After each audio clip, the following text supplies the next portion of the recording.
good evening, good evening. Oh my. Pole nimeanza bila mic, lakini vipi wadau, vipi wa Kenya, karibuni kwa hii show.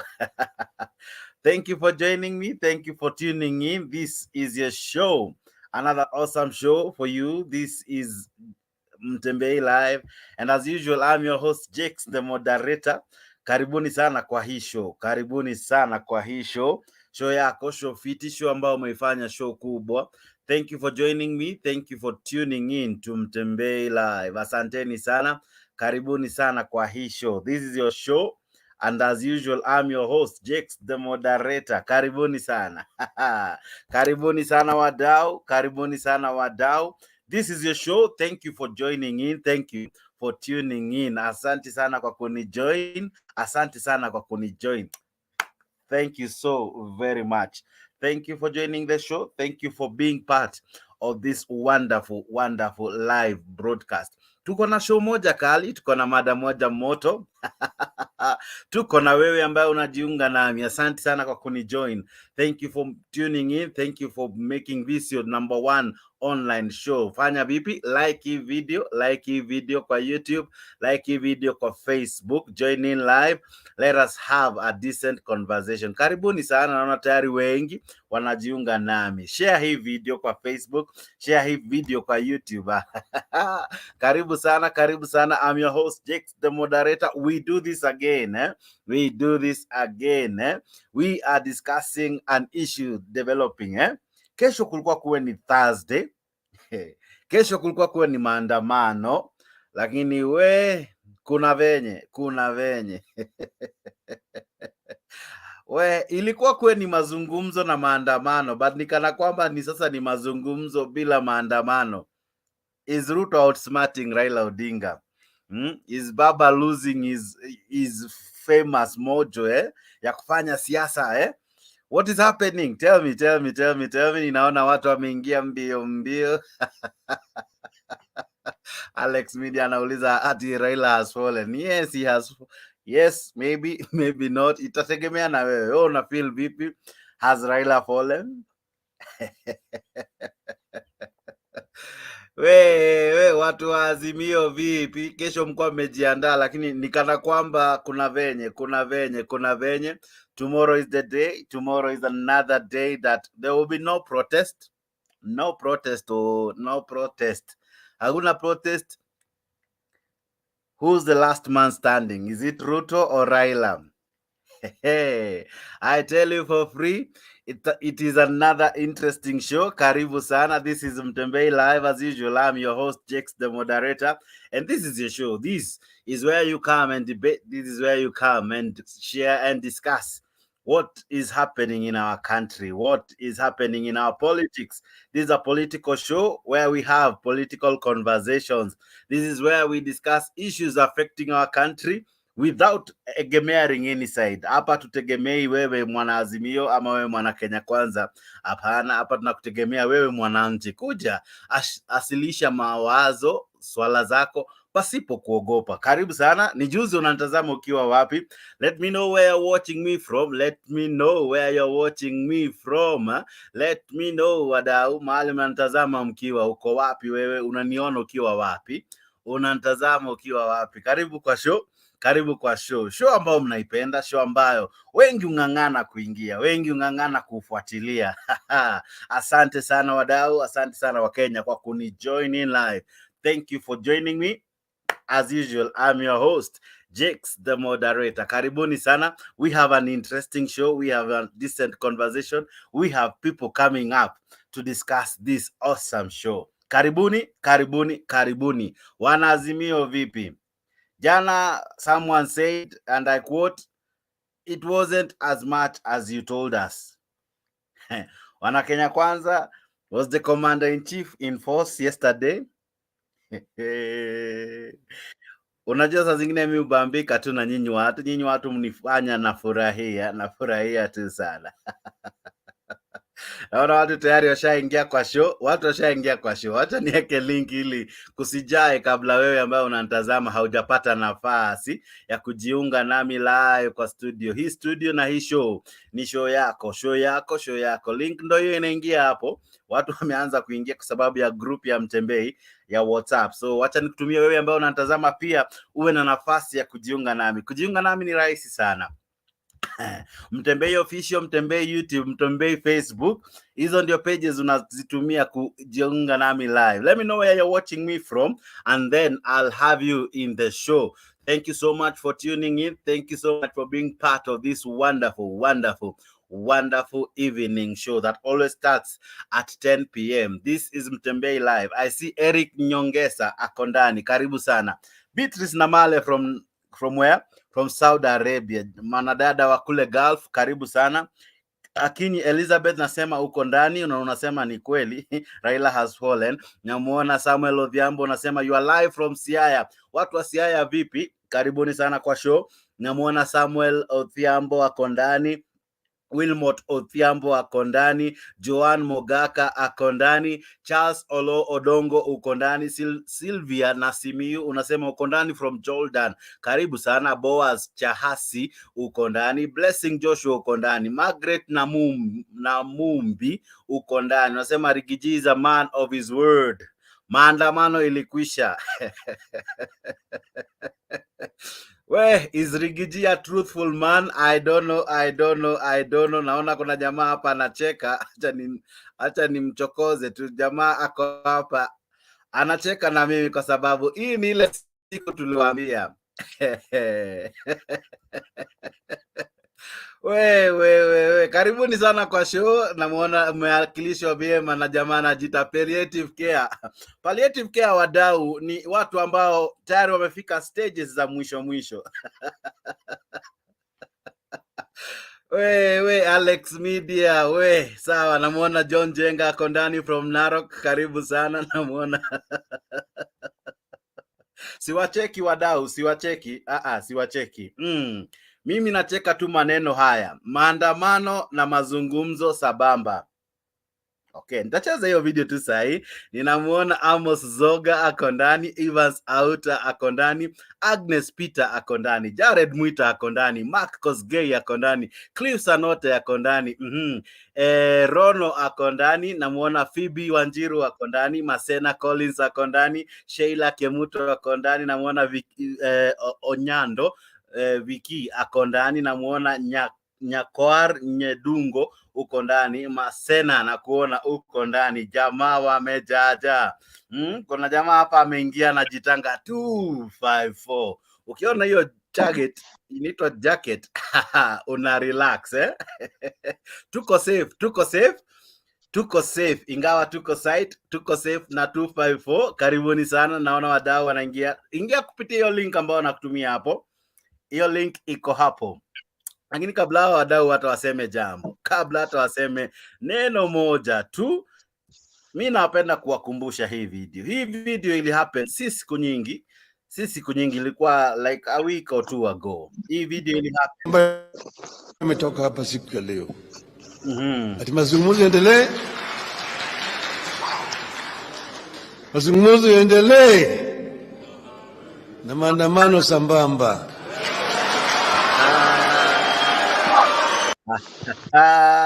Ilikuwa ni mazungumzo iendelee na maandamano sabamba. Wadau vipi? Karibuni kwa show. Leo wewe kama ulikuwa umejiandaa sababu ya kesho, pole. Kesho hakuna maandamano, kesho ni mazungumzo. We, sawa. Namuona Jemo uko ndani. Namuona Dixon Wash from Brusia unasema uko ndani. Namuona Jeff uko ndani. Jefta uko ndani. Namuona nani? Ujumbe zinaingia mbio. Recho Keino uko ndani.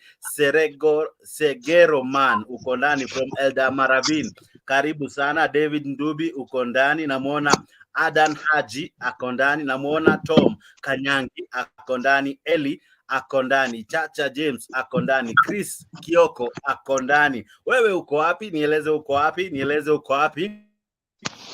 Kesho ilikuwa kuwe na mazungumzo na pia maandamano, lakini ni kama kesho ni mazungumzo bila maandamano. Ati mazungumzo yaendelee. Mazungumzo yaendelee na maandamano sambamba. Mazungumzo ilikuwa iendelee na maandamano sambamba, lakini we wacha nirudishe hapa palliative care. Palliative care, karibu sana kwa show. Mimi leo mnanijengea siku, nitafurahi hadi mwisho sababu leo ni ile siku. Tuna discuss hivi. Je, is this the end of Raila Odinga? Because you see, amekuwa akisema vitu mingi zikibackfire. Yesterday was to be a grand maandamano. I don't know if it happened. I'm not sure. Tomorrow was to be, they said today they regroup, they prepare, tomorrow they come. But even before tomorrow, less than 24 hours later, a press briefing saying kesho hakuna maandamano. Oyayay, watu wangu wa Azimio, watu wangu wa Kenya Kwanza. Nani bingwa sasa? Who's laughing now? Palliative care, vipi? Wacha nianze na wewe. Pia jina inaliwaza, jina safi. Vipi Alex India? You know, I was thinking what should I call myself today? But the truth is that I have to go with what the reality is. Try to raise your voice. I know you are sad, but try to raise your voice. Can't hear you. I have to go to the reality of what's on the ground. And the reason is, if you truly love your family or your friends or the people that surround you, and the doctor has already told you that these are their last days, be it cancer or probably accident or a terminal disease, there's something called palliative love. Palliative care and love. Palliative love and care is the one you give to a person you know that they are going, and therefore you have to make them as comfortable as you can, because your relationship is going to end. And let me tell you, Jex, people must understand this. All relationships end, either in divorce or separations or in death. All relationships end. Now, let me go back to the first time I came. We quit here, then I came back. And I said, I've taken time to think. And I realized that my celebration at some point had gone haywire. And I started connecting the dots to form a straight line. And I said here, we are being managed. Mazungumuzo yameisha. The people that are being managed here are two. For Raila, he's managing us, Azimio fanatics. Okay. For Ruto, he's managing two things. And he's managing the most difficult thing. He's managing Gachagua. Okay. And people may come up and think that Gachagua is winning all this. I'm telling you, Gachagua anachezwa. Gachagua is also being played big time. But I don't want to talk from their side. That is their problem, to start celebrating and understand what is happening on their side. But if you look at what happened and what has been happening, you ought to be realistic and accept some things. First of all, Baba comes and says, we are giving dialogue a chance. When he realizes people are repulsive of that, he says, then we are going to have on Mondays only. Then when we are not satisfied, then he said Monday and Thursday. But what happens after that? We form these groups. We regroup again. Tunasema we are starting Maandamano. Baba goes out of the country. And then usual, and then tunaenda tena airport. You know, me, I'm tired. Hii maneno ya Baba kuenda tunaenda airport kumchukua and then tunaenda Kibira. I mean, it has become redundant. We must stop that nonsense now. Okay? It's not fashionable anymore. For me, at my age, it's no longer fashionable. We must part away I'm still in Azimio. I'm not going anywhere. Mtaleta nyororo, mulete na tractor, mujaribu kunivuta, sitatoka. But what I said from early, even yesterday I said, the way we must do Maandamano, the matrix has changed, the system has changed, everything has changed from where we started. And that's why mdau wetu jana hapa alituambia aje, mimi nataka hata maandamano, maisha imekuwa ngumu. Dunia jana hapa alituuliza hapa, nani hapa ambaye yako Kenya? Maisha sio ngumu. Kila mtu aliweka mkono chini. It means that we are all suffering. But is our approach right? No. Tukaambiwa Monday, baba hakukuja maandamano. Na niliambia watu, maandamano haiendelei. Maandamano iliisha. Hatuendi maandamano. I had friends wamenitukana. Mimi nimetukanwa comment section nyingine ya wifi cult mpaka nacheka tu. But you know what? Every day unakuwa exonerated. And when you get exonerated, you don't get proud. You get happy that people must start realizing that, look, when you don't have insight, you can never have foresight. The most important thing for humanity, have insight, then foresight comes. Foresight will never come without insight. And insight comes when you ask difficult questions, even when you not ought to. If you ask yourself where we are headed as Azimio, it's a dead one. It's a dead end. When we start celebrating Wairia, when we start celebrating Wairia, when we start celebrating Wairia, when a friend of mine who has a brain start bringing Okanga, Deno, Gaucho, kutuambia vile lazima tunaingia State House. And then when you listen to what they are telling us, oh, maandamano ni tamu, we lost it. When you see our friend Donald Kipkorir go to State House and atuambia he asked for ribs. No, he asked for wine, but there was no wine because the president is a Christian. So he was given some melting ribs. Kipkorir has gone to State House. When you see Atuoli mwenye atuambia kata miti, he's not there. When you see Ngilu missing, when you see PK missing, I mean, you must ask yourself a lot of questions. Where are these people? What are they doing in the back? You know, when you see Kalonzo with us, but all the governors are, you know, Mutula Kilonzo, who basically is going to take over Wiper, he has made it very clear. Nobody's removing Ruto. Mutula Kilonzo is one of the people who was totally against Ruto mpaka at some point, you know, in Amatanga, alisomea Ruto sana ule Ukambani. If you can put that clip, you can remember. But Mutula has been very categorical. Mutu akiingia kitu hamumutoi. Now, when again we start listening to what is being done, then you ask yourself, are we sick or we you know, when you say we are taking a letter to the office of the president, and then we are still shouting, Ruto must go. We are legitimizing. Raila is saying Ruto is the president, so we are taking the letter to the president, and the office of the president exists. And if that office exists, therefore the office of opposition that he says is going to exist too. So be very, that seat is coming. The seat of opposition is coming, even though it's not in the constitution. So today, it is not Raila who has lost or Ruto who has won. It is you and me.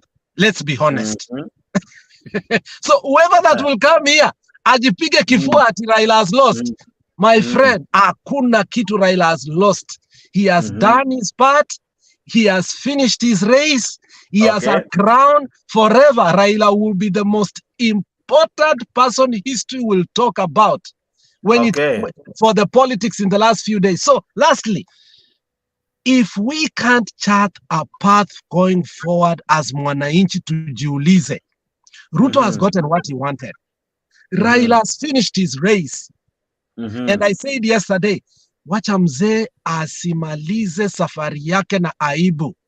Tafadhali, tunamheshimu. I said it yesterday, and I'm glad he has stopped that nonsense. he will retire or he will continue as a statesman. He will be respected all over the country. So mimi na wewe tunabaki wapi? Maisha itaendelea kuwa ngumu na mutalia na mutakumbuka Raila Amolo Odinga. Asante. 254 vipi? Jana ulikuwa umechamka ukisema maandamano ilikuwa imefeli. Sasa Jax. Good evening. Good evening vipi? Niko poa. I was not surprised, yeah? I was not surprised kuona Raila akisisi maneno ya maandamano because one, yesterday maandamano haikuwa that very active. Although it caused a lot of distractions, Now unajua ukifanya kitu Jax, alafu haijaenda venye ulikuwa unataka, and then it let a lot of harm, then you should restructure. And that restructure, you will follow what maybe the so-called enemy of yours anataka ufanye, so that aibu usipakwe na aibu mingi. Sasa Raila ameona hii kitu inaweza niletea vitu inyakuwa na expect, so he had to restructure and that restructuring ni kutafuta his personal interest. Like venye nani amesema, venye huyu jamaa amesema saizi Raila anajitafutia, saizi ataenda negotiate maneno ya munipe ofisi yangu. Na Raila akiitwa Kwambo day, akiitwa Kwambo from morning to evening, bas huyu jamaa atakuwa amekaa vizuri. Anapewa gari 10, askari 20 na ofisi yake bas. Because Raila, we actually Kenyans, as Kenyans, you included Jax, at least there is a footprint yenye Raila ameweka kwa nchi, of which everybody knows, unaona. But maneno akikuja instigate maneno ya maandamano, tuanze kuharibu mali ya watu, tuanze kuharibu kitu kidogo yenye tu at least mtu ulikuwa uchikimu naye kimaisha, then we see one another as an enemy. So shikilia tu hapo kidogo, shikilia tu hapo 254. Namuona Abdullahi Mahat unasema hivi, mzee wa kitendawili ameogopa. Jemo uko ndani na kuona, asante sana. Sami Onyango ninakuona, Elizabeth Anyango nakuona, Banjule ninakuona, Sami Onyango ninakuona. Asante wewe ambaye unajiunga nami, karibu sana kwa show. Kunaendelea vipi wadau? Unajua saa zingine mimi natamaningi kuelewa. Tulikuwa tumeambiwa kesho ni kukimbia kimbi, lakini kuna venye tukaambiwa ya kwamba ni mazungumzo, mazungumzo side hii, maandamano side hii. Ilikuwa tuende hivi mbio, but nikana kwamba kesho ni kurelax, ni kupause. Wewe mwana Azimio unafeel aje? Umefeel vibaya? Umefeel vibaya? Nijuze hapo kwa comment. Let me know. How have you felt? Nuru Okanga alikuwa amejiandaa. Omosh Wanawa alikuwa amejiandaa. Kaucho the people's president alikuwa amejiandaa. Wewe kama mwana Azimio najua ulikuwa umejiandaa.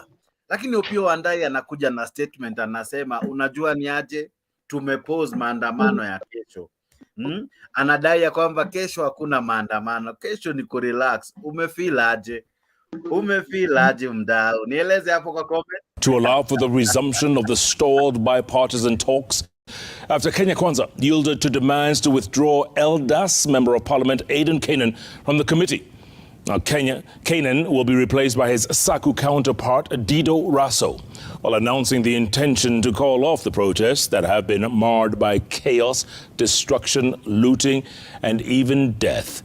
Azimio, through co-principal Wiper leader Kalonzo Musyoka, had demanded the removal of Canaan, whom they say was elected on a party that is an Azimio partner and could not represent Kenya Kwanza in the talks. Let's begin our broadcast with our very own Chemtai Goin. In a brief statement, Wiper leader Kalonzo Musyoka, also a co-principal in the Azimio la Umoja One Kenya coalition, announced their intention to call off Thursday's protest with a rider that Kenya Kwanza recuses Eldas Member of Parliament Aidan Keynan from the bipartisan committee that was set to engage in talks to end the stalemate that has seen the opposition convene anti-government protests, a position affirmed by Minority Leader in the National Assembly, Opiyo Wandayi, later this evening. The leadership of the Azimio la Umoja One Kenya coalition party met and agreed to once more suspend the mass protests that we had earlier scheduled to continue tomorrow. The coalition took this step following the decision by the Kenya Kwanza to accede to one of our demands that informed the resumption of the mass action. Kenya Kwanza acted on Azimio's olive branch, withdrawing the nomination of the Eldas MP from the committee and replacing him with Saku Member of Parliament Dido Raso. As we have always stated, we are willing to bend backwards for the sake of progress of the country, national unity and the stability of the nation. Tunatarajia ya kuwa tutaweza sasa kuendelea na mazungumzo kwa njia ya amani na kwa njia ambayo itawaleta Wakenya wote pamoja. Taking into account that we have a country called Kenya and our national interest actually supersedes our individual interest. Recognizing that our friends on the other side, the Azimio group, I'm sure this is not going to be the end of the many shortcuts that they want to take. I do not want Keynan to be used as an excuse in the name of the other many excuses that they're likely to generate in the next few days. The announcement resuscitating the stalled bipartisan talks, which had been hinged on the removal of Keynan, while Kenya Kwanza had also demanded that Pokot South Member of Parliament David Kosing be expunged from the Azimio side on grounds that the party he was elected on, the Kenya Union Party, had entered into a post-election agreement with the ruling Kenya Kwanza, an issue that was dismissed by the Registrar of Political Parties, who stated that there was no record in her possession of the agreement. Instead of holding the protests, we have summoned our 7-member delegation to the bipartisan committee for fresh instructions.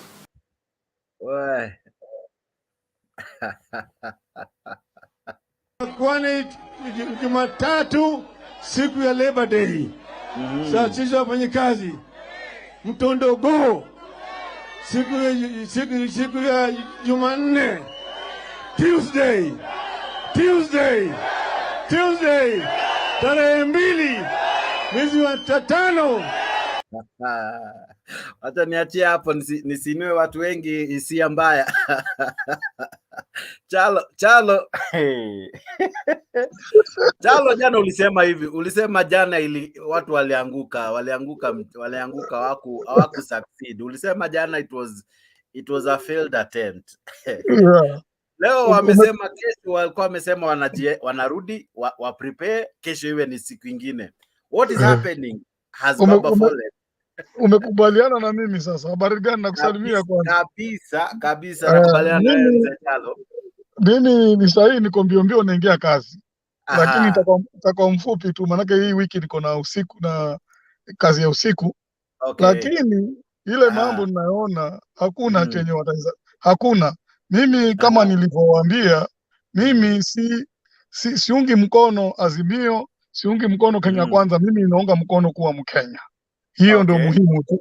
Hiyo ndio muhimu. Hawa jamaa wamepiga kelele hapo, wote watatulia. Siri kama ni bahasha itatembea na kubaliana na mimi, kama ni bahasha itatembea na mambo yatatulia. Sisi ambao tutapata shida ni sisi wanalahoi. Na hata iwe vipi kuingie nani, bado shida zitakuwa zimebaki pale tu kiasi. Nitupambane. Ruto alisema hii story itaisha. So, na alisema mtajua yeye ndio commander in chief.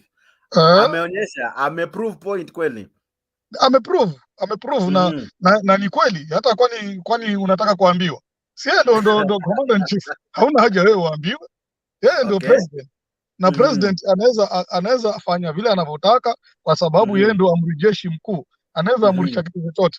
Najua wengine hawatakubaliana na mimi, lakini ukweli wa mambo, Ruto ndio rais wa Kenya na atakuwa rais wa Kenya mpaka siku ile kura zitakazopigwa akose. Akikosa ndio hatakuwa rais wa Kenya, lakini akipata ataendelea kuwa. Hata akitaka huko pwani kuna methali mnasema Simba gurumapo mcheza ni nani. Sasa alafu kuna msemo mwingine unaosema, sijui kama msemo unaaminisha vipi, lakini unasema asiyekubali kushindwa pia si mshindani. Kwa hivyo lazima ukishindwa kubali. Na huo msemo marais wote waliotangulia walimtii, walikubaliana na yeye, lakini nikana kwamba Ruto he's a hard nut to crack kama vipi? Ruto hata si hard nut to crack. Sisi watu ambao tuko hard nut to crack ni sisi wananchi wenyewe. Manake sisi ndio tunaumia na sisi ndio ambao hatujui tunaelekea wapi.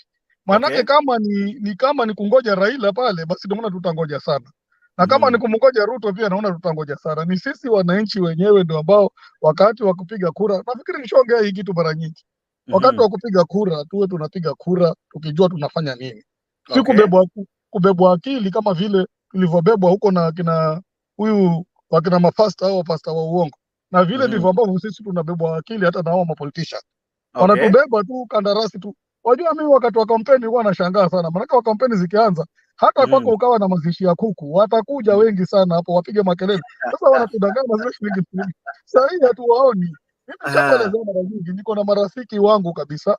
Tunaishi pamoja na wameingia huko na sasa hii siwaoni. Hata nikiwatafuta namba zao, atanipatia namba tutaongea leo, kesho nikupigia namba yako.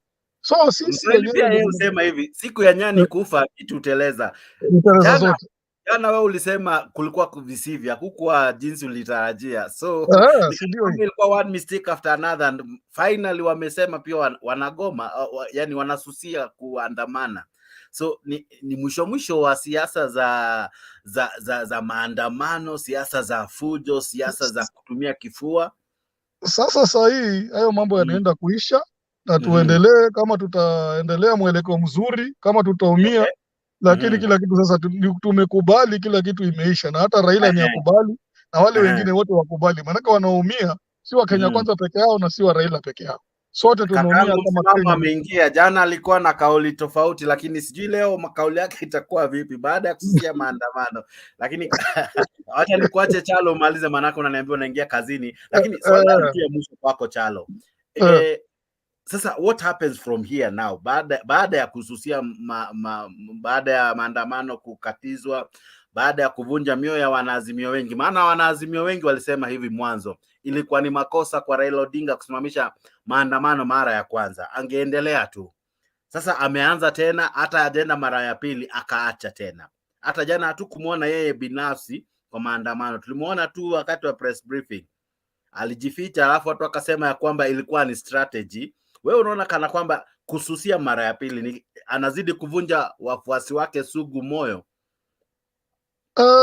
Yeye saa hizi watu kusema ukweli, sisi wa Kenya wenyewe bado hatujamuelewa Raila akili yake, na hatujaelewa wale wengine. Kwa hivyo sasa ni wewe ukubali tu kuwe Mkenya, atakayekuja ndio yule tumempigia kura.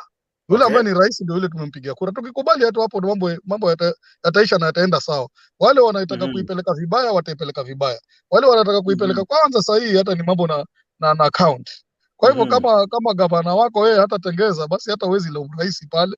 Maana kama ni mgao wa pesa utapelekwa kwa county, kama ni mgao, kama ni mazao yanazuka kwa county, yanazuka kule. Kwa hivyo kama mimi natoka Mombasa, kama gavana wangu hata tengeza mambo hospitali, itakuwa ni yake hiyo. Sitaweza mlaumu. Kama gavana wangu ataacha barabara zake ziwe safi, ziwe chafu, mashimo nini, hiyo itakuwa ni shida yake. Maana kuna ipato ya pesa ya account. Kwa hivyo hatuwezi kwenda pale tukamlalamikie Ruto tuseme Ruto hajatengeza hii, Ruto hajatengeza hii. Ruto yeye yuko pale kama president, lakini powers nyingi zina governors. Unaelewa? Lakini kidogo tu Chalo, kabla hujaenda, sasa itakuwa vipi? Tutamlaumu wapi Ruto? Maana kama tutaelekeza lawama kwa governor Ruto, basi ni kama baada ya hizi swala atabaki kuwa safe.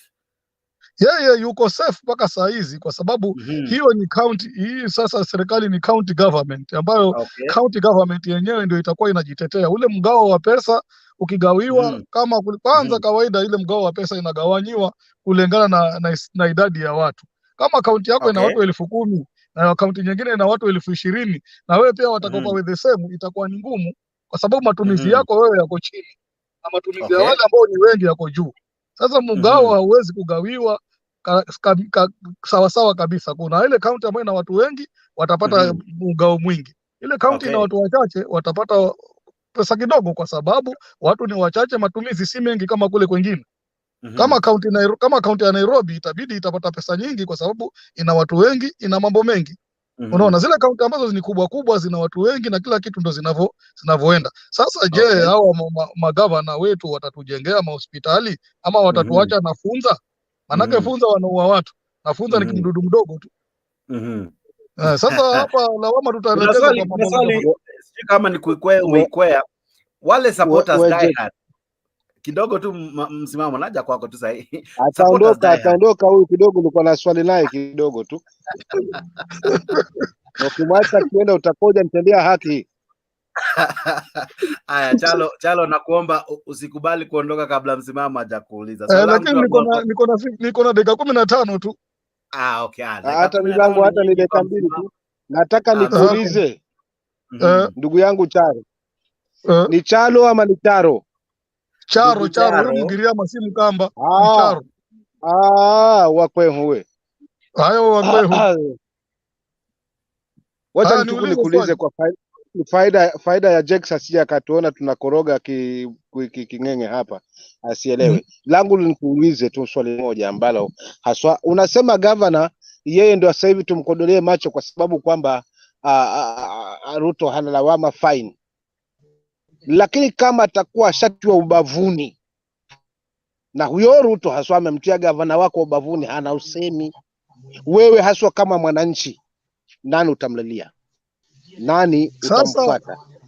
Sasa wewe hata hiyo swali unauliza ni kama wewe uko na bibi yako kwa nyumba halafu kutoka mtu mwingine hajamshikia bibi yako, hata wewe hawezi kukusikiza.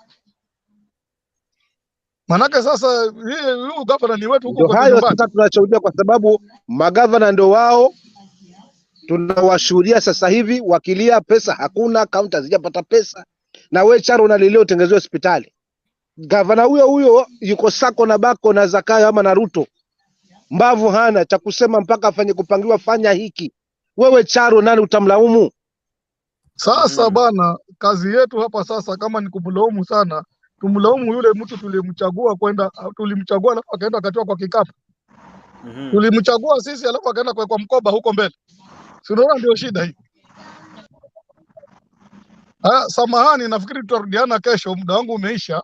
Lakini naona tutarudi kesho hapa tu time kama hii. Lakini yeye sawa. Tumemchagua sisi alafu anaenda kwa kikapu kwingine.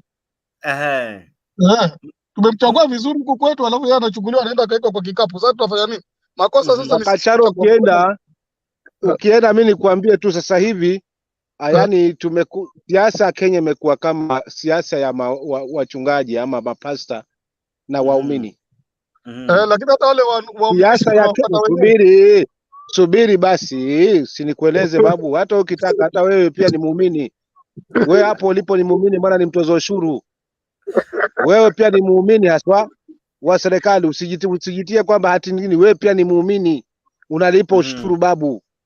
Na ushuru wako unapolipa ni lazima ufanye yale ambao unakusudia kwamba yajenge taifa lako. Ukienda hospitali uhakikishe zina dawa. Ukienda shule tulio kwamba wanafunzi wanaenda shule. Ukitaka barabara inatengenezwa vizuri. Sasa kama haswa gavana wako ama mbunge wako ama women senator wako ametiwa kiganjani, ametiwa mbavuni, hana sauti, wewe utamkimbilia nani Charo ya kusaidia haswa? Nani utamkimbilia kama wewe mwenyewe hata hautalipuka na kusema enough is enough, wacha kiende kwa sababu mimi ndio mwananchi na ndio mwenye hii nchi na na haki ya kuongozwa nitakavyo. Kama hutanyamaza utasema nakaa maana na mwangalia gavana maana ndio wa karibu, huo ni ulumbukeni. Sasa wewe ni mwerevu. Na ujanja wako wote unasema si Raila ameshindwa kwa maandamano. Kesho tukuone unaingia maandamano wewe. Si Raila ameshinda. Mbona unangoja tena mtu kama Raila akishinda yeye ni basi? Kesho tukuone unaenda barabarani. Tumekubaliana. Sawa Chalo, asante sana kwa submissions zako na muda wako. Tunashukuru Kwa herini ndugu zangu, muwe na siku njema. Asante sana. Wewe ambaye pia unajiunga nami, karibu sana kwa hii show yako fiti, show kali ambayo umeifanya wewe Mkenya kuwa show kubwa. Asante sana ambao wewe una tune in live kwa Mtembei TV. As usual, I'm your host Jex the moderator. Asante kwa kufanya vipi, kwa kulike na kushare video zetu. Asante sana. Namuona Kimei ako ndani, namuona Hassan Rongo ameingia. Elizabeth unaniambia moderator, you need to go back to your school fees. Sijui kwa nini umeniambia hivyo, lakini probably Kiswahili kwa ngumu kwa hii show. Tutaona hizo story. Lakini zaidi ya yote, join me live. Asante sana Richard Buluni, ninakuona huko ndani. Kemani umeingia, asante sana. Charles Agienda, sorry, sijui kama nimetamka jina lako vizuri. Maoni yako ni yapi? Charles, habari ya saa hizi? Charles amenifanya ile kitu, lakini Omolo jamaa sugu wa Azimio. Hey, jana ulituambia ilikuwa mic testing, alafu ukatuambia kesho kesho ni ile siku, na ni kama ile siku ishatolewa. So what happens? Wajua ile kitu iko kwanza. Acha nisikie theory. Ile kitu iko kwanza ni kuwa hii hata ni siku yani ambao ni siku ya furaha. Tena sababu kama vile tuliambiwa kuna watu ambao yani kama burukenge hawezi kusikia mpaka damu iwatoke sikioni ndio hawezi kusikia, ama mpaka watandikwe. Sasa sisi kila wakati tumetangaza kwamba hatujakataa kuzungumza, bora muwe mko tayari kuzungumza. Haya, mkakuja tukaambia kwamba nitakuchosha na video, endelea tu. Tukakuja tukaambia kwamba hakuna tatizo, wewe huwezi kuniletea mimi nizungumze na mimi, huwezi kuja ukaniletea bibi yangu umemchukua alafu unaniambia aje azungumze na mimi. Haya, wakasema hawezi kutoa, sijui sasa nini leo imefanya kwamba macho yao sasa yamefunguka. Ndio nakwambia kama burukenge lazima atandikwe. Ukinijibu visawa nitafurahi sana. Ndio. So maandamano ilikuwa kwa sababu ya Kainan, really? Kainan, jamaa mmoja tu wa Eldas, mmoja hivi wa Eldas alisababisha basi ikachomwa jana, akasababisha roli ikachomwa jana sababu ya jamaa mmoja hivi wa Eldas. Hapana. Kwanza ile kitu iko ni kuwa sio ati sababu ya jamaa wa Eldas. Wale wa jamaa walipotu approach wakatuambia tukae chini tuzungumze, tukakubali.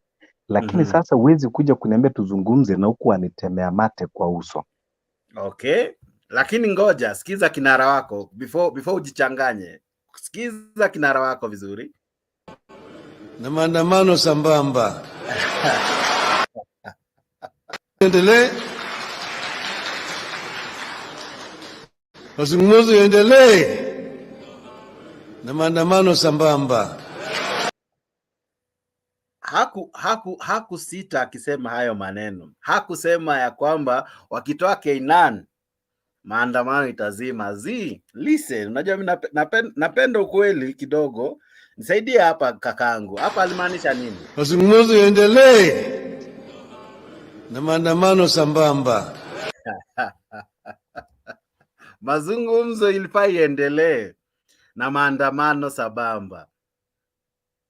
Sababu ndio tukasema kwamba mazungumzo yaendelee na maandamano sambamba ni sababu ya ile attitude ambayo alikuwa anatuonyesha kwamba maneno yake yako clear. Maneno hapa haina attitude, maneno iko hivi. Mazungumzo number 1 yaendelee. Hiyo iko sawa. Mazungumzo inaendelea. Maandamano sambamba, yani maandamano inaendelea pamoja na mazungumzo. Hakuna moja ilikuwa isimame. Sasa ningeomba katika fairness yako. Nieleze sasa. Nakupa nafasi nzuri. Endelea. Kwanza ningeomba katika fairness yako ukiamua uonyeshe pande zote mbili. Ule kinara mwingine aliwahi kusema kwamba hakuna mazungumzo tutakuwa na mzee wa vitendawili. Mazungumzo ile tutakuwa nayo ni mazungumzo ya kuongea mambo ya kustaafu kwenda Bondo. Sasa saizi ile mazungumzo iko mezani, ni mazungumzo ya bei ya vyakula, ni mazungumzo ya sava, ni mazungumzo ya IBC, ni mazungumzo ya Cherera. Hakuna ndani ya hizo mazungumzo, hakuna Bondo, hakuna kustaafu. Lakini saizi amekuja akasema kwamba tuzungumze. Kwa hivyo nataka kuambia kwamba political statements ni political statements, saa zingine naweza kwa hivyo ukiamua kuangazia mrengo moja, uangazie pia in all fairness. Sawa. Ile kitu ambayo iko ni kuwa nataka bwana kusikie kwamba it is not fun kwamba watu wanaandamana. Don't think that Azimio anaandamana tu kwamba kuandamana. Okay.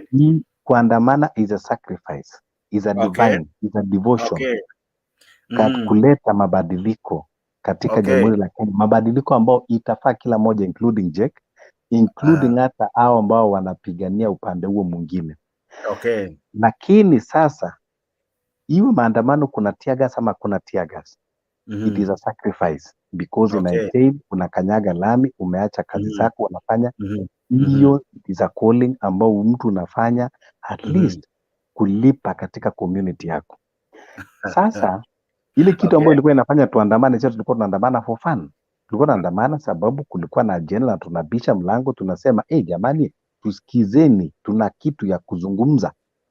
Waona? I want to be as fair as possible. Umeniambia niwe fair na nijaribu kwenda nyuma zaidi.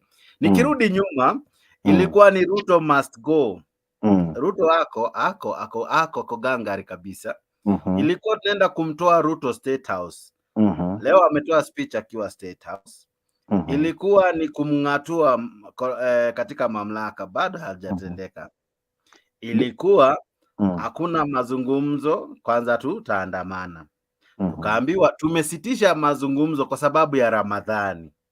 Ramadhani ikaisha. Tukaambiwa Ramadhani kisha tu hivi Tuesday which was jana, tunarudi maandamano.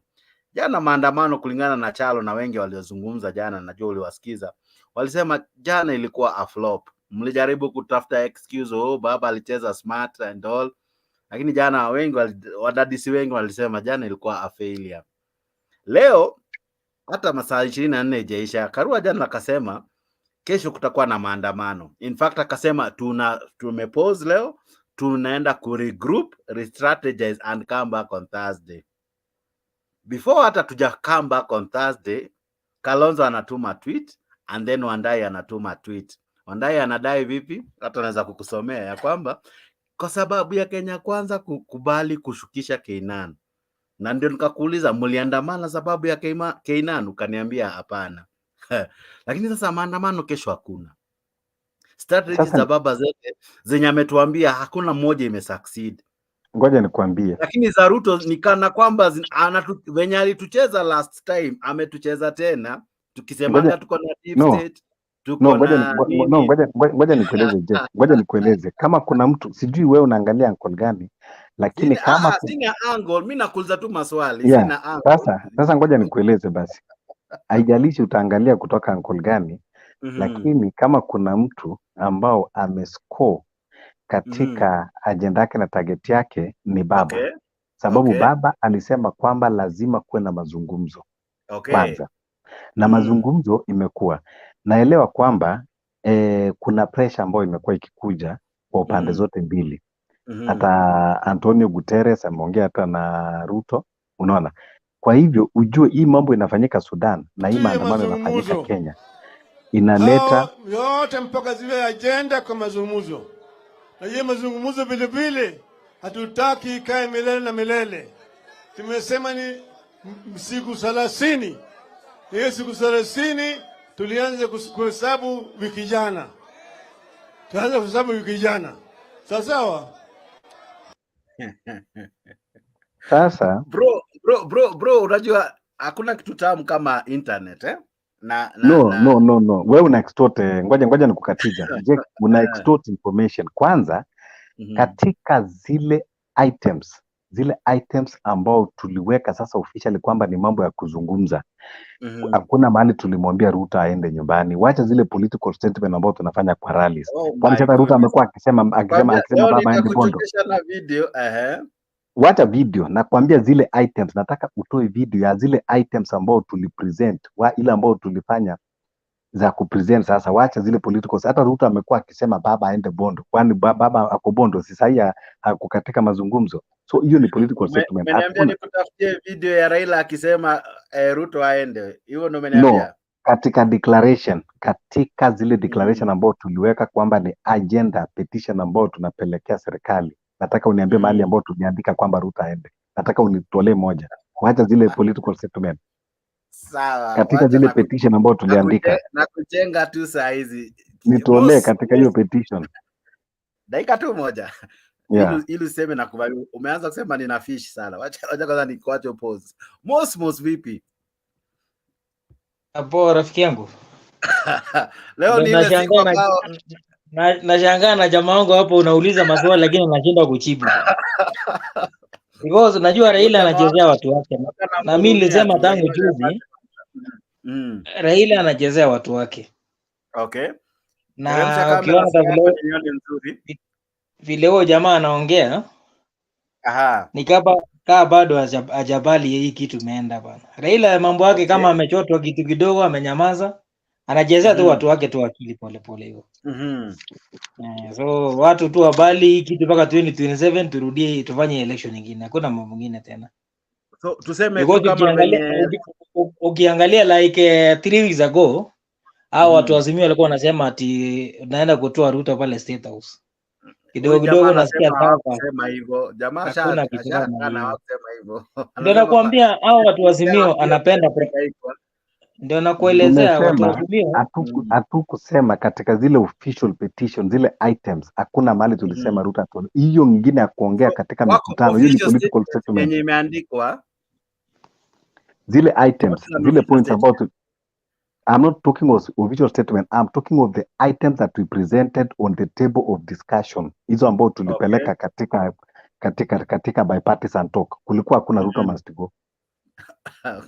Okay. Yeah.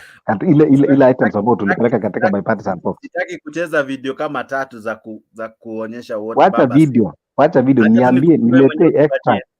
Unaona date 19 March Raila Odinga alihojiwa na Citizen hiyo footage niko nayo lakini unaweza icheza tu hapo kando ili nisikuvute zaidi ya yote. Pia kuna wakati pia Martha Karua kwa maneno yake akiwa Kibra alisema Ruto must go. So huyo ni kigogo wa Azimio. So huyo tusimchukulia alikuwa anaongea official. Unajua as much as you want to deny no Jack nataka leo wacha tulizo wa Kenya basi. Ngoja. Ruto must go. Amesema lakini nimeuliza nimekuambia hiyo haikuwa katika agenda ya bipartisan talks na nikakwambia Ruto pia alisema kwamba Raila lazima aende Bondo na akasema discussion ile tutafanya ni discussion ya retirement. Sasa hii discussion ile iko katika bipartisan ya retirement. Si Ruto amesema pia Ruto pia amesema fanyeni hivi mimi naomba hivi kuna huyo jamaa ameingia sahihi. Huyo jamaa najua ni Azimio sana lakini mtu akosoba kabisa vile anaongea. Nilisikia for the last 1 week sahihi. Huyo jamaa ameingia sahihi. Sijui anaitwa Alex or what. Anaitwa Alex Media. Ni jamaa mzuri, ni mtu wa Azimio lakini anaongea facts. Si mtu wa kulazimisha kama huyo jamaa anaongea sahihi. No, gani si facts sasa? Gani si facts? Nimesema facts ni kuwa katika bipartisan talks hakuna mahali ilisemekana Ruto must go katika agenda bipartisan talks. Na nikasema kama nizo political statement ya Raila kwamba anasema Ruto must go ni venye pia Ruto na Gachagua kuwa amesema kwamba agenda ya kuongea ni ya Raila ya retirement kwenda Bondo. Sasa nikauliza bipartisan talks ile ambayo iko katika table kuna mambo ya retirement ya Raila? Hakuna. So tunaongea ile kitu ambao the items of discussion. Unataka tuongelee retirement ni kushtue na retirement hapa kamoja tu. the item ile iko katika table saizi, kuna retirement, kuna Ruto must go, hakuna. So tuache kwanza zile political settlements za rallies, tuongee zile vitu ambao I think tunakataa kumsikiza Omolo kitu anasema. Nisaidie. Omolo anasema, I think Omolo is way ahead of us. And we came to realize there are people who are way ahead of us when it comes to what is happening. In psychology, kuna kitu inasema, be at the moment. Wengine tuko nyuma, wengine tuko sahi hivi, na kuna wengine tuko. Omolo is looking this thing with the spectrum of cathedral thinking. And this is what he's saying.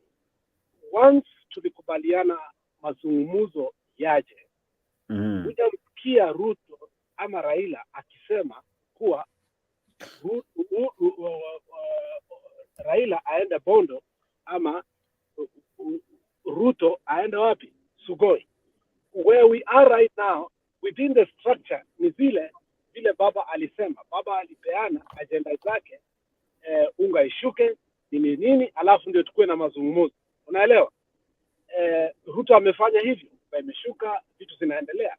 Na Ruto akamwambia baba, if you want this thing to continue, itafanywa parliament. Okay, wamechagua watu within the parliament. Akamwambia pia, lazima ukubali me as the president, you as the opposition. It is going on like that. So what Opolo is saying, when the talks now started, which some people have refused, acknowledge that the talks are going on, but Maandamano is not the way to go forward. Maandamano was to manage people. People are being managed here so that politically wasiumie. Unaelewa? Ni placebos here. Unaenda hospitali una insist wewe ni mgonjwa. Daktari ajue ni mgonjwa wapi. Kukusaidia atakupea tembe ambazo zinaitwa placebo. Hizo tembe ni toka. Utaenda nyumbani ukunywe mara 3 siku na you will feel good na utaambia watu I feel better. Unaelewa? So we are being given something here called political placebo. Watu waende tu maandamano wasikie vizuri. Lakini is the heart of Raila in the maandamano? No, it is in the talks. Are the talks going on? Of course, yes, not as we want, as they want. Whatever they say is happening. We refuse, we do not want to talk in where? In parliament. Parliamentarians were chosen. We refused that whatever Ruto said. But Ruto as the president, Raila in the opposition, within the structure of the law. That is what is going on. So we must ask ourselves what is going on. Is it what we desired or not? And that's why in my submission I say the person that anaumia hapa ni mimi na wewe. Once it went that way. And that's why I'm supporting Omolo. Omolo is saying maneno ya kusema Raila alisema Ruto must go when nini ilianza. Hakuna.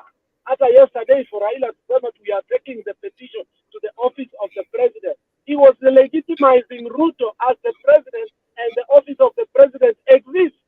And that is why, for me, I still wonder why people should even say that tulipeleka vitu kwa Ruto. Ruto kama nani? Ruto kama rais yako. You have already accepted Ruto kama rais yako. So, Omolo is right. Thank you. I agree. And I still go back to my questions. You know, this thing had a genesis, how it started, and the prognosis. I love what you have used there, palliative care. For you to qualify for palliative care, your prognosis needs to be poor. The prognosis of all this has been poor. Why? Some of the things they really said will happen haven't happened. We are yet to see them storming State House. And I'm not talking as Kenya Kwanza. I'm talking as someone who really wanted to see that, because that would have been, earth-shattering news. What happened to that? That's the question. Not the talks. Because the talks are clear. The talks are to go on. Maandamano are to go on. Omolo has advised you that, please, don't take political statements for politicians and bring them here so that we can discuss them. if you hear some things, they are political statements, but then you must now dissect political statements and the real agenda. Now, if you hear, and that's what shocked me above everything, and Madam Sholei took advantage of it, and made a good propaganda, which even if I was in Kenya Kwanza, I could have made. When Baba said it must be a structure of an accord, kama ile ya Kofi Annan, then Madam Sholei rushed in to talk about the seat of the Prime Minister. You hear that? Why did Baba bring in? Why did Baba bring? If he really wanted to take, if he really wanted to take Ruto out, why did he have to bring the accord in? So by that time, the issue of taking Ruto out was a foregone conclusion that Ruto cannot go. There are no structures to take this guy. So Plan B was on the table, but this Plan B was not acceptable by the common Mwananchi because for us, the euphoria was Ruto must go. Sahi hata ukienda some forums, utapata watu bado they are dying that Ruto must go. But people like Omolo and I understand talks started. Once the talk started, the issue of Ruto must go, ilienda mbali. So let's not discuss political statements here. Let us discuss You see, I strongly, as a moderator as well, I would still strongly not say that I agree that we shouldn't talk political statements, because these political statements have influenced the decisions and the stands of many. Number one, we have, I don't know if you're watching, those in Tembei, you can go and see there's a bunge la Mwananchi, people are complaining. This is not the desire they wanted. The political statements influenced their decisions. They said, we must do it. They said, we will follow the words of Baba. Whether official, listen, whether official, whatever statement however you'd want to describe them. But now they're lamenting. The tears, the prime tears are so loud that we wanted to storm State House. We were promised that Baba will be sworn in as a president, but that is not happening. Wanalalama. I wish you see the Nuru Kanga now. I wish you are able to see. Listen on the same note. I think it's the one talking at the moment. I was with the Kimbi. Angry. Listen. On the same note, when Baba successfully did Maandamano on 20th, the guys on Kenya Kwanza, because they were promised kwamba Baba kijaribu, we will arrest him, naenda kule Maragwe committee. And the guys in Kenya Kwanza were very convinced kwamba Ruto si Uhuru na atamshika Raila. And when Raila successfully did Maandamano na akaenda nyumbani, even the guys in Kenya Kwanza, they were very agitated kwamba mbona hakushikwa, akarudi tena mara ya pili. Walikuwa maambiwa pia kwamba akijaribu, hata ile siku Ruto I think alikuwa Amerika na ni Gachagua peke yake alikuweko, na Gachagua wakasema mimi ni mtoto wa Maumau, na watu wakasema this time round mtoto wa Maumau ndiye atamaliza kabisa. Nothing happened. Na hata Gachagua mwenyewe alikuwa anajua kwamba don't say nothing happened. It is that day that we normally say Baba was shot 11 times, 10 times, 7 times, 9 times, depending on the clip you are watching. Listen, there is nobody in the insecurity field that doesn't know kwamba Raila is using a bulletproof vehicle. Everybody knows that. So that attempt of those are the kind of things that the narrative only to move the masses. Sometimes we have to understand everybody, and even that police who was aiming there, he know very well that is an armored vehicle. Now, there are some political statements that only just need to strengthen their, and boil the aspiration of the supporters. Even Gachagua knew very well that he cannot arrest, he was not planning to arrest Raila in whatsoever case. But even Ruto, he knew that he cannot do anything to Raila, and he was not planning to harm him. But he will tell people kwamba atajua ajui nitamfanya hivi. So those are when you are judging. So when you are judging, you cannot judge based on the political statement that is out in the field there. Ile kitu nikasema ni kuwa we want to see the serious talks. What are the items on the table? The items on the table of discussion. Hiyo sasa ndio itakwambia kwamba what was the direction of all this from the Kenya Kwanza and from the Azimio, the items on the table. Now, one item ilikuwa kwamba hatuwezi kuongea Kenyatta akiwa pale. lakini Kenya Kwanza they knew because they brought Kainan deliberately, lakini sasa wamejua kwamba this thing is going array and now they decided to remove him, so now the serious discussion will resume. So kwa nini watu waende maandamano kama kuna serious discussion? It does not beat any logic. Okay, let's go with what you're saying. Why didn't Baba yesterday really come out to show us that he's with us in the Maandamano? Let's come from there. Maybe you have some intelligence about that. Yes, I have some intelligence, and it is not even intelligence. It is just a common logic. Yesterday, the Maandamano of yesterday was a bit different. It was to petition the relevant offices. Baba himself is a diplomat, and he knows very well that he cannot carry 1 million to go to those offices. There were selected people to go to those offices. You cannot carry 1 million to go to the president office. You know very well. You know that is bringing a provocation, and nobody wanted to do that. So the Maandamano in the CBD, it was just to present the petition. Wabunge wapeleke petition kwa office of the president, wapeleke kwa treasury, wapeleke sauti yako imepotea, kwa treasury, wapeleke kwa IBC offices. So ilikuwa imepangwa hivyo. So and hii baba alikuwa na watu wa kutosha. Okay, sawa. Chando, vipi na kuona uko ndani?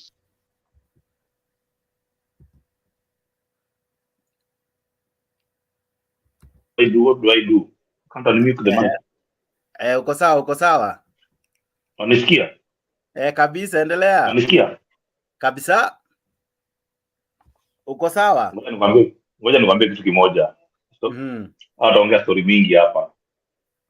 Baba, they don't know what they want. Watu wajui kitu wanataka nini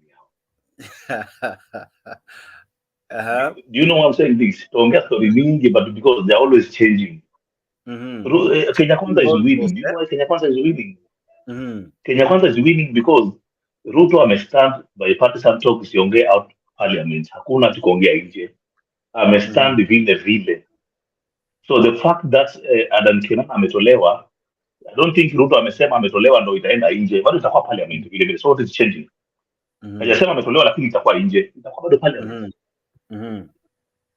Ama amesema kwamba itakuwa nje. Sasa so what they do sasa, ametolewa, hakuna shida. Sasa nini nafanya Ruto hapo? Kidogo tu, Omolo, no one interrupted. Allow him. No, I just want to bila kukuuliza swali.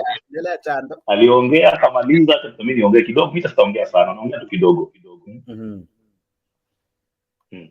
So sasa hii ndio nilikuwa nasema, wanaambiwa tutolewa mtu the Azimio funds au kina Ruto kwanga, baadaye wana uchungu sana because whatever wa promise hazikui.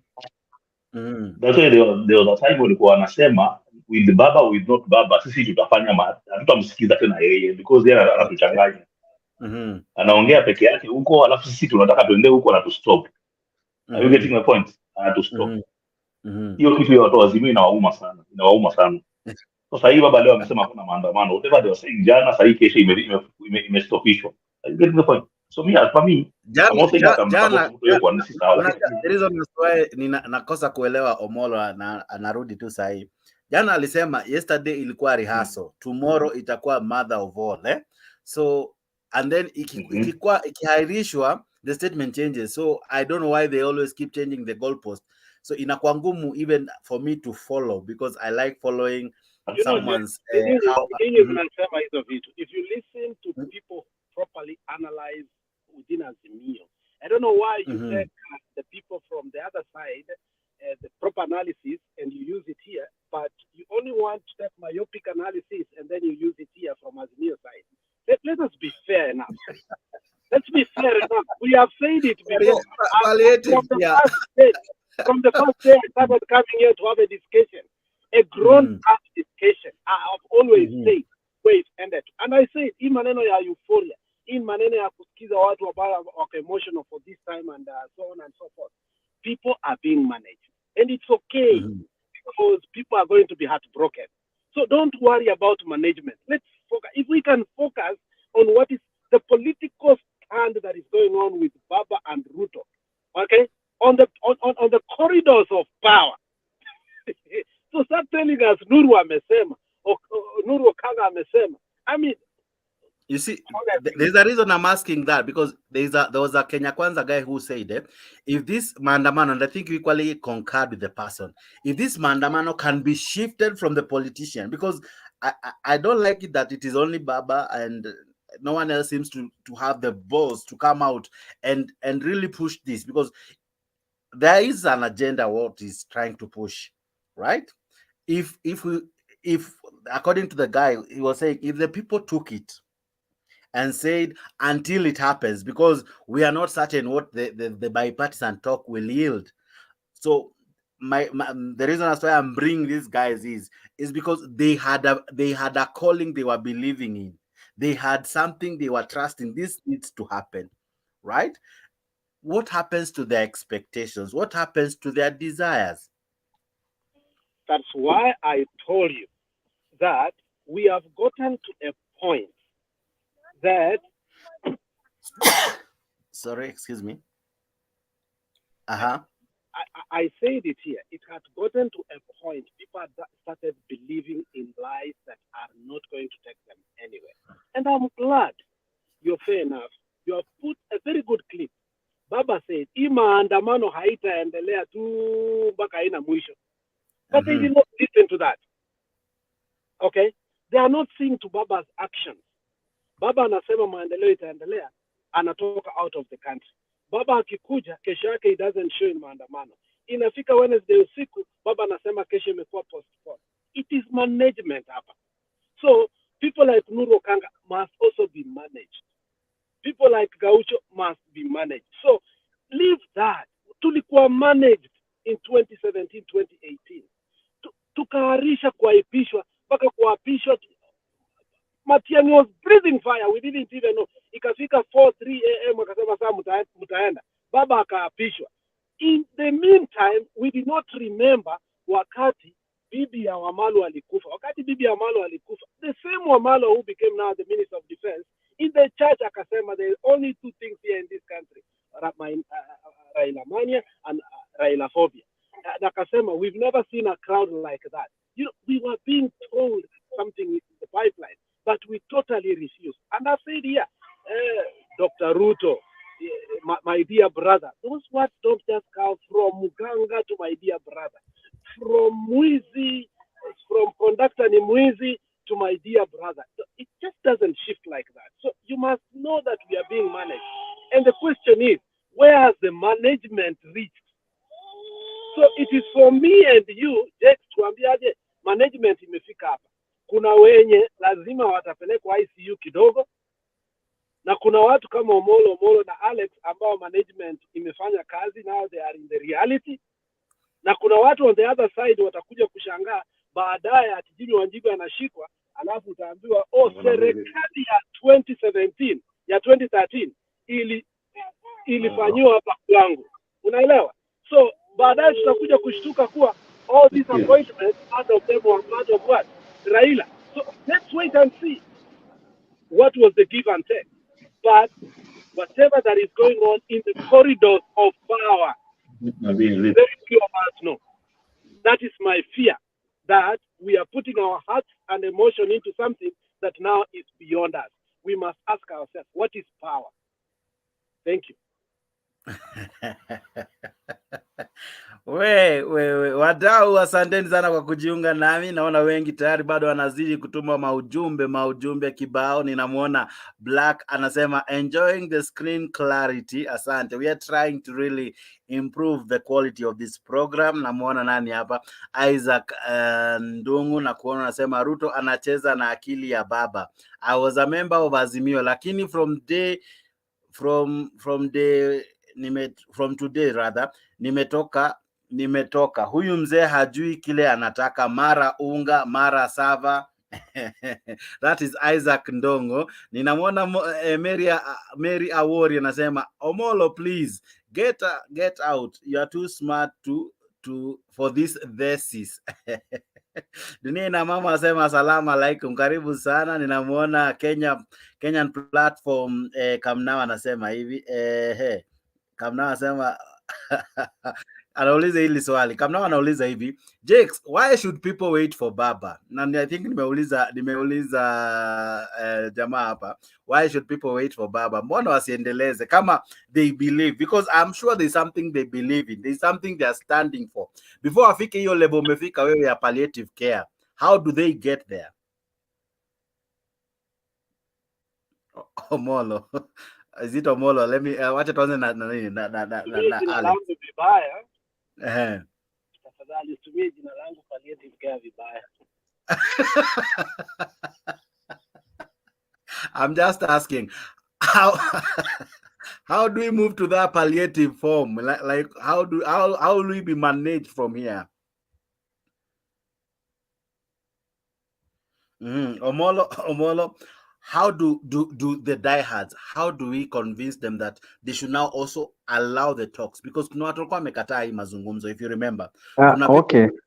who felt this mazungumzo will be a waste of time. There are people who are saying this mazungumzo will yield to another handshake. There are people who believe this will soften Raila as it did in 2017. They want him to be as vibrant as he has been the last couple of weeks. So do you still hold the fact that the talks, as much as they should go on, Raila should not pull down his should not lower his ball, he should continue pressing on? Ile kitu iko ni kuwa there is no way the diehards they will just soften automatically themselves, just like they did in 2018. And that is the fact. Alafu there is no way you will tell Raila to continue pushing harder when the other side already give you a soft hand. And there is no way also you can tell Ruto to continue pushing harder when the other side. And Raila, yeah, there is a last statement. I don't know, that one I know maybe you might not get it. Alisema kwamba the reason tunataka sava ifunguliwe, it is not because we want to take the power. No, but for future elections. That is what he said by himself. And kuna kitu jana ulikuwa umetuma nili nifanye research na nikakwambia nitakuja nayo. And nimefanya research. If for example sava leo ifunguliwe na ionekane ni Raila alishinda, what would happen? Raila atapewa ama Ruto atapokonywa? The reality after kufanya research, hakuna kitu inakuwa reversible. Ile ni kama referee, irreversible. Ile ni kama referee unaweza kufunga bao na mkono wakati na akishapuliza kipenga, hata kama itakuja kuonekana kwamba kulikuwa na makosa, lakini watajaribu kutafuta disciplinary measure, lakini that ruling inabaki kuwa hivyo. Sasa hata saizi hii sava ikionyesha kwamba Raila ameshinda, it does not give ati kwamba ati automatically kwamba ati atakuwa ambiwa sasa nenda State House. Supreme Court inaweza kupelekewa new evidence na itatoa direction. It will be discretion of Supreme Court. They can decide to jail Chebukati. They can decide to penalize him, unaona. Lakini hii ya 2022 in most cases hiyo itakuwa imeenda hivyo. So hata baba mwenyewe anajua hiyo. Ni ile tu sasa vile unasema kuna supporters wengine diehard wanafikiria kwamba vitu tu inaenda kirahisi, vile wanafikiria kwamba ati mtu anaenda anaambiwa State House, toka nje, chukua sufuria, nenda na baba ingia ndani. It can never happen that way. That is just a dream. It can never happen. So lakini baba kusukuma, tulikuwa tunaongea mambo ya electoral injustices, watu hawaelewi hiyo. Baba anasema kwamba saizi baba analaumiwa kwamba kila election analia, kila election analamika, hakubali kushindwa. Naye on the other side, let us understand him. On the other side anasema the reason why I always cry, it is because bado tuko na problem katika our electoral system. Sasa sisi tunataka kustraighten hii kitu ili going forward at least tutakuwa tumeminimize mambo ya nini, mambo ya fraud katika election na mambo ya wizi, unaona, of which that is a pertinent hata even with the exit of Raila, hata watu ambao wako katika Kenya Kwanza, they will be competitors of tomorrow. Hao watu unaona saizi kwa Kenya Kwanza, they will be competitors of tomorrow. You don't know even after the exit of Ruto whether Ichungwa na Ndindi Nyoro, they'll be in the two opposing sides. You don't know whether Cherargei will be on the other side. You don't know whether Cheruyot will be fighting with Ichungwa. So ile baba ambao anaongea, it is a national discussion, a national talk, and bipartisan. Na Ruto pia, Ruto on the other hand, he also understand. Ndio ukasikia akisema, I remember there is a time alikuwa anaujiwa, akakuwa anaambiwa sasa hii bipartisan talk na wewe ndio uko na majority. Akasema no, it is not about majority, but it is about the thing that you bring on the table. Unaelewa? It is not about game of numbers. That is even the right word that he used. Akasema it is not about game of numbers. Unaona? But it is about the agenda that will bring national unity and the values. Okay. So hata yeye mwenyewe anajua kwamba this discussion is important. Yeah. I can still turn the coin. Unajua, sometimes you may find me harsh, but I am very balanced. I try to be. Yeah. Do you see as though Ruto as well, ni kana kwamba he has come out weak in all this? Because one moment he was trying to show us how powerful he is, how strong and how ready he is prepared. But each time is like Baba has emerged on top. To the point that a sitting president can almost beg Raila Odinga to call off Maandamano. I believe he has all the instruments of power. He has all the abilities he has to tame, to control, and to bring to a stop some of these things even before they begin. Do you see Raila being the person who has emerged victorious in this, in the sense that Ruto had to beg him, had to ask him, my brother, even to going to the level of saying, if you want me to call you my brother 10 times, it's like a soothing president trying to be as humble as he could, so as to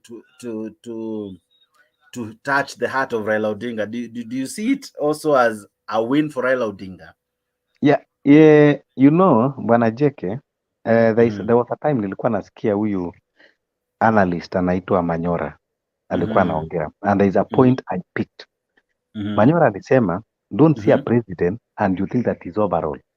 Okay. Akasema there is a system also in place. Na saa zingine hata president anaambiwa don't try that side. Unaona? Don't think that is overall, that he can do whatever he wish. That is why you see hata katika military ranks huwa kuna protocol yake. Now katika governance pia there is another also system in place ambao watu ambao wako katika system wanamwambia president don't go that side. Now Ruto sasa ona huyu baada ya kutoka palliative care ameingia hustler, but sawa, tuendelee. Now when akiwa anafanya hivyo, yes, amecede some grounds. Ila alikuwa anasema kwamba there is no talk like I told you before, there is no talk. The only talk that we understand is about retirement na kumpeleka yeye Bondo, unaona. But now amerudi, amesema my brother, we need to talk. Because why? There are also some external forces calling him, you know. Unakumbuka hata wakati juzi alikuwa anaongea na Ibrahim Mo, and Ibrahim Mo alikuwa anamwambia please, you know, you people try and talk, you know, don't be like Sudan.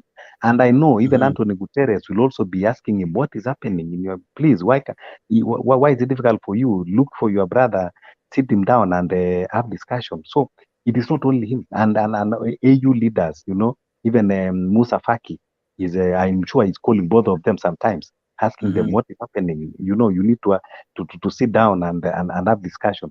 So it is not about Ruto alone, but also I know there are some also, you know, the pressure, external pressure coming in, and not only in Ruto side, hata kwa Raila pia anapigiwa, anaambiwa no, you know, you should sit with the president. Na ndio nikakwambia hizi vitu zingine za kina Nuru Wakanga pale, hiyo huwezi kusema ati you know ina determine ati fate ya Raila ama hiyo ndio Raila alikuwa anataka. Raila mwenyewe alikuwa anajua there is no way utamng'oa Ruto katika State House. That is a dream. Tuambie when we come to the reality, you can only push him to do this thing now that we are talking. Either Cherera 4, that one you can push him. Unga ishuke chini, you can push him. Saba ifunguliwe, of course also you can push him, Saba ifunguliwe. Na hata Ruto mwenyewe anajua hiyo Saba ikifunguliwa still hakuna mahali ataenda. We are talking of 2027 here. But now you know Saba ikifunguliwa halafu ipatikane kwamba alishindwa, hata kama atakuwa kwa hiyo kiti, lakini nakwambia atakuwa ameluza lot, na yeye mwenyewe atakuwa anajua kwamba 2027 ana gamble. That is why unaona anashikilia hataki ifunguliwe, because it is going to weigh him down. Even Jake, hata mtu mwenye maybe alimsupport atasema no, I did not want Kenya to be this way. Yeah. Thank you. Kuna mtu anajiita hapa Joseph Felix unasema Mtembei TV salamia watu wote wa Ruiru Kimbo. Watu wa Ruiru Kimbo, habari zenyu, karibuni sana kwa show. Namuona Rina Moses unasema the first maandamano raised 15 billion which was wasted. Gloria wa Wuda na kuona, Team Kibe ninakuona, Benson Maritich ninakuona, na mnani mwingine hapa namuona George Osongo ako ndani, na Kamnao TV ako ndani, ako gangari. Anasema hivi, the international community is giving them pressure and Kenya is vital for peace. Why should they wait for Baba? They should go on without Baba. I think he's talking about the demonstrations. Isaac Ndongo anasema, I think kwa nimesoma hii Isaac Ndongo, Mary Awori na kuona, Kenyan Platform ninakuona, Maximum Sounds. Asante kwa ujumbe, na Maximum Sound wako in the house. Maximum Sound vipi? Mimi niko poa. Maoni yako kaka, vipi wewe unafeel aje baada ya maandamano kuambia kesho ni pause? Mimi kama Azimio supporter, I'm so disappointed. I'm so confused. Okay. Mimi ndio ule mwenye mko mna discuss, yani wale wenye tumefeel hiyo kukatizwa kwa maandamano metukazia sana. And amevaa jazi ya hustler, I think atakuadvise hapo nyuma ya tent how to move on after a serious breakup.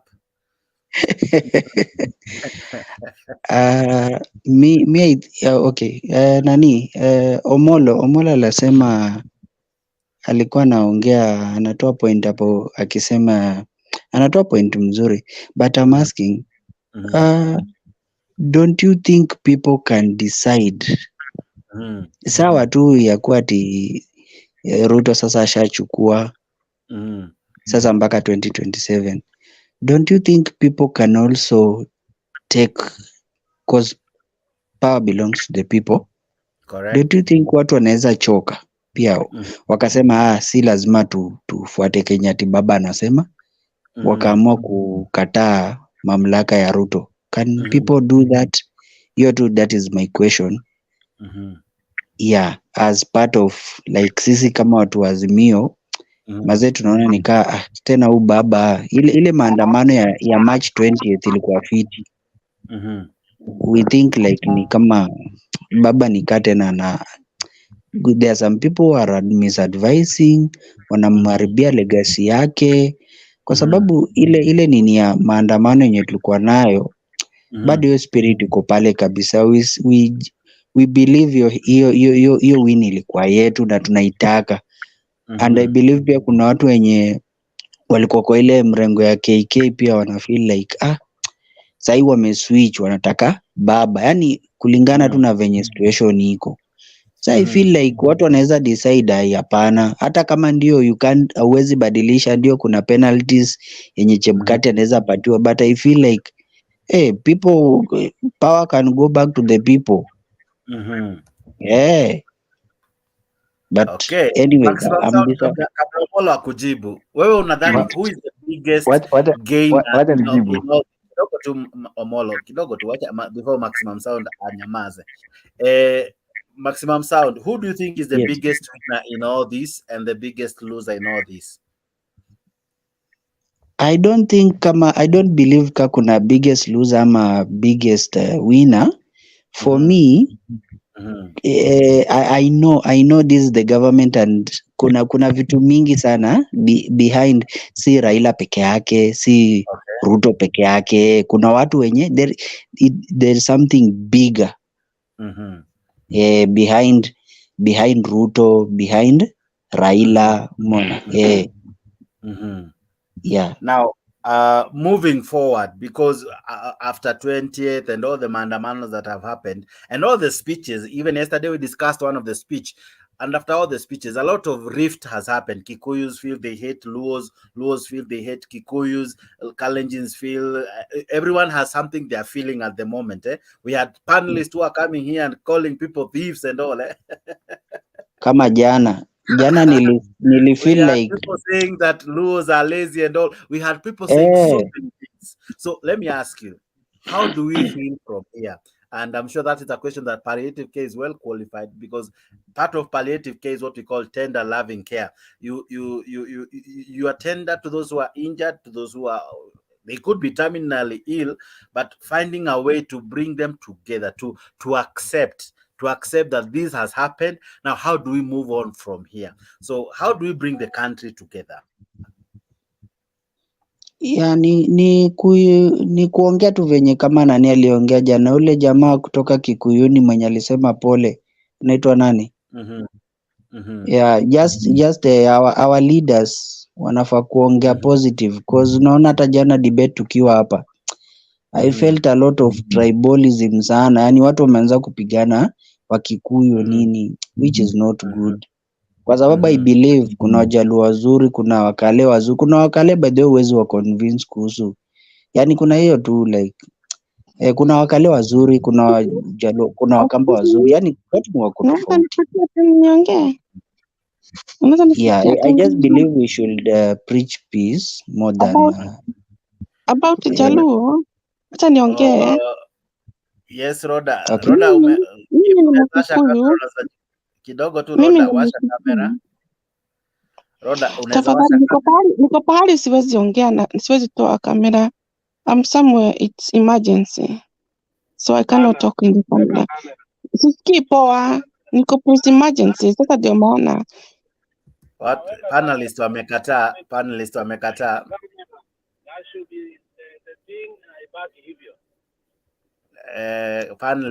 Tafadhali jaribu tu vile utaweza ili tuweze kuona sababu. Niko acute.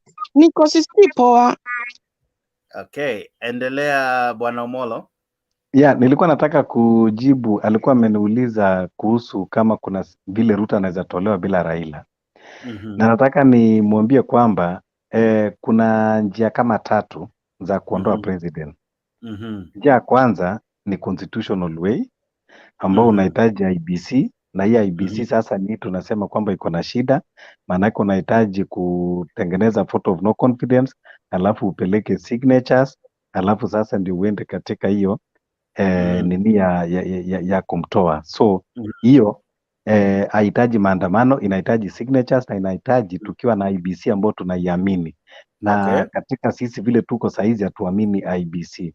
Jambo lingine ambao unaweza kumwondoa rais ni katika military coup, ambapo kuwe sasa kuna jeshi ambao wako tayari kumpindua.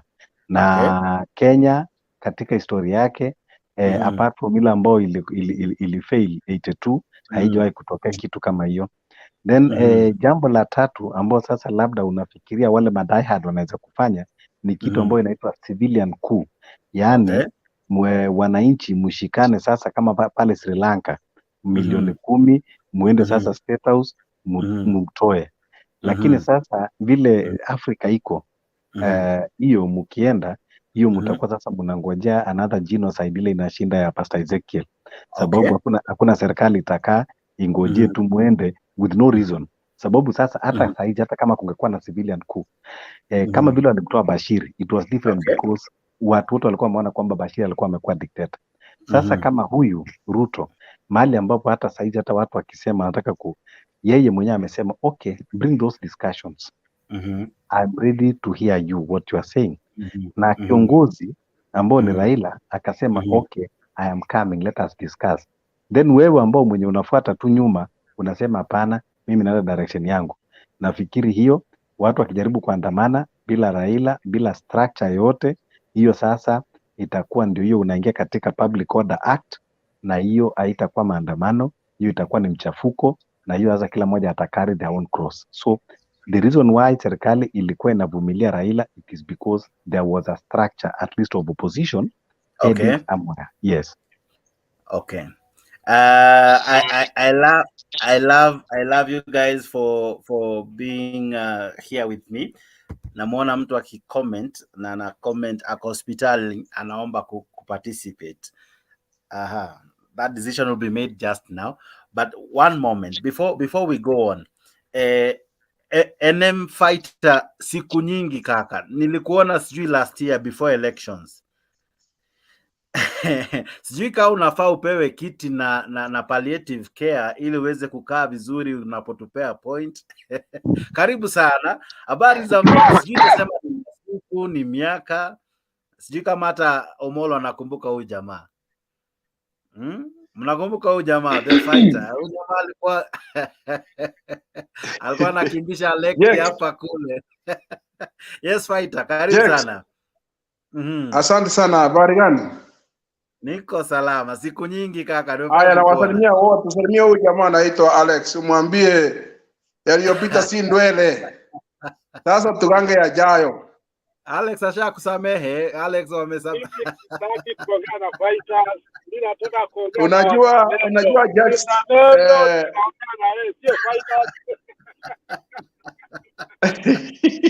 you know, we told these people the truth.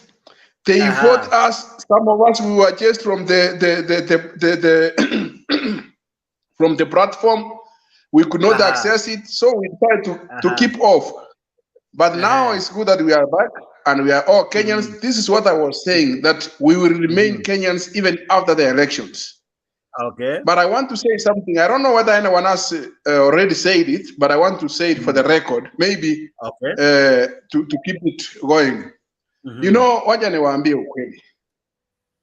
The president who is in place now, Samoei Ruto, is going to be there for 5 years until 2027. There's no question about that. The reason is this. There is a stipulated time for elections, which is 5 years.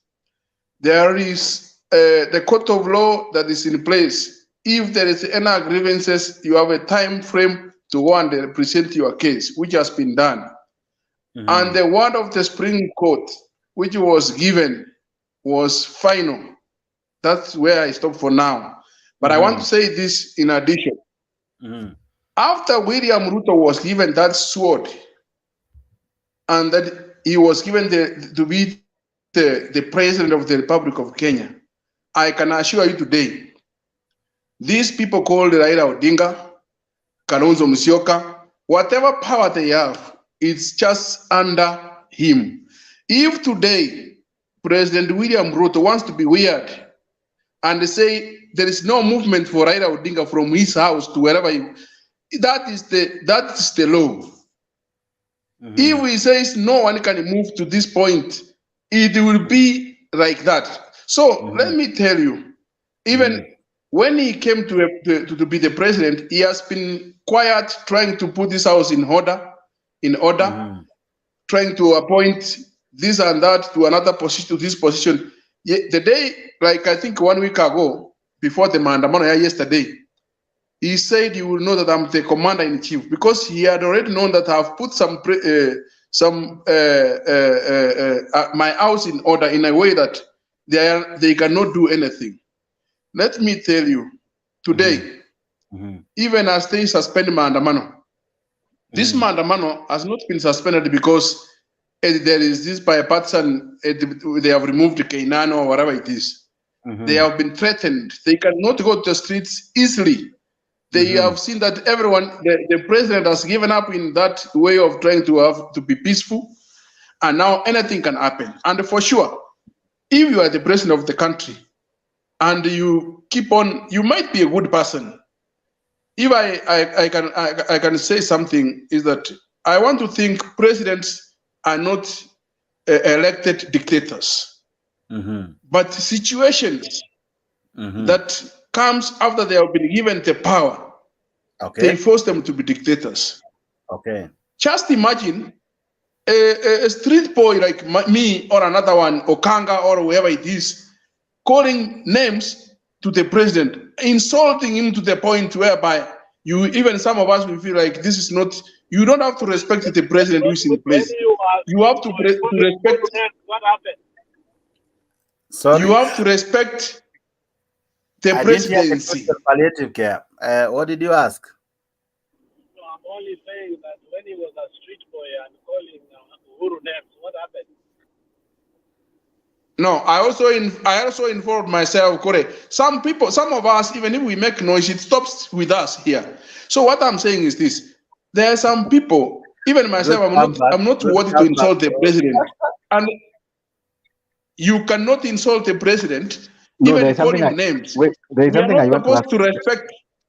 There is something I We want are to not ask. supposed to respect the president There is something I want to ask as you before an you go far. individual, but we are supposed to respect the presidency, because that position here is supposed to be given that respect.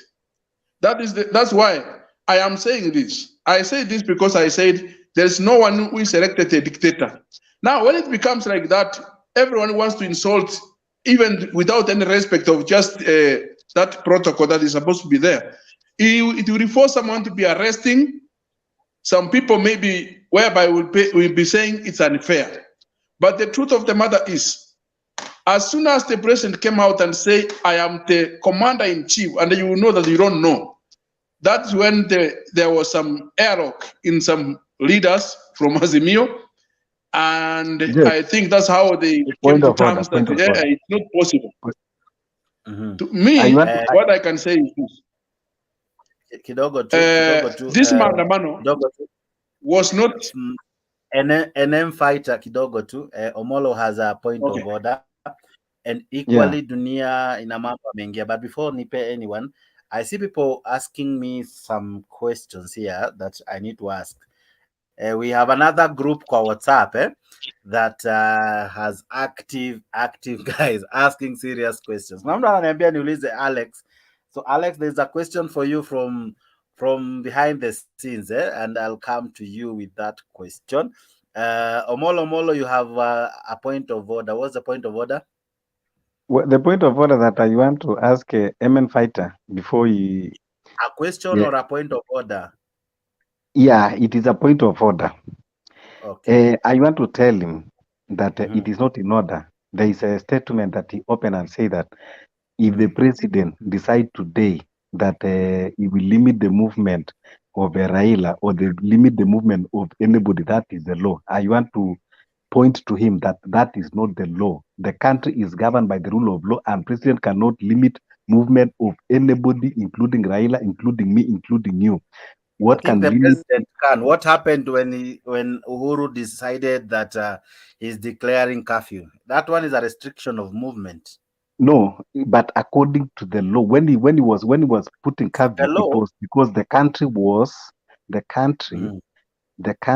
was at the situation that time, and that is why the law applied. That is the constitution. But president, by saying mutajua hamujui, that is not the constitution.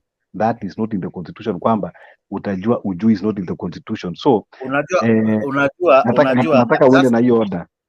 Kidogo tu. That statement has two meaning. Jana tu Raila's security, that of Mama Ida, that of Kalonzo was withdrawn. That's something the president can decide to do. That one leaves Raila vulnerable, right? So yeye kumwambia he doesn't need to come out strong. But no, Jack. My question, so that you respond. My question is this: when he said mtajua hamjui, when he removed the security and all, was it one of the reasons that you feel maybe Baba felt vulnerable and exposed, that maybe he chose to sit back yesterday and allow others to be in the street? He kept back. Kwanza nataka kusema by withdrawing security of Raila and Kalonzo, is not in the constitution and is not even in the, it is not the work of president. And by doing that, himself, he contravened the constitution. And for your question, that is not what make Baba to change his mind, because hata Ruto mwenyewe, how does he contradict the constitution? The security of the retired premier and the retired president and the retired vice president. Retired premier. Because of that, I want to play. My friend, I want to answer it like wait, that.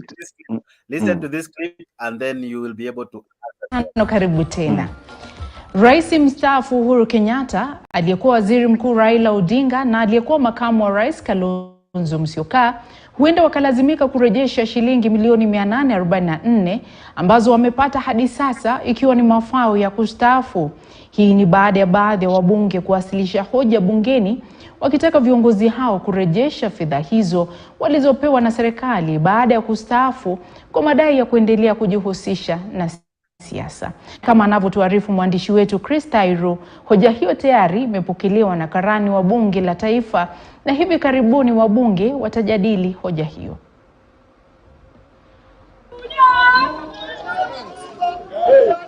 Kwa miezi michache iliyopita, uongozi wa Azimio unaongozwa na mwenyekiti wake Rais mstaafu Uhuru Kenyatta na kiongozi wa muungano huo Raila Odinga umekuwa mwiba kwa serikali ya Kenya Kwanza. Kiongozi wa Azimio na kiongozi wa Wiper Kalonzo Musyoka wakiongoza maandamano ambayo yametikisa uchumi na utulivu wa taifa, Rais mstaafu Uhuru Kenyatta ameshtumiwa kuwa mfadhili mkuu wa maandamano hayo.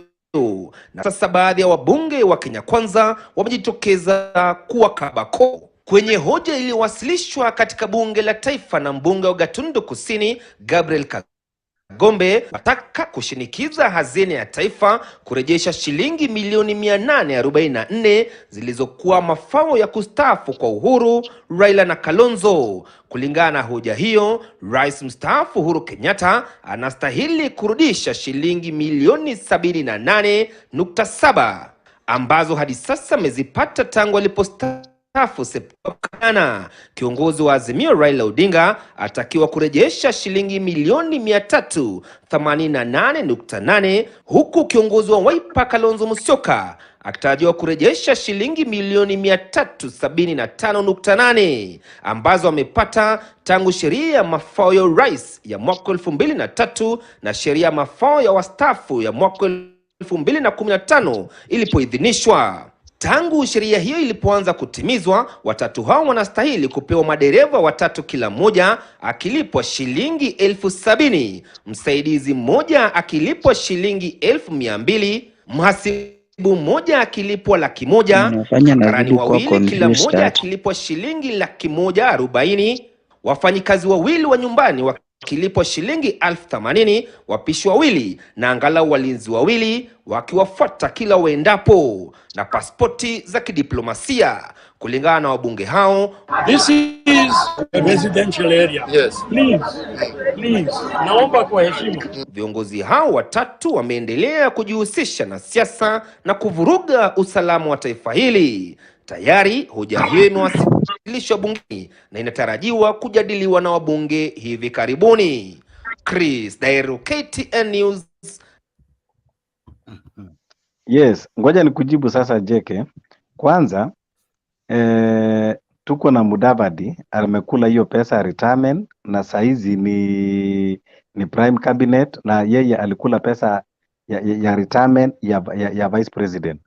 Tuko na magovernors ambao saizi wanahudumu katika Senate, walikula pesa retirement na wako katika Senate. So hiyo tu ilikuwa ni mambo ya kuweka tu political pressure on those people, but even they know that kind of law can never exist, because Ruto mwenyewe amekula pia pesa retirement ya deputy president na yeye ako active in politics, is even the president. So if you are to say that, nearly everybody will be a victim. You find somebody that was a senator akapata retirement ya senator akaenda kwa governor, mwingine amemigrate kwa governor amepata retirement ya amekuja kwa. So all these politicians, they are one and same, and that kind of discussion, it is only to insert pressure on those. Kama ni hivyo tunataka tuone Mudavadi akiwa line up as a vice president, tuone Ruto akiwa lineup as deputy president amekula retirement, tuone Bwetangula akikula pesa ya Senate, tuone Kingi akikula retirement ya governor.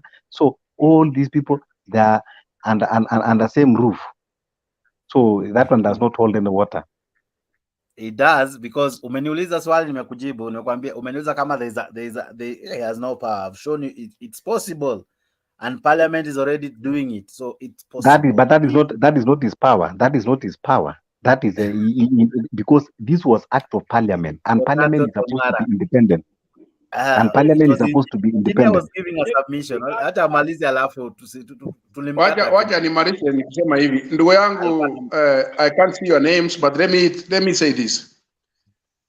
If the president intends to do things the wrong way, he can do it the wrong way. Today, if the government wants to freeze the accounts of these politicians who are giving out for some support for Maandamano, I am telling you, you will make noise, but there will be something very small that will make their accounts be frozen, and they will never have the funds. So the government can do anything. I remember you ulikuwa kwa ile debate yenye Ruto maaskari wake walitolewa, and he was still in power, and while the police were withdrawn, and so you may say he has no power, but things happen in this country with or without laws governing, because Ruto's security was withdrawn and akapewa AP. And I remember, Fighter, you were very strong on that debate. I remember that. Yeah, when he said, even if you give me security, I don't mind. I'll still keep on with them. And you know what I'm really trying to say is this: you cannot say that he cannot do some things. That's why I started by saying there is no one who was born a dictator. Situations makes him to be. After you have been given the power, when you have influence. Today, let me tell you, my brother. Today, if President Ruto says there is no entry to Nairobi, I know it's illegal, yes. But if we make a mistake and say, and that's why the president must be checked his head whether it's working properly within a certain period of time in those developed countries. If today he says no entering in Nairobi, there is no one who can enter Nairobi from Westlands or wherever it is. It will be just like a law. You know, I didn't mean it's a law. But his words, whatever he says, there are some people who are ready to implement, because they say he is the commander in chief. So let me tell you one thing that is happening here. Ruto is a very good person, and that's why you see so many things are happening. Insults are all over the place. People are demonstrating until even he came up with the issue. Okay, let us go to parliament to talk, because he wants just that peace. If he was someone who said that I've got a presidency, you are fighting me, now I want to revenge, I can tell you we could not be talking the way we are talking now. So what I'm saying here, we want peace in Kenya. In fact, our tourists, I like the spirit of our Tory. After you have been defeated, it's good to come and agree that it's over. You cannot reverse. There is no way. No way. If Ruto defeated them with all the powers and everything which they had in place, and they became president, then today you tell me that you want to overthrow him, you want to walk to State House. Which is State House? You cannot, my brother. The only thing is, let them go back, strategize for 2027, look for a better strategy, and live to fight for another day. I was saying this truth to go Alex. They fought me, they chased me, but the truth is, the facts are stubborn. Let me tell you, they cannot do anything, even this by button works. Jex, my name is being quoted. You are not protecting me, and the person quoting my name does not even know me. I don't know where he knows me from. I mean, Juju is real. I am not quoting you in a bad mood, wherever my brother Alex. What I'm saying is this. One moment. We had a conversation before. Eminem, I'm sure you're talking about Alex, who is not in this show. The one in this show is palliative care.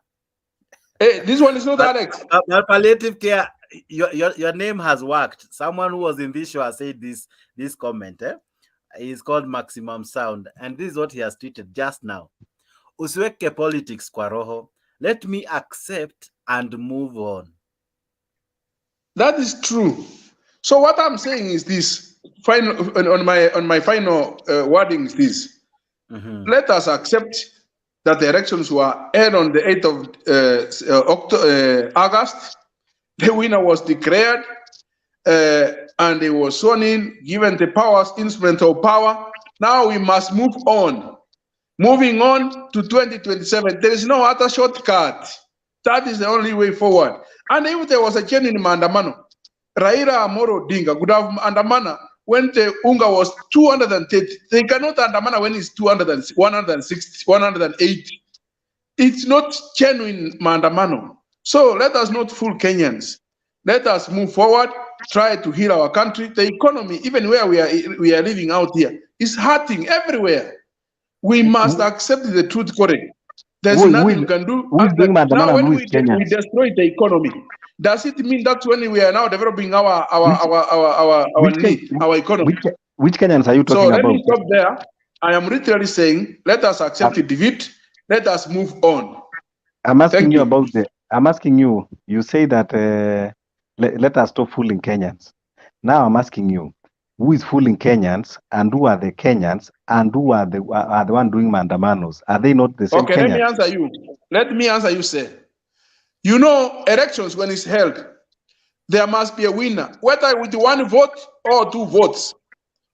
So the one who won with the higher margin, whether it was 1 vote, is the majority. The one who got less is the minority. So the minority must have their say, and the majority must have their way. So to me, we must accept William Ruto won, and he is the president. So those who are Andamana, if Kenya Kwanza brings their people to Andamana in the streets, and the Raila brings these people to Andamana in the streets, so what is the end game? So you mean those who are doing Maandamano are less Kenyans? No, I didn't say that. They were divided. They were less. They were not. There is a majority and minority, even in parliament. You just say the minority must have their say. If that is their say. But not demoralizing the economy of the country because you want to do things on your favor. Tell them how their say is. You're just the one to tell the minority how to do their say. Not banning people's cars, not banning people's supermarkets. How do you prove? How do you prove that it is them that they ban the cars? And then Jake, unajua Jake, wacha nikwambie. Mimi nimeenda matanga nyingi ya kwetu. Jamaza anakuja. Karibia Mike, sauti yako iko mbali leo ama uongeze sauti kidogo? Mimi nasema ukikuja katika matanga ya Kisii usikie mzee anasema mimi niko na machache, alafu akishamaliza in 3 seconds anasema lakini jua sasa speech itaanza. Alitumia vizuri sana, akaongea akasema nimemaliza, lakini unajua nimeenda kungojea amalize na alisema ana mengi hakuwa na mengi, ni hayo tu kwa sasa. Nilikuwa nataka kumwambia bwana M-Fighter kwamba mambo ya unajua M-Fighter tangu zamani alikuwa vigora sana Ndio nataka kwanza kumkumbusha kwamba tulikuwa pamoja na yeye, ndiye kwanza asisahau. Tulikuwa pamoja na yeye, tulikuja hapa mpaka wengine tukabadilisha jina.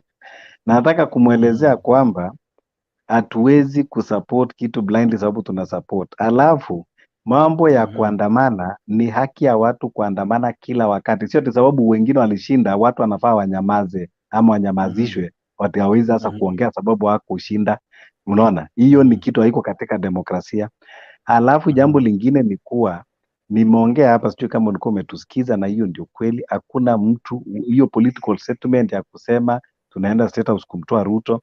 Raila ni mtu amekuwa mbunge miaka karibu 40, anajua sheria, anajua kwamba uchaguzi kishafanyika huwezi enda tu na ukamtupa mtu. So hiyo ni political settlement ile ambayo inafanywa, lakini hata ukiangalia katika zile items za bipartisan talk hakuna mali nasema Raila Ruto angolewe, na bado ina address Ruto afanye hii, Ruto afanye hii. Anafanya akiwa nani? Anafanya akiwa president. Lakini kuna mambo mengine ambayo inahusu wa Kenya, mambo kama ya unga, mambo huwezi kusema ati sababu Raila hakuongea unga ikiwa 250 kwa hivyo ndiye afai kuongea saa hizi pia bado ana haki ya kuongea, na Wakenya pia hata bila Raila wanafaa haki ya kumwambia Ruto teremusha unga ishuke ifika hata 100 ama 70. Tukiongea mambo ya kustrategize 2027, hii sasa ndio inaitwa strategizing. Anaambia Ruto kwamba tunataka tuchague IBC ingine fresh mpya ambao wote tuna participate kuchagua. Tunataka sava tuifanyie audit, ile re-audit ya ile 2022, tuangalie ilikuwa namna gani, mambo ilienda namna gani, mbona ni kama hatukubaliani. Hiyo ni part ya kustrategize 2027. Kwa hivyo ukisema strategy, unafikiri strategy ni kwenda kukaa nyumbani na kukunywa uji? Hii ndio strategy sasa ya kufanya 2027, pia bado ni strategy yake anafanya. 2027 si Raila lazima akuweko, lakini anajaribu kusema kwamba wacha tutengeneze, ila hata mwenye atakuja kusoma 2027 hata kuja kulia kama mimi.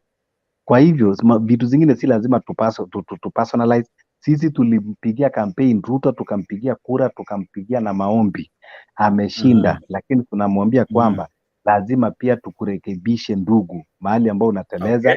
Hatuwezi kubali utumbuke, sisi si vipofu.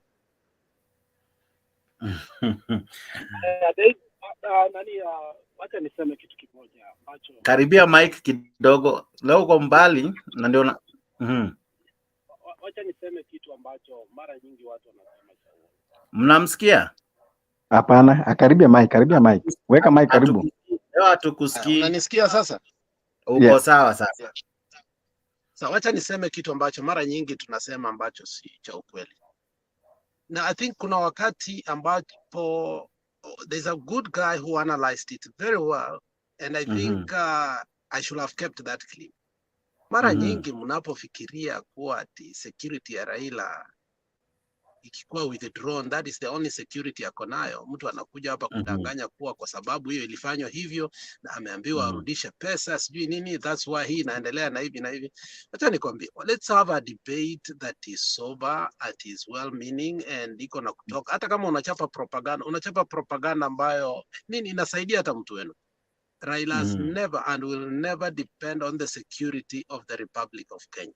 From his heydays, he understood that for his political survival, his security can never be compromised. If you look at the security of Raila, over the years, there is about 2-3 people ambao unaonanga huko nyuma kando, every time, everywhere, and more especially, ikifika kwa vitu kama maandamano na vitu vingine. Go watch out. So, ategemeange ati ameamka asubuhi, achukue AP, aende, apigiwe, security na hii. This is a guy who knows how to operate in the structure of how to keep himself safe, because he has been a target in many ways. Reminds me, that I think I've seen that clip, Alex. Is it that one that says there is a security that was with his father and is still with him? Exactly. So tusidanganya watu ambao wajajua, watoto wadogo ambao wanakuja kisiasa wafikirie kuwa Raila anaamkanga asubuhi pia ya Ruto ndio inamchunga. Hakuna kitu kama hiyo. Na Ruto mwenyewe, for him to have reached where he is, hata wakati security yake ilikuwa withdrawn, don't think that alikuwa anategemea security ya Matiang'i. A serious politician who knows that he has a stake in the politics of Kenya must outsource his security. Na vitu za kusema ati pesa zirudishwe, hiyo ni ujinga ya wabunge. Wabunge hawaelewi vitu saa ingine wanaongea. Ama wanazifanya kwa sababu hawawezi leta mswada ya kuongeza hata ya kureduce school fees. But ukiangalia vizuri Jex, hawa watu wenyewe wako in the judiciary. If you do something in politics, it will affect them. And they know that very well. So, once you do that, ikifika kwa judiciary, it just dissipates there, because once it precipitates from the judiciary kutoka kwa parliament, muikubalie, it means that even watu wa judiciary wanaweza ambiwa rudisheni pesa ama they can be investigated. So tusichezewe kichwa hapa ati watarudisha pesa. Nani amewahi rudisha pesa?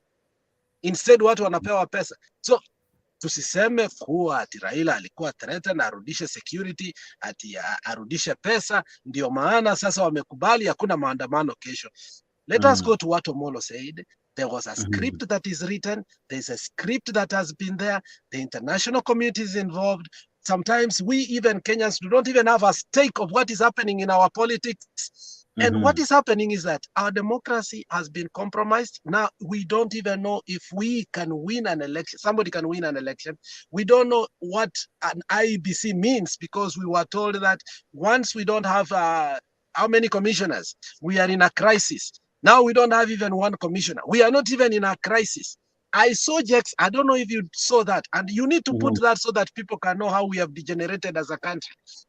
There is a place, I think koti ilisema huyu jamaa hajashinda kura. But the judiciary kasema hivi, enda kwa newspaper uone, kwa sababu hatuna IEBC, huyu jamaa ataendelea mpaka 2027. Now, I mean, I tell you, we are not discussing those things. But we should be in a crisis right now without IEBC. But people are happy that Ruto is the president after sacking all these people, making people, whether it was compulsory or not. But, you know, we are degenerating our own institutions. Today it's you. Tomorrow it's going to be another person. But when it's not you, you will cry foul. When it's not me, I will cry foul. But, you know, the institutions remain, but they are not working. So let me reiterate this. Today, you cannot say that Raila has fallen. It is the Kenyan people who have fallen. If you lie that Raila has fallen, Akin Jax, hiyo taito yako inaniumiza sana. Raila has not fallen. The people of Kenya are falling. And we are taking sides here.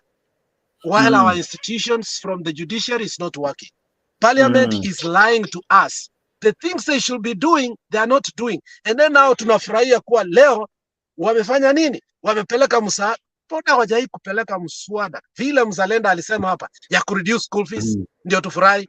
Atunafurahi wamepeleka mswada ya kutoa security ya Raila na kurudisha hii pesa. No money will be returned. Na no security has been taken. And if it has to be taken, these people have their own security. Nobody should be happy about that. There's a question. Kuna watu wananitumia maswali kwako, acha nisome ya kwanza. Kuna mmoja anauliza hivi. Uliza Alex hivi. Azimio wanted Ruto. Azimio wataasema Ruto accused Adan Keynan, which was accused Adan Keynan, which was Raila's demand. So unaona kama itakuwa excuse, because pia hata Keynan mwenyewe anasema Azimio watatumia hiyo kama excuse that we are going back because now Adan Keynan has removed him, or rather recused himself. Now we are ready to go to discussion. Do you think it's it's an escape that they will use? We had that. Let me preempt that and tell you. We had a discussion with the Temba. And I loved Temba. Temba used to have very intellectual discussions. And that's why I used to say he subscribes to Plato. I subscribe to whoever I was subscribing. Now, when Mutula Kilonzo came to the TV to debate about the issue, coalitions of what of coalitions, and Mutula told us with finality, if we lose this thing, we can't force these people to be with us. Why? Because what we have made is this. And you know what? We kept joking. We thought that whatever was passed by Parliament then was going to protect defection, was going to protect everything. In fact, we even degenerated it immediately by saying now we gave even a window. We did not even want to give a window of defection. Remember, we watered it down. Now, nobody can force Canaan that is in Azimio. Okay. Because the law that we passed was ambiguous. Was ambiguous, Jex. So today, we cannot, what Ruto did on his part, the post-election coalition, but also making sure that he has unified and solidified UDA. That is what we could have done with Azimio. You fold the parties. The same way he tried to do with Jubilee, whereby people folded their parties and they came in. So today we are loose canon of parties that you cannot force. And you start saying that Canaan must be with us. Of course, he subscribed to us. But again, we have Vipenge. You go to court today, which is not functional. We still will have to sit down and create new laws, new rules, ABCD that are not going to help us. So, in short, Canaan be with us or be on the other side is an issue for me. We must look at the people we have on our side, if they are good debaters, if they are formidable, if they are loyal, and if they can bring substance on our side. We don't care who they put on the other side. Let's be honest. For us, if we have people who can agitate for us, we should not be worried who they have put on that side. Because after all, ukiangalia today, you ask, who is Azimio? Unashangaa. Because from governors all the way to MPs, Wakina Jalango, if we start fighting all these wars, my friend, we can't finish them. Because then we are allowing them to win, because before we define who is Azimio, they are continuing to rule. Because these people have already gone. So for me, that is neither here or there. What is important is, can we trust Omonda Tiel? Can we trust the group that we are given? Now, what is our agenda? And if that agenda, is it attainable? Because so much before, from the beginning, when we were told our date with destiny, and I'm glad. Dunia ina mambo. Jana aliongea vizuri sana. Ile question mtu aliuliza hapa mapema kuwa wana mimi nifanye aje? Niko confused. Nifanye nini? Dunia alijibu hapa vibaya. Wakati vizuri sana. Jana mulimuuliza na nikacheka because he gave a classic answer. Mi maneno ya kuandamana kutoka katiba, kutoka kila kitu, watu wengine wanakuja kukula matunda yetu. Sahi kama nitaandamana nchi yetu ikatwe, hiyo nitafanya. And that is what you should do. Wachana maneno kuandamana vitu watu wanaenda kukula matunda ya watu. And I agree with him. So if we have to go forward, Azimio must be serious with the people who are going to agitate for them. You said you are not going to parliament. Are you going to accept these talks to be done in parliament? And if they are going to be done in parliament, remember Ruto was ahead of us. He gave the 4 memorandum to parliament ahead of us, where he said we should even have a seat of opposition leader. Are we going to allow that? To Alex, yeah, we hope it will not be a replica of 2008 wakati ile serikali ya nusu mkate. It was actually to be 50-50, but it reached a point where the principal went to Masai Mara. Walipofika kule, when they came back, tukaambiwa kwamba hata mkia ni nyama. So we are hoping we need a serious debaters this time round ambao hata kuja kutuambia hata mkia ni nyama. That's what we are saying. We and I want to warn you on that hizi vitu zilimalizwa vile Uhuru alikuwa Mombasa last time to pave way for the first tanker ya kupeleka mafuta. Watu walikula ng'ombe ikaisha. Watu wa Turkana walikula matumbo. Watu wa Nyanza wakakula. No. Wacha ile Uhuru ya Masai.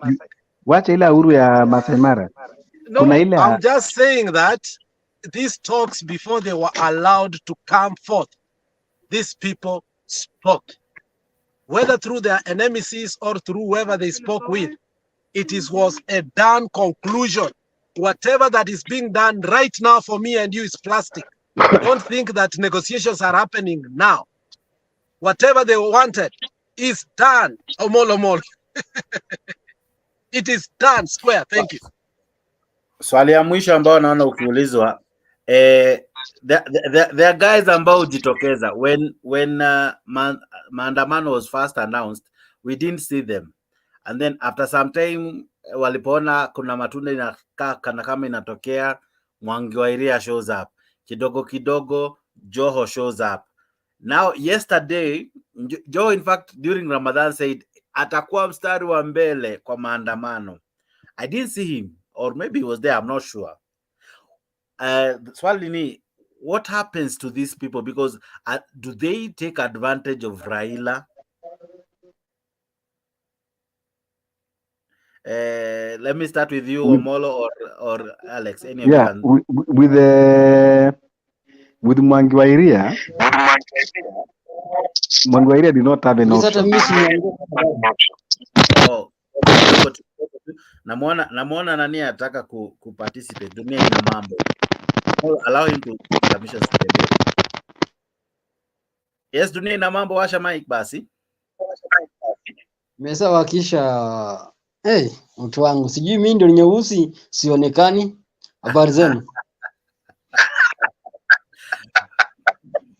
Tunakuona. Haya, wacha niseme ndio sasa wajibu maswali warudie vile wanataka kusema. Kile nataka kusema na bado narudia. Mimi nilikwambia hii maandamano ni munafiki. Upende usipende.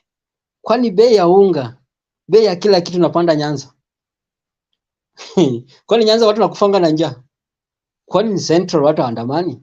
Na kuuliza mtu sahihi Mkenya, hata ulize mtu atoka Rift Valley, maisha ikaje huko? Ngumu sana. Kwani nataka kuandamana? Anaona atachoma. Ai, mtu wetu nitachoma picha. Utachoma picha. Alafu mimi ninaambia niende ni maandamane. Alafu wale walipiga hii kura, wakula benefit juu yako. Sio ni kumbafu number 1. Hiyo ni ujinga ndio ambao tulisema imeisha ni jaisha.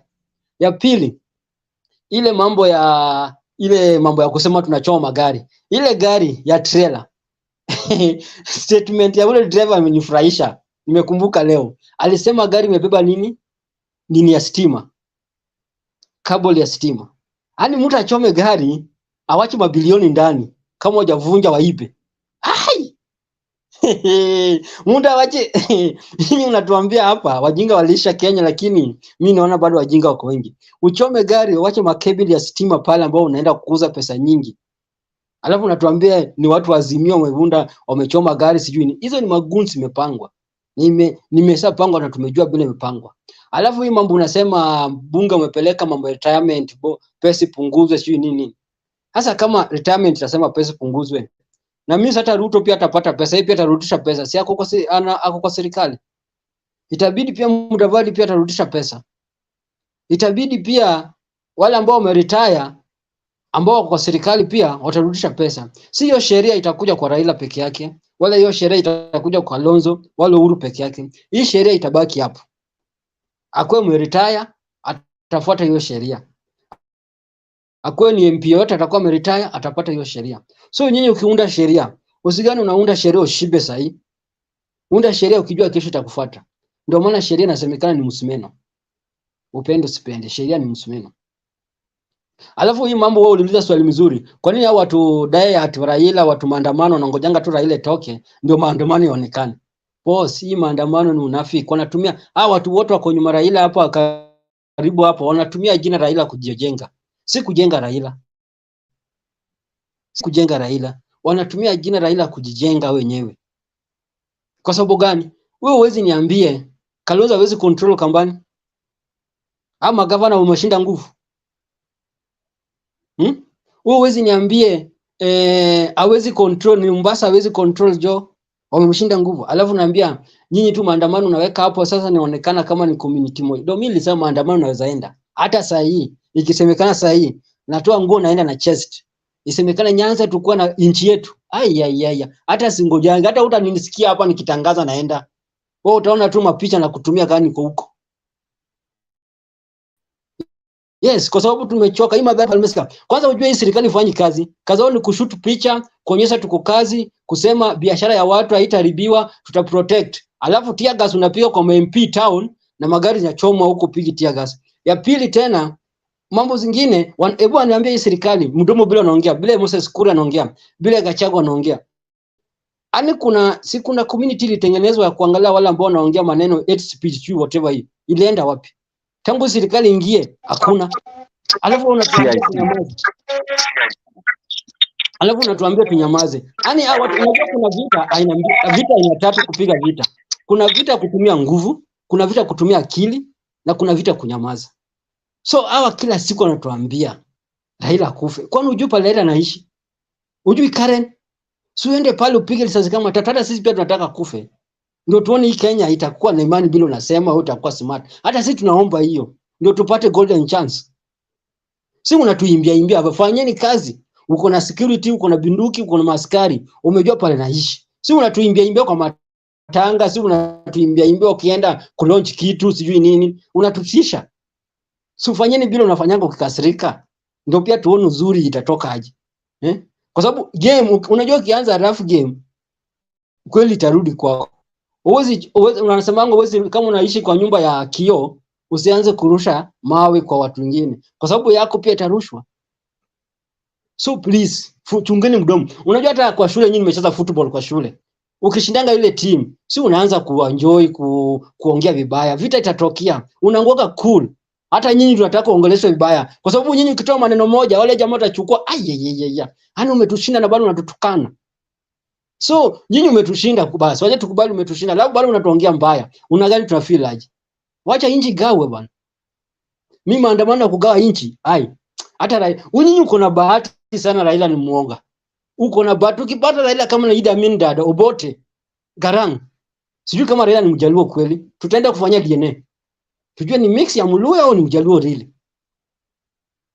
Uko na bahati Raila ni muoga. Angekuwa mtu kama Mguna oni inaita ni Baba Owino. Hiyo jinga iliisha Kenya kitambo. Ni hiyo tu bro.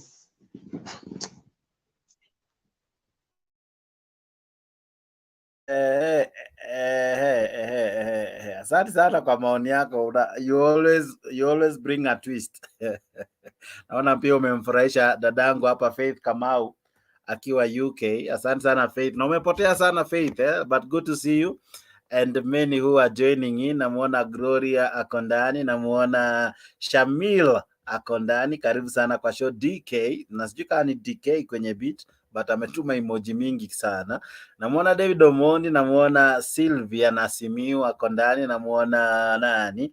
Namuona huyu jamaa anajiita kidogo tu jina yake iko hapa. Yes. Anajiita Black. Asili TV, Asili 2 TV na waona. Asante sana. Now nilikuwa nimekuuliza swali Omolo kabla sijampa dunia ina mambo. Najua pia Eminem Fighter akona point ya kuongezea, lakini wacha nianze na wewe Omolo alafu nije kwako bwana palliative care.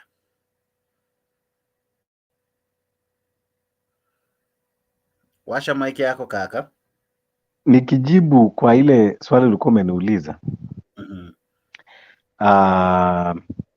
Nataka kwanza kusema kuwa nataka nitajibu kama nafanya closing remarks ya hii topic ambayo tumezungumza. Na vile huyu ndugu yetu Dunia Mambo ameelezea vizuri sana tena kwa ufasaha. Kuwa Raila kufanya maandamano sio kuwa ni sababu anafanya tu kwa ajili ya kufanya, lakini yeye ndiye amekuwa kama maasisi mkubwa wa hii katiba ambayo tunatumia, na walikuwa ni wale watu ambao tunasema kwamba they had the dream of this nation wakitengeneza hii katiba. Sasa hii katiba ilipotengenezwa, hata wakati ile alijaribu kusema kuna kasoro katika hii katiba, lakini wacha kwanza tukue na hii, tukarudi sasa katika palliative care. Wacha kwanza tukue na hii, Wakenya kwanza waanze kupona, ndio zile kasoro ziko tuweze kurekebisha tukienda. Ruto akakuwa anasema hapana, haina haja tukue nayo kabisa, wacha tuendelee na hii ugonjwa yetu, alafu wenye watakufa wakufe, wenye watabaki tutafute dawa. Raila akasema no, wacha kwanza tutafute dawa, wala ambao kila mmoja akunywe dawa, alafu ndio tukuje sasa tupate dawa strong ya suluhu kabisa. And that is what Raila have been fighting. Ukiona hata ile mambo alikuwa anaongea mambo ya BBI, Ruto saizi anaenda kuleta BBI in a different form. Saizi analeta mambo ya tuweke office of official opposition. Hiyo ni mambo ambayo ilikuwa kwa BBI. amekuja akasema tulete maministers bungeni wakuje waulize maswali. Hiyo ni mambo ilikuwa BBI. So anaanza kuleta sababu ile wakati ile tu alioppose kuoppose, na amejua kwamba hii concept yote ambayo ana lead nayo ni karibu bado ni concept ya Raila. Kuna vitu ambao lazima tuangalie kama wa Kenya, sio tu kwamba Raila akidemonstrate wanasema oh sijui sababu Wajaluo ndio wanademonstrate. No, hii mambo anaongea si ya Wajaluo na haina anything to do with Wajaluo. Kuna hata vitu zingine ambao hata Wajaluo maybe hata benefit mpaka hata miaka 50 na kuja, lakini Eldoret na maybe Nyeri ndio ita benefit. So kile kitu iko ni kuwa katika hii discussion hatuwezi kusherekea pia kusema maandamano imeisha, sababu mimi mwenyewe from where I am naweza kusema kwamba I foresee kwamba there is a possibility maandamano inaweza rudi. Nasema tu iko wazi, lakini kama ina depend, lakini vile mimi najua this parliament, kama the leadership of parliament especially Kimani Ichung'wah, you know, Osoro, kama they will not term their brigade, at least kwamba watu waacha waongee in peace, na Rigathi pia naambiwe. Mi naona kuna uwezekano maandamano ikarudi, maybe next week, maybe in 2 weeks time, I don't know, but we are hoping that vile ime stop stop, na katika hii bipartisan talk kukuja na nini, kukuja na solution ya kudumu, kukuja na solution ya kudumu. Lakini vile Ndunia mambo amesema ni kuwa hii serikali it is not effective. Nimekuambia kutoka Ministry of Foreign Affairs, huyo Minister of Foreign Affairs Mutua anaenda akislay pin embassies abroad, wanatesa watu. Hakuna embassy abroad hata moja iko active. Kila kitu ukiuliza unaambiwa ngoja tupige Nairobi. Ukiangalia ministry ya public hii ambayo inaongozwa na Aisha Jumwa, who is a clueless, you don't know left and right. Sasa unapata public servants wanafanya vile ambao wanataka, there is no order. Hata ukiangalia recruitment ya wale watu ambao wanachukuliwa kazi inaenda kwa upande moja. So hiyo yote ni sababu kwamba hatuna effective leadership katika hiyo ministry. Ukija agriculture hata saizi iko katika autopilot.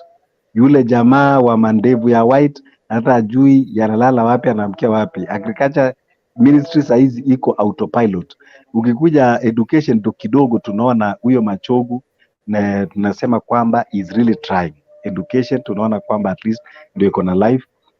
Tukija katika security tunajua kwamba the guy also is trying according to his capacity, lakini ukiangalia zile ministries zingine zimekufa. Roads and transport iko katika autopilot, iko katika, ndio watu wanakufa kila wakati kwa ajali. So hii serikali nafaa iamshwe ndio iweze kufanya kazi. Sisi tulipigia, nataka kumwambia Empire kwamba tulipigia, tulifanyia maombi, lakini inaanguka.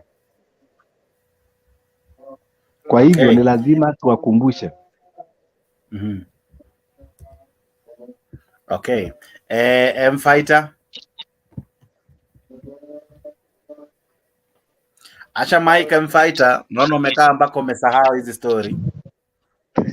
No, I'm here.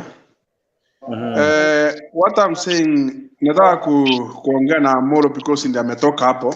Omolo kana Amolo. Oh jamani, ni Omolo kwa sasa. Yes, Omolo. I want to tell him one thing.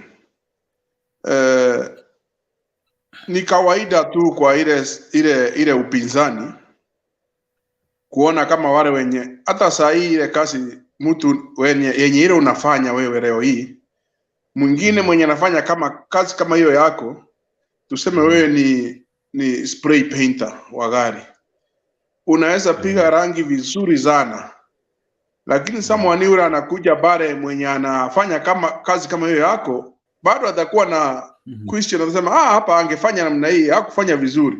So mimi nataka kukuambia hivi, serikali inapoundwa, our constitution is very clear. When the elections has been done, there is the reason as why they gave them 5 years.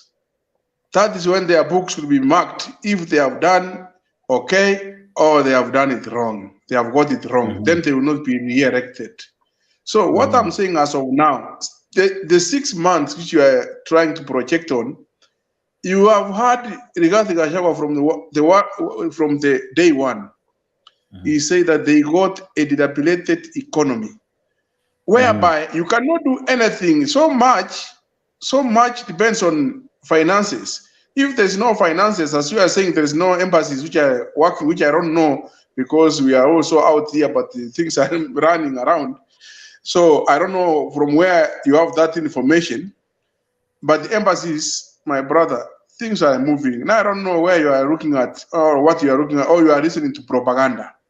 But I can assure you, there is some problems which can come up. Yes, of course, this is a new regime. There is so much which they have to adjust. Some of the things they might fail, some of the things they might do them right. But I can assure you, if there is a government that is going to succeed more than any other government, this is the government. All that people need to do is give them a chance. They have 5 years. You will mark their register when their time comes. For now, criticize them where you see they are going wrong in a right way. Show them what you could do, what could be done to improve where you want it to be improved. That can be the best way to do. Lakini kusema Aisha Jumwa, I don't know, ministry so and so is imeanguka, agriculture is nothing, they don't know what they are doing, this one it does. You know, we can blame it, but let me tell you the truth. If we are going to live on blame, just like they were saying that they are blaming the previous regime, they are not doing anything. It's very wrong to live in that. Let us focus. Right now, what opposition, which is Azimio, is doing, is to sabotage what is the efforts which the government is trying to do to make the livelihood better. They are trying to sabotage that just to gain those political mileage in 2007, but you let people suffer. No, that's not the way to go. At this point of time, I want to think the best way to go is to let us criticize where things are not done correctly, but where things are moving, let us at least move out of politics a bit. Let us give development a chance, because we cannot live in a country whereby we run our businesses based on politics. Maandamano, like I said before, it can only be justified by people who are looking at their own stomachs. Because you cannot tell me you cannot demonstrate when it's at 230, but you can demonstrate at 108. That is not, it's not logical. It cannot work. You cannot tell me President Ruto stole an elections when you have all the instruments of power. What stopped you from stealing? Which magic did he use? Now you say you want the servers.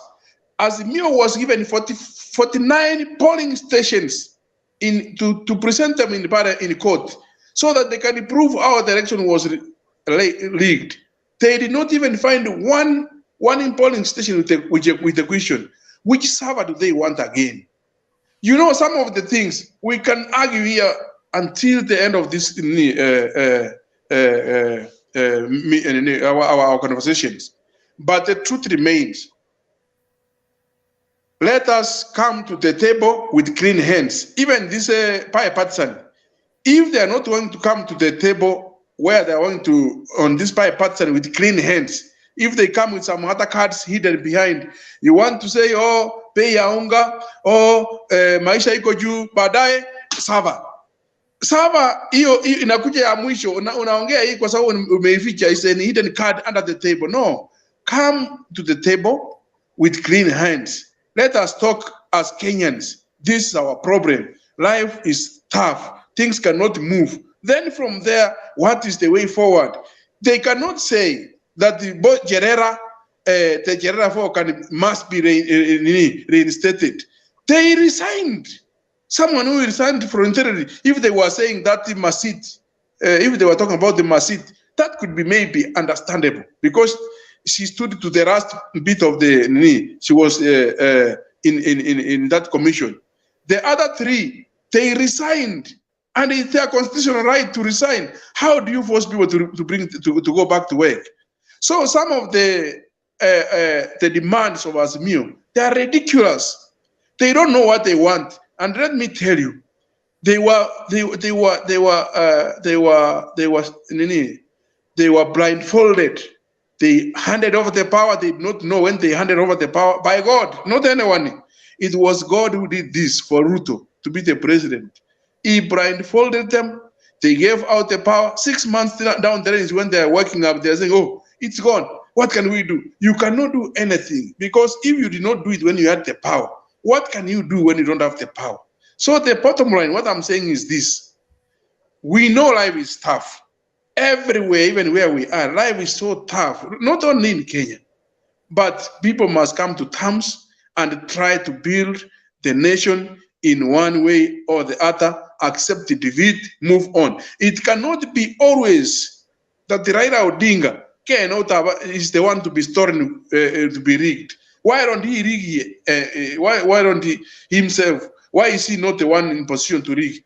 Last year, the last regime, he was very, very powerful in a way that he had all the influence. He could do what he wanted. It's not about the rigging. The election of 2022 was clearly it was a win, not a rigging. And it's only that an election, once it has been done, and I want to agree with you, or you can agree with me, that they will not miss some of small mistakes, irregularities here and there cannot miss in an election. But let me tell you, we look at the bigger picture. Like someone said here, but I don't know, there's this someone, the name I can't see it properly. He said, we cannot reverse it because, one, we don't have an IEBC, which is stable now, because we have to reconstruct it. We cannot go back to election. What crisis can you create? And this is the crisis that Azimio created by themselves. They say elections was not fair, but they want Raila to be declared the winner. They say they have been leaked. They bring evidence, proof. They don't prove. So let me finish by saying this. This Maandamano is not going to be there anymore because we know the medicine for it. Okay. The medicine for it is this. Tell us one by one. Those people who are sponsoring the Maandamano, their accounts are going to be frozen. That's number one. We will see where they're going to get those money to run around the street. Because ujinga ya kututhreaten hapa ati account ya mtu itafungwa. As if somebody has the power to do that. I mean, Dex, stop that. Let us discuss things ambazo ziko hapa. Dex, that's not a discussion. Eti benki ya mtu maandamano inakuwa sponsored. That's, you see, you just said vitu zingine hapa zenye hata nashindwa kitu ndakwambia. Say things that are real, that are tangible, that you may not want to listen to that one, Mr. Care. No, you are not listening at all. You cannot take it, but the truth is the truth, and it will remain maandamano itakuwa sponsored na mtu yoyote. Wacha kudanganya. First of all, let me tell you, the most abused president in the history of Kenya is Uhuru Muigai Kenyatta. The president that was never given even time to breathe, even to toa toilet paper to hivi aende choo after kuapishwa ni Uhuru Muigai Kenyatta. And the person who did that is William Samoei Ruto. 10 years. He campaigned from day one. And then somebody is trying to tell us here that William Samoei Ruto should be given time. Which time? He taught people how these things must be done. William Samoei Ruto never gave his guide. Wacha sasa tuanze kusema ukweli. Who did William Samoei give? Did he even think that Uhuru was a president? He even told us I wanted to slap him even before Pisho mara ya pili. My friend, they should campaign. Let us not come here to talk things because we are excited. If you are excited, we kunywa Fanta, we enda huko kunywa ama vera maranu, na hiyo maneno ishe. But here, you talk facts. If we can't give Ruto time, it's because we have what we ought to. You said here, the majority have their way. The minority have their say. If they have their say, kwa maandamano, who are you to tell them what to say and how to say it? Let's be reasonable. Let's not say things because we are capable of saying them or because tuko na mdomo. I'm telling you here, Ruto never gave Uhuru Muigai Kenyatta time to govern this country. To a point, Uhuru asked several times, Jemeni, tutakuwa na time ya kucampaign. Nipe muda, nifanye kazi. Ruto refused to a point that when Corona came, we wanted even to impose something so that we can get a curfew. He found a way to churches because we needed the country to calm down. So if he could not give somebody time, why would he ask for that? So and then we come here, the people who did not even want Uhuru to be given time, today they want to say, Musitukane Raisi. Uhuru was the most abused person. Watu kama Sudi, walikuwa na Sudi kutoka kwa an MP, kwa kitanda, TikTok, all the time, paka tunashanga. What's wrong with this guy? When it was happening, it was okay. Today, it is not okay. I mean, you should be the last person to talk about that. There should be a person who respects my brother. I'm not Ruto. Now I'm saying, who should tell us to respect William Samoei Ruto. I am not Ruto. What I'm saying, if what they want we to are campaign, saying is this: if they want to campaign, allow people to agitate for what they want to, because it's the democratic right. Don't tell us here at very soon at accounts za watu zitafungwa, at accounts za watu zitafungwa, watu. That's nonsense. Hakuna account ya mtu itafungwa because of that such nonsense. I've never seen at maandamano ati kuna mtu ana bankroll maandamano. Hiyo ni kitu you have built in your mind that is not there. Hii maandamano watu wanaendanga wanapewa pesa. Watu wamekulwa njaa mpaka hata hawana maji ya tear gas. Hakuna hata ambulance. Nani alisema Raila hana pesa ya kubankroll maandamano? Usiweke siasa kwa roho, Alex. Hakuna mtu. I'm not Alex. I'm a palliative love, Mr. NMS. I'm not Alex. I don't know huyo Alex ni ndugu yako ama ni nani? Huyo Alex alikufanyia nini? Ndugu yangu. So why do you find yourself to be Alex when I say about Alex? I'm not talking about you. I'm saying because I'm talking and you keep on calling me like that. I can decide also to name you a name here, which I know it's going to bring a lot of problems. So no, what I'm telling you here and okay. Order, everyone. It's one person at a time. If everyone speaks, nobody will listen. We need order. Alex, sorry, palliative care nimecommute, fighter nimecommute, Omolo nimecommute until kwanza mcool. Kunywa tumaji Alex. Kunywa tumaji fighter. Nimeambiwa kunywa kafanta baridi, eh? Allow me to bring someone new who hasn't spoken. I have Black, I have Lee Aokwasho, I have Fabian Kemboy, and I have Geoffrey Mbor. Let me start with Black. I'm sure Black has a few words. Hello, relax. Hello, my fellow panelists and the viewers at large back home. I hope you're all doing fine. Naona show imechemuka, mambo imechemuka as they say.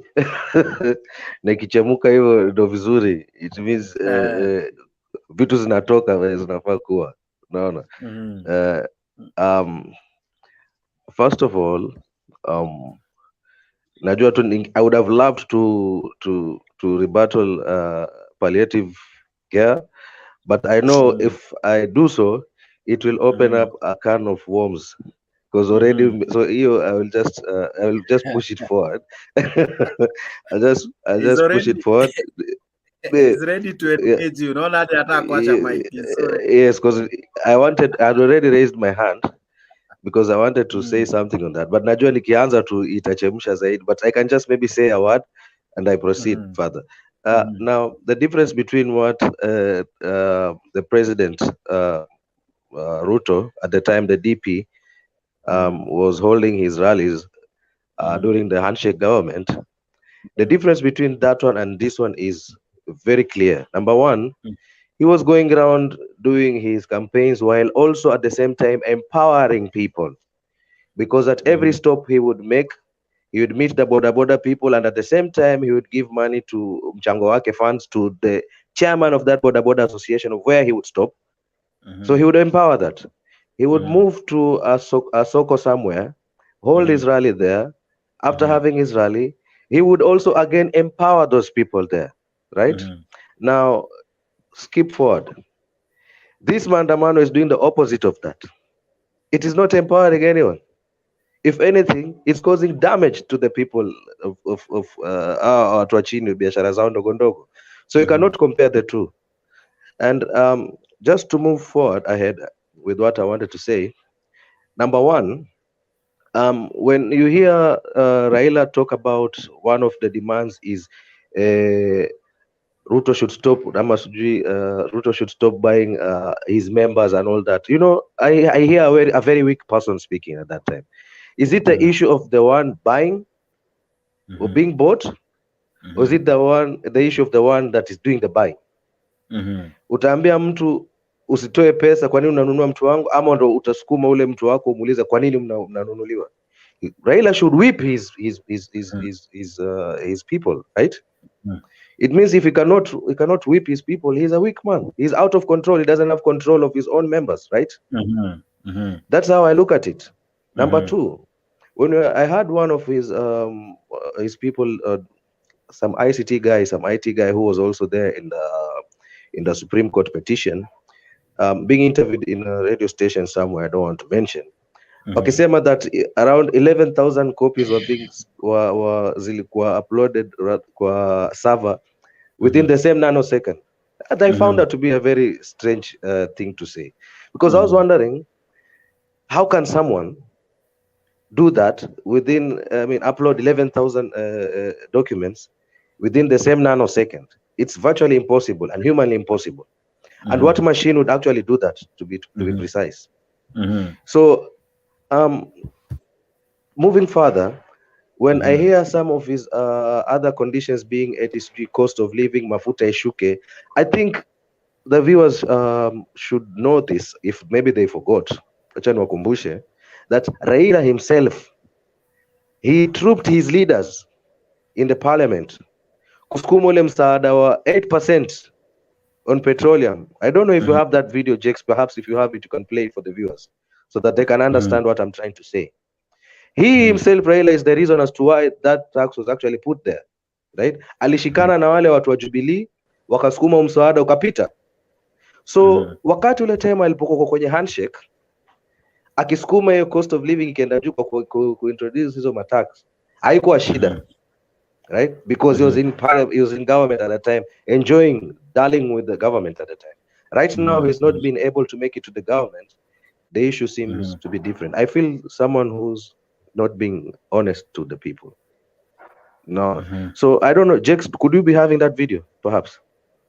Before you play the video, please play that.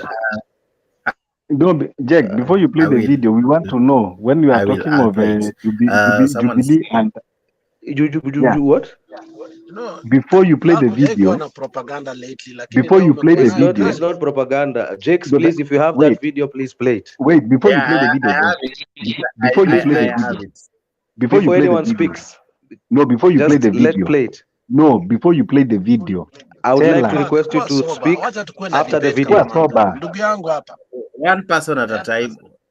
Yes, I want to put this clear before you play the video. I want Black to clarify when he talked that Raila and Jubilee. I want to know who was in Jubilee. Who are the members of Jubilee? You know, this two-sided, these people who speak with the two sides of their mouths. I spoke of the handshake government. Who was in the handshake government? Jubilee. It was a faction of listen. A faction of Jubilee, a faction of Jubilee. How many Jubilee did we have? Can you listen? Now you see, when you start talking politics, instead of being realistic, you are propagating. I see a mad person speaking. No, can you please play that video? Then ask that question. That video will answer your question. Just one moment before I play the video. There's something that I think we are not getting it right. One, we didn't have a handshake government. We only had Jubilee government. We only had an agreement between a working agreement. Yes, a working agreement, because yes, this issue is being watched.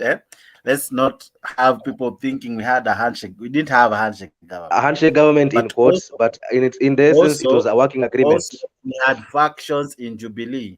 We had the Tanga wing and we had the Kieleweke wing. So yes. Molo sasa propaganda itatua, wacha singe wengine tuende. Mburu akikuja hapo ni propaganda. It's true. So within this working agreement, Raila is the one who was there. He actually even thanked his members for having pushed that through. So kindly, before we even proceed further, please play that video so that viewers that may have forgotten that can be reminded. I don't know if you have it. Jake. Also, don't allow them to stop. Don't allow them to stop you, because they don't want people to view it. You are helping in bringing propaganda. Jake, I want you to put it is news. Play it. How have I brought? Tell me one propaganda I've said. One. Tell me one. One propaganda that you are talking. You are making it look like it was only Ruto. Yes, you are making it look like it was only Ruto that was the faction of Jubilee. I want you to talk about me. What have I said? What you said now, that yes, that it is true. There was no handshake regime. Okay. So how is that a propaganda? The propaganda is when you say the Jubilee was split into two. So that's a propaganda. If that is a propaganda, then I wish you tell me what was Tanga Kieleweke.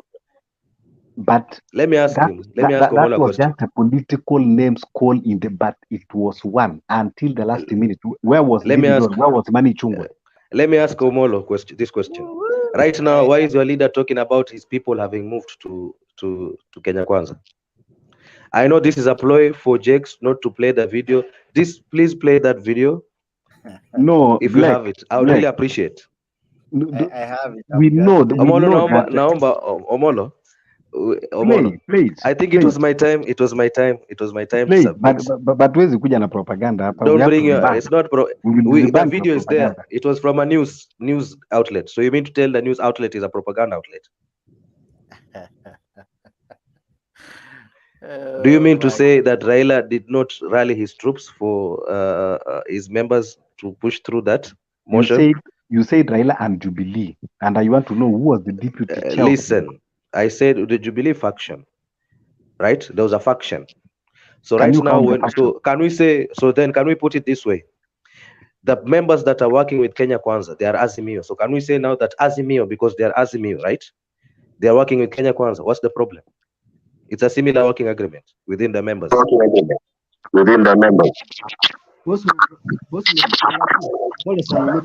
handshake government ambayo imepita. Raila position yake ilikuwa ngapi kwa government? It was in courts. In courts. You know, in court is not official. Kama sasa tunaweza kuita. Does it mean that's your name? Somebody's mic. Actually, imebidi tu niwaeke backstage until they listen. We need to have one person at a time, eh? Okay, Black, go ahead. Black, are you through with the umejimute? Unmute. Oh, sorry. Kitu wanajaribu kufanya, wanajaribu kuipiga vita isichezwe so that people cannot see that it is their leader. Some of us have a very sharp memory. So I don't know if you have that video, if you could find it, maybe play it for the viewers. I'm preparing it so that it can air well. So just give me a moment, eh? But continue the submission as I prepare. Okay. Now, so by the time wananchi mkiwa mnaambiwa eti sijui serikali anataka bei ya mafuta yashuke chini, na iwapo yeye mwenyewe no, he played part in putting those putting up those taxes on those products which is claiming hizo kama mafuta, you begin to wonder, unaona watu tena wanamfuata tu blindly. Is it that we are following someone just like a cult leader, or do we actually take time to analyze things before we go ahead and do some other things because someone has instructed you to do? So the first question this man should be asked by the Kenyan people, at the time we were having this working agreement, if I may put it that way, with the previous president, At the time when you were pushing through this tax introduction and increase, or rather increase in some petroleum products, what was in your mind? Was it okay then? Kumbuka tena at that time we were just from the COVID thing. Yet watu wakuwa wanaona it was okay for that to be happening, kuongezewa hizo matax. Alafu sahi the story is different. Now to sum up on that, I would say this on the issue of the server. It would only sound justified if they would ask for the Form 34As to be audited, because that is where the real numbers were. But I do know that they also may have played some monkey business, especially in their strongholds, and they would be discovered. Right? Now, let me just give them the benefit of a doubt, assuming they did not do that. Would the truth be found in the server, or would the truth be found in the Form 34As? To be found in the Form 34As. Fine. Would it change anything? I don't know.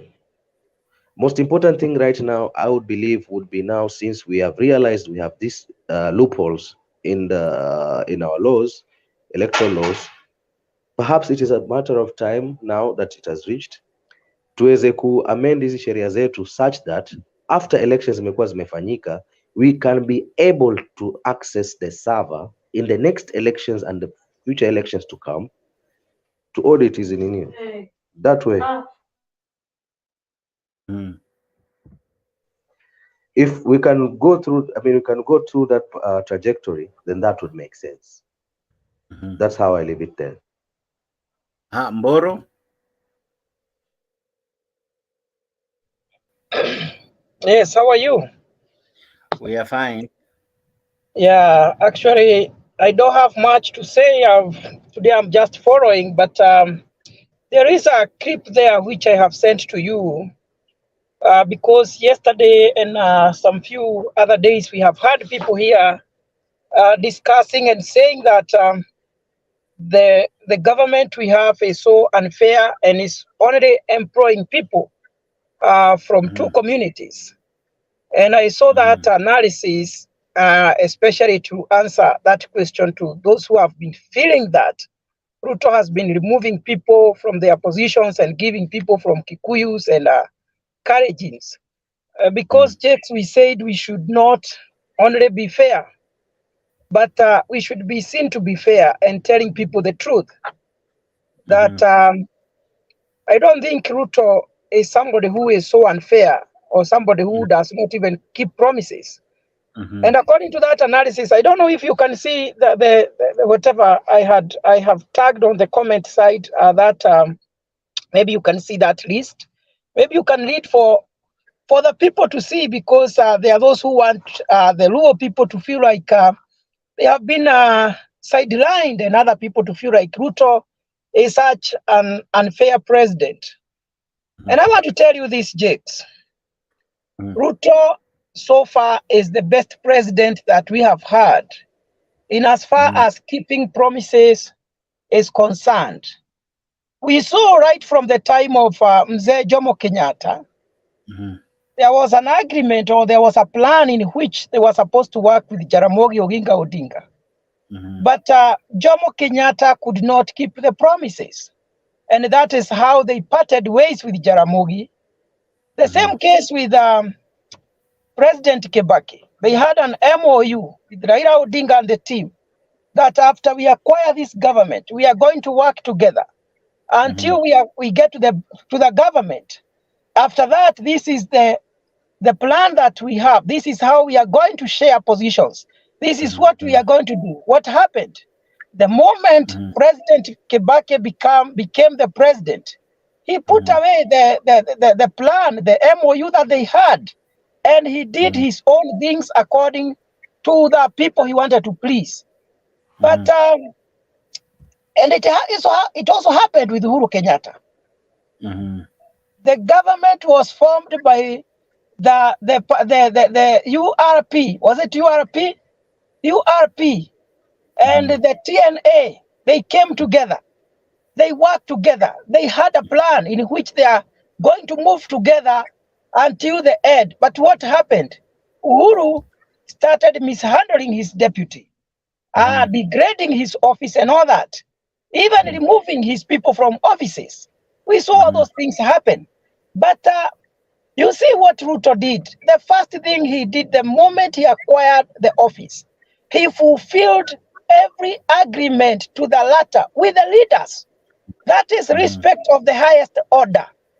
That right now, all the leaders, nobody is saying you promised to give me this position and you refused. And he has gone ahead even to reach out to other people who did not vote for him, who were disagreeing with him, and he is telling them, now I am not the president of Kenya Kwanza, I am the president of Kenya. Come, let us work together.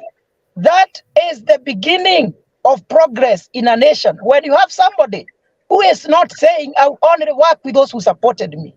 Like, unlike the other presidents that we have been having, you remember even Kibaki kicked out all those who opposed the constitution. Was it supposed to be like that? So as much as we are going to say Ruto is not a good man, I don't know how you can know somebody is good if it is not by trying to keep promises. And his promises, it will start by respecting the leaders that the people have voted, because they speak on behalf of their communities. They represent the people who support them. So the moment you respect them and you agree and you give them the promises that you agreed with them, then you are respecting the people. So I would like you to read that list there and let people see that Ruto has not sidelined anybody in the government. If you're able to get that. It's a very long list. I see number 1 on the list is Eliud Owalo, Raymond Omolo, Alfred Kabundo, George McOgeo, David, Evans Kidero. I see Nicholas Gumbo, Fred Outa, David, Bishop David Ogindo, Honorable David Ochieng, John Otieno. It's a long list, and the offices they have been given. Yes. Now, I would like you to stay with that list so that when people come here and tell people, you know what, we have been, you know, the problem with the supporters, what they do, they only believe whatever the leaders say without going and saying, is what they are saying the truth? That is why I've been looking for somebody who can, and at least I got that from Didi Nyoro platform. They have outlined and shown how the president is trying, at least even people who never voted for him, to make sure they feel represented. I don't know what else I don't know what people need. Yeah, that's the only area I wanted to touch today. And maybe if there is anything else I can talk about. Yes. Black, I think I have an apology. I'll play the clip. Yes, the main amount. I have a question kwa ndugu yetu. Question ambayo nataka kumuuliza. Kuna pale katiba nasema kwa wale ambao wamekupigia kura ndio unafaa upewe cheo kwa government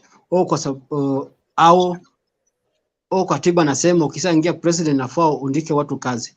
Government nafaa andike watu kazi kivipi? Kulingana bila watu wanampigia kura au kulingana bila watu msupport au kulingana marafiki zake? Okay, that's a good question. That's a very good question. I don't know whether it is my mic which is having that echo. It is his mic, but nisha mute. Endelea. Oh, good. Now, when it comes to employment, to a larger extent, the president has no say. We have the Act of Parliament, which stipulates very well how people are supposed to be employed.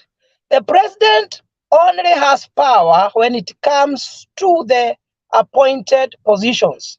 And there, the constitution or the laws that we have does not tell the president whom to appoint. Because when you are making appointment, number one, you have to consider the people who will support your agenda, people that you share the vision, people that you believe that they believe in you, people who are ready to work for you. So to that extent, I don't see how the president is coming in when it comes to employment. If it is the police, everything is stipulated by the Act of Employment Act, how things are supposed to be done. And if anybody feels that there is any kind of unfairness, you use the law to dispute that. I haven't seen anybody going to the court and saying that the president or the government has employed people against the law. And that is where we should draw the line. We should not just believe any rumor that we hear people throwing out there. It is good to be fair, because most of our politicians are liars, because they know we don't do scrutiny of what they say. We don't. Jakes, even those appointed positions, you have seen how much Ruto has tried to reach out. I haven't seen any other president trying to reach out like what the president is doing. He has gone out of his way. But still, we must try to keep on tainting him as a tribal leader, which is, to me, it is very unfair, very unfortunate. Whereas we know even Kenya Kwanza is not a formation of Kikuyus and Kalenjins. But when I hear people here talk, they emphasize so much about Kikuyus and Kalenjins just to continue furthering the tribal notion, which is not, to me, very important. It doesn't matter if anybody is that tribe and that tribe. Okay, sometimes our leaders are not able to balance, but I pray that one day we will reach a point whereby we start seeing each other as Kenyans. How do I lose or benefit if Jakes is holding a position? How do I lose or benefit if Omoro is holding a position? And those are the questions I would like people at the ground to ask themselves. When I hear there is Kamau, who is the PS, how does that Kamau, who is a PS, benefiting me more than how he is benefiting other people from other regions? To me, sometimes it doesn't make sense. We are Kenyans, and we should start seeing ourselves as Kenyans. And the late Magufuli said, Kenyans, we are a good nation, beautiful, hardworking people. But tribalism will destroy our nation. And very soon, if we are not careful, we continue with the same feeling that if that is a Kikuyu, I will not allow him to do anything. If that is a Kalenjin, if that is a Luo, is not supposed to hold in this and that position, we will just destroy our nation. For our generations to come, we will not have a good country. And Mzalendo said something very good, that tribalism will die soon. And tribalism was very strong some few years ago. If today you tell my daughter about a Kikuyu, and another day I was talking to my daughter, and I tried to speak Kikuyu, and she told me, "Oh, Daddy, that's your language? What are you saying?" So generations that are coming will not be caring about which language you speak. And that is what we want. Because, for instance, Jakes, in our family, we have people who are married from all over. One of my relative, very close relative, because I don't want to mention, the father is a Luo. And now he is married to a Kamba. How do you call that child? Which tribe? You see, the tribe is neither there. It is just a notion that is used. It's a trick that is used by our leaders. It is called divide and rule policy. There is nothing like being special because I'm a Kikuyu. My poverty, if I am poor, it is the same poverty of any other person. My suffering is the same as any other person. So we should start now seeing the issue of that tribe and this tribe. It is not important. So that people can be free to marry anybody they want. Lakini Jakes, unaweza pata msichana mzuri sana wa kabila ambayo sio yako. Kitu cha kwanza unajiuliza, mama yangu atamkubali? Baba yako ataona namna gani nikimpelekea huyu? Hata unaweza vunja hiyo relationship, which should not be the case, especially kwa watu ambao wamesoma. Unastahili ukipata mtu ni mzuri, jamaa umepatana na jamaa ni mzuri, ni Muluya, ni Mluo, munapendana, munaoana na munaendelea na maisha. So let the government be fair. Kama kuna mtu, kama kuna positions, don't care so much about tribe. Care about competence, qualification. Is this person fit to hold the position? Tukifika hapo, nchi ya Kenya tutakuwa bere sana.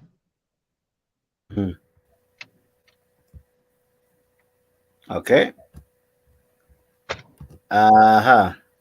I see someone has a question. Yes, Dunia ina mambo.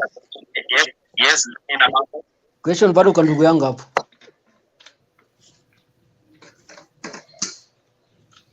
Uliza. Ulipata clip Jex? Ndio na nini yenye iko nayo kumbe nilikuwa nimedelete. Acha nitengeneze tu nyingine tuna sahi. Dunia ina mambo, endelea na swali. Okay, swali ni hivi. Nasema tuangalie kama mtu anaweza hiyo kazi amepontiwa. Mimi swali yangu nakuja hapa. Kwa wale watu wote PS ambao president wenu amechagua, wanaweza hizo kazi? Wako na qualify? Masomo yao iko vipi? Kwanza hizo PS wote akina Maasha Juma hao wamequalify kupata hizo kazi? Wao ni marafiki zake, wao ni makampeni zake, wao ni classmates zake, wao ni league zake? Hiyo swali yangu ndio hiyo. Watu wamechaguliwa, PS wamechaguliwa, kila position umepewa, ikuwe ndogo ikuwe kubwa, wamechaguliwa kwa sababu wamequalify au wamechaguliwa kwa sababu ni marafiki kwa siasa? What do you mean by qualification? Because qualification, you become qualified basing on the criteria of the job you are applying for, and the criteria is set down. The criteria and qualifications for those who want to apply for the PS jobs, the cabinet secretaries, the permanent secretaries, the criteria is there. And as far as I know, all those people, we saw the vetting. It was done on the public, on the glare of the cameras. Especially you have talked about Aisha Jumwa. Actually, Aisha Jumwa is overqualified for the position she is holding. In fact, I commend her for the great job she has done. That people think because if you did not perform very well in Form 4, that is the end of the road for you. If you had a D, don't stop there. Keep on fighting. For me, I see somebody like Aisha Jumwa as a role model, because you are not defined by the grade that you got. You are more than that. When we see her, do you see somebody who is a failure? She has fought until she has acquired degrees. She has acquired several certificates. That is somebody we should commend. And how many people, Jakes, get D in the Form 4 exams and they feel like, I am finished? You see, in America here, nobody is barred from going to the highest level. There is a room for everybody to upgrade themselves. So that tomorrow you can be better. You can have a D today, but you start with certificate, diploma, you acquire the first degree, bachelor's, you go to master's, you go to PhD. So don't define people by how they performed in Form 4 if those people upgraded themselves. And that is what Aisha Jumwa did. She has excellent academic background, unlike many people that we don't even know the academic path. And I don't want to talk about that. I don't want to go there. I don't. Okay. Kenya Rebel vipi? Karibu sana kaka, habari ya saizi? Jake, niko na huzuni, mlitucharasa kweli, lakini I have recovered. Ndio kwa maana hukuingia show jana. No, jana mlikuwa kwa Facebook, nilijaribu kuingia nikashindwa. Kulikuwa kumejaa. Yeah, but anyway, mimi nisikia, I like to say this, wasn't ingeza na kizungu sasa. When we debate, sometimes when you're correcting somebody, people assume you belong to, let's say, okay, if something is saying against... Uko na echo. Niko na echo? Wacha kidogo.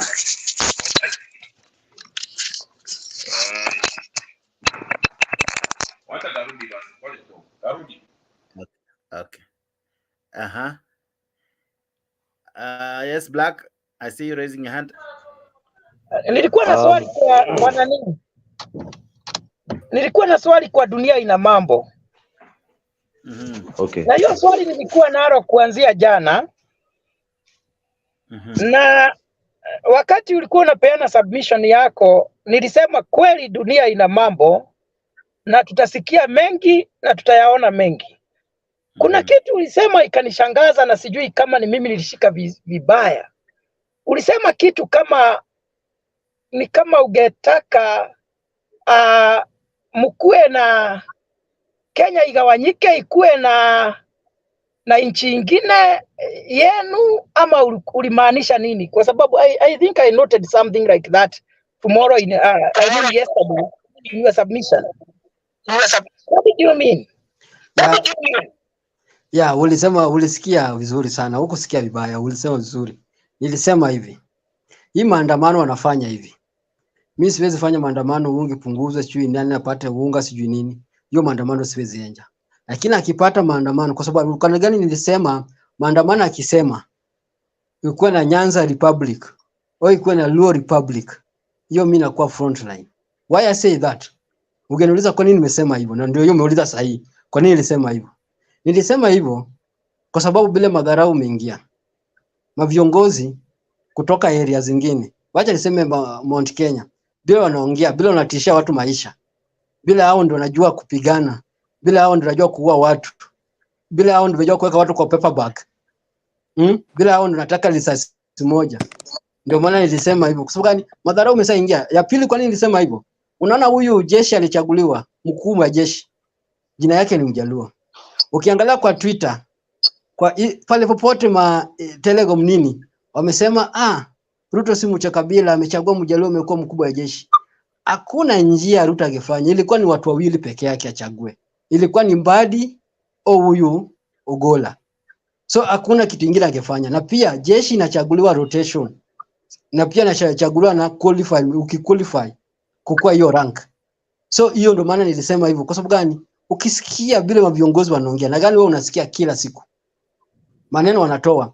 Kuna kitu wakati Uhuru ilikuwa watu wakiongea hate speech, walikuwa sijui anashikwa sijui anaitwa kwa ofisi, wanawaambia umeongea hate speech, drop that nini. Tangu Ruto ingie sijasikia mtu yote ameshikwa ameongea hate speech. Watu natukanana, watu naongea bila. Hebu niambie, unaambia mtu nitammaliza na anaongea tu naendelea. Kama ukiangalia sijui kama hiyo kitu na twin sana kwa YouTube. Oscar Sudi na huyu kijana anakuanga Okanga, huyo wa Jakaranda, bunge wananchi. Umesikia bila umetukanana kwa social media? Hakuna kitu yote imechukulia, hakuna rules yote imechukulia. Bila ulisikia vizuri. Ni hayo tu.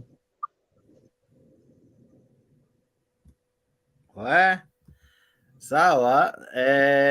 Kenya Rebel endelea. Bado na nilikuwa na swali. Vizuri. Uko sawa. Okay. Kidogo tu Black. Anyway, sikusikia nini yote ya dunia vile ameongea, lakini alisema ati Ruto had no choice here to pick Badi or Ogola because of the system, Tonje whatever, Tonje rule. A quick correction. Nilisema hivi, tuache siasa mingi. The president is the head of chief of the armed forces or defense forces, okay? So akitaka kudemote hata huyo Ogola or whoever was there, if he wants to fire him or demote him, he can by the powers given to him by the constitution. The military falls under the executive power, okay? So the president gets to decide who is promoted and who's demoted. He has the power to do that. Hiyo ya Tonje ilikuwa hapo just because, so it's quite fair to balance it. But Ruto akiamka akisema mimi sitaki hao mageneral, nitaki kama general wangu, he has all the right to do that and you can't stop it because the power is vested in him. That's the correction. So hii mambo ya kusema ati Ruto had no choice, tuachie hiyo maneno. Hiyo tu ni njia ya Azimio kusema ati to rebuttal. Ulisikia hata Martha Karua anasema ati hiyo unga imeletwa chini ati ni ya GMO. I mean, how desperate are these people? And I hate talking about Azimio because people assume you're Kenya Kwanza when you're talking about Azimio. Today I had somebody come here and tell us ati Uhuru didn't give Ruto didn't give Kenyatta time to rule. Na kuambia ati kuna zingine hata saingine. Really, 10 years he didn't have the opportunity to rule. What did Ruto do? If Matiang'i, who's a less as far as in the command chain of command, is below Ruto, could stop Ruto from traveling to Uganda, what makes you think, what kind of influence did Ruto have where he could stop Kenyatta from ruling the way he wanted? Tuambiane ukweli. Anyway, mada ya leo, I don't know, maandamano ya kesho imesimamishwa ama ni maandamano gani? I want to get that correct before I start to say something. Maandamano ya leo ni Thursday. Maandamano ya leo wameweka pause. Unaona Jake nimekuwa mzee. I said it before. Raila vile alishikana mkono na Kenyatta, hiyo ilikuwa mwanzo wa mwisho wake. You can see how he is. I told you, the Maandamano, he's looking for an exit strategy from this confrontation with Kenya Kwanza. In fact, I saw watu wa Neneo Jacaranda leo wakiongea. They were saying, Baba, usituenjoy, tuende maandamano, utisimamishe maandamano. That's why I keep on saying, he's trying to look for a way to exit from this confrontation without looking like the loser. Unaona, ndio maana unaona anajifanya, but Raila's powers are diminishing each and every day.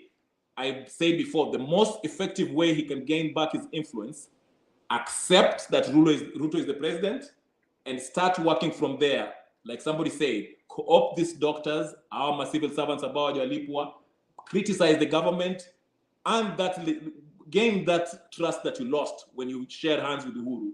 Then maybe you might find back your influence and people might see you as the person who stood up against corruption, impunity, and justice. Until then, it's going to fall because Ruto have outplayed him. He has no way. Mwisho wa Raila imefika na inazidi kuisha by day. That's my small contribution for the day. Yes, Black.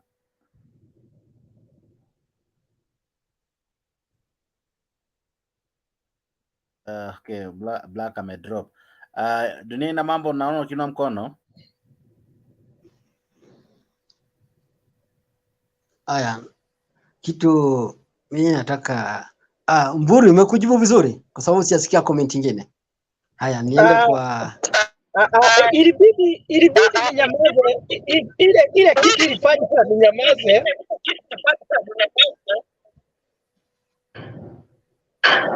Sorry. Endelea. Unanisikia eh? Ile kitu ilifanya ninyamaze ni kwa sababu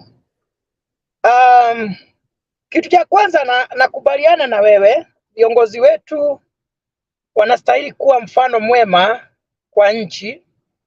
Kwa hivyo mimi ni mmoja wa wale husema kila mtu anastahili kuchunga ulimi wake. Na mtu akitoka nje anaambiwa umetoka nje, na ikiwezekana anakamatwa na mamlaka ambayo imepewa hiyo kazi, because we need an organized, civilized society whereby though we have freedom of speech, people tend to misuse the freedom of speech. And we say that absolute power corrupts absolutely. When we give people freedom without being checked, they go beyond limit, and they can cause the nation to harbor hatred and bad feeling and all that. And I understand what you are saying, but at the same time, as much as I condemn the words of one Moses Kuria, I would not like you to have the feeling that Moses Kuria is speaking on behalf of all the Central Kenya people. I am one of the Central Kenya people, and I don't support a situation whereby somebody is speaking in a way that is trying to say somebody can be eliminated. Though, as I said, we know him as a reckless leader. I don't think the people from Central Kenya have any problem with people from Nyanza. And you saw that even in the voting. And that should not cause anybody feel that I should agitate for secession or separation, that we can have a Kisumu or Nyanza Republic. After all, you become strong by being segregated somewhere as a small country, even if that is to happen. So I don't think we have reached to that extreme edge. What we have right now is leaders trying to join the government because they don't believe in democracy. They don't believe, because they have already tasted, before, when Raila had never tasted the sweetness of being in the government, he was not having this high motivation of joining the government. But now, Raila Odinga and the people who support him, they have already tasted the sweetness of being in the government. So they are only they are just applying for a job. So it should not make you feel bad that these leaders are talking the way they are talking. When you hear the Kenya Kwanza people are talking the way they are talking, because they are defending their government. And when you hear the way Azimios are talking, because they are also not very innocent, we have heard them, they have no respect even for the president. They are saying anything. So when it comes to reckless talks, they are coming from both sides, from the side of the president and from the side of the opposition. So these are our leaders, and that shows how the society is, because they are also part of the society. Even when we come for the debate, you listen how we talk, you realize that that is how our society is. But the fact that we are in this situation, Kenya is known of having problems, but we are always able to sail through and come out. We will still come out of this situation where the leaders are rocking horns, and very soon you will see everybody working with the other. So you should not have that strong feeling to the extent you feel like, I don't want to belong to Kenya. We are yet to be there. We are yet to be there, my brother. We are yet to be. We have not reached there. We are still friends. Many people in Kenya have intermarried. What do you want them to do? So I don't think that was a very good comment anyway. Okay. So kitu wacha tuendelee. Kitu uko nataka kusema, mambo bila naenda sahihi. Ndio nani? Okay, mambo bila naenda sahihi. Kitu nataka kuambia. Ukiangalia mimi nikisema tu si mambo nagawa, nikisema tu sahihi, mtu uniulize, kwa sababu I am coming from Nyanza. Niulize tangu Kenya upate uhuru mpaka sahihi, ni kitu gani Nyanza benefit kwa serikali? Tunakuambia ni nothing. Wewe ndio angalia, niambie hii ni kitu ya serikali tangu Kenya upate uhuru mpaka sahihi. Huwezi pata, kwa sababu gani? All the companies zote, kitu zote ambayo ni export zinatoka Nyanza, zote kampuni zao zimekufa na serikali, hizo ni kampuni zao. Kama example kama ya sugar, kama ya pamba, kama factory ya samaki. Kwa sababu gani? That's when the way saa zingine. Na pia tena kitu natuletea chungu sana, tumejaribu kupigana tupate president, bad luck on good luck atupate. Bado wale ambao wamekaa kwa hiyo kitu kwa hiyo mwaka zote, the way they talk. Kama example, mtu saisi dio, saisi chief, saisi MP, ni vice president, ni second commander on chief of Kenya, anaongea juu ya kiongozi yenu, naambia aenda, akitaka handshake aenda shaliana bibi yake, na watu napiga makofi. So vitu kama hizo pia, ndugu zangu, sisi tulijua wale ambao walikuwa wanaongea mbaya juu ya uhuru, kama Babu Owino alinyamaza. Kama ule mwanamke anaita nani, ule anatoka MP anaitwa nani, Gladys anaitwa nani, anaitwa na jina yake nimesahau, wale kunyamaza. Kwa hiyo maneno siwahi sikia watu wengine wakiongea, hata wale ambao hata Sudi mwenyewe anaongeanga vibaya, lakini nimeona umetulia. So sielewi ni kitu gani unatafuta, kwa sababu kuna vita. Hata leo nani ameongea vizuri, MC ambao wakileleshwa, anaitwa Robert Alai amesema kuna vita zingine upigi na kifua, kuna vita zingine unapiga na akili, na kuna vita zingine unapiga na silent, unanyamazia. So bila nyinyi viongozi wenyu, si wewe, bila viongozi wenyu wanaongea, wale pia wafuasi wake wanadabu, inakuwa kwao, wanasema hivyo. So kwa sababu unajua, kwa sababu haya jamaa kufanya unajua maandamano kama ingekuwa hakuna kukatiba, hakuna mtu angeenda barabarani kufanya maandamano. Hakuna. Lakini kwa katiba. Lakini hata wewe mwenyewe ulienda shule ukacheza football. Wakati umeshinda ile timu, nyinyi unaongea vibaya hapo. Si unanyamaza tu. Kwa sababu unajua kiongea vibaya hata kama umeongea ukweli, utaanza kutoa vita pale kwa sababu ni timu. Na unatoka area moja na umewafunga Rosafi. Lakini una cool. So mwambie viongozi wenyu, mimi mwambie viongozi wenyu. Bila wanaongea. Si mimi nasema. Unajua mimi sasa niko Nairobi. Sasa wale wako huko bila wanasema ni mbaya sana. Si bila nyinyi mnafikiria. Wao wanasema wananyamaza tu, lakini bila wanapanga ni mbaya sana. Si bila nyinyi mnafikiria. Wao wamesema afadhali tukao kama rebel. Is not, unajua kwanza vita ni rahisi. Kumaliza ni ngumu. Kama example nakupea Sudan. Ni gentleman wanapigana. Wale ambao wanafaa ongoze nchi.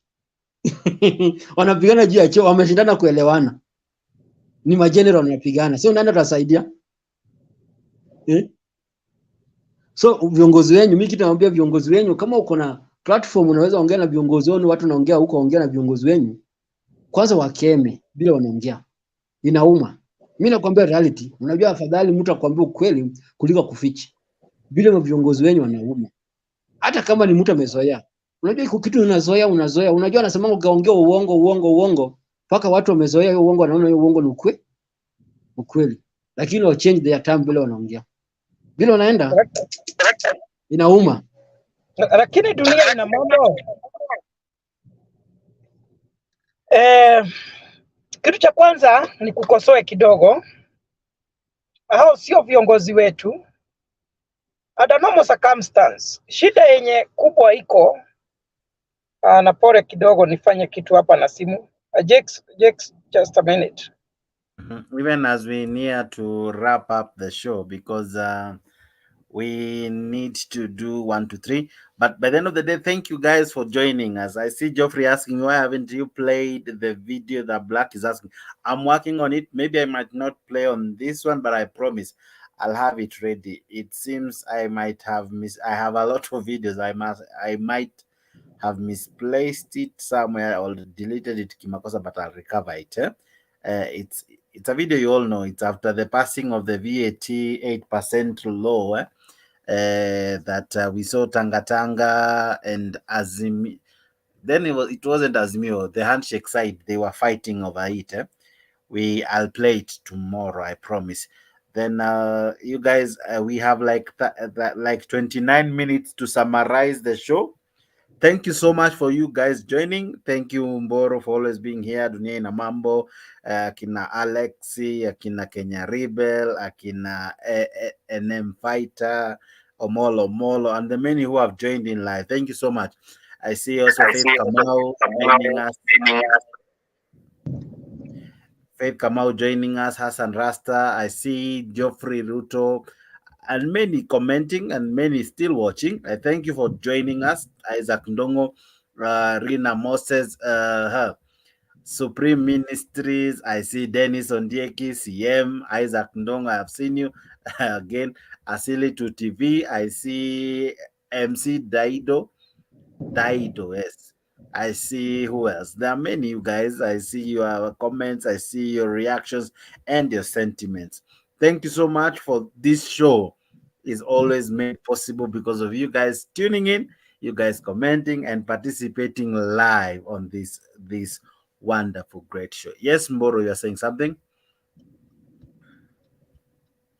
So, Jex, naweza ongea tu dakika 2 tu hivi. Nilikuwa najaribu kuongea na dunia ina mambo, na kweli kabisa ina mambo. Nilikuwa najaribu kusema hivi, shida kubwa tulio nayo sio hata vyenye viongozi wanaongea. Shida kubwa Kenya ni kwamba hatuamini ya kwamba uchaguzi watu wakienda kwa uchaguzi kuna mshindi na anayeshindwa. And that is the beginning of everything. So kama Jex, wewe ndio umetangazwa mshindi, halafu mtu anasema sio wewe ambaye umechaguliwa, na dunia ina mambo, wametumia hata example ya football. Mumeenda kwa football, mumecheza na bao imeingia, halafu one team ika dispute.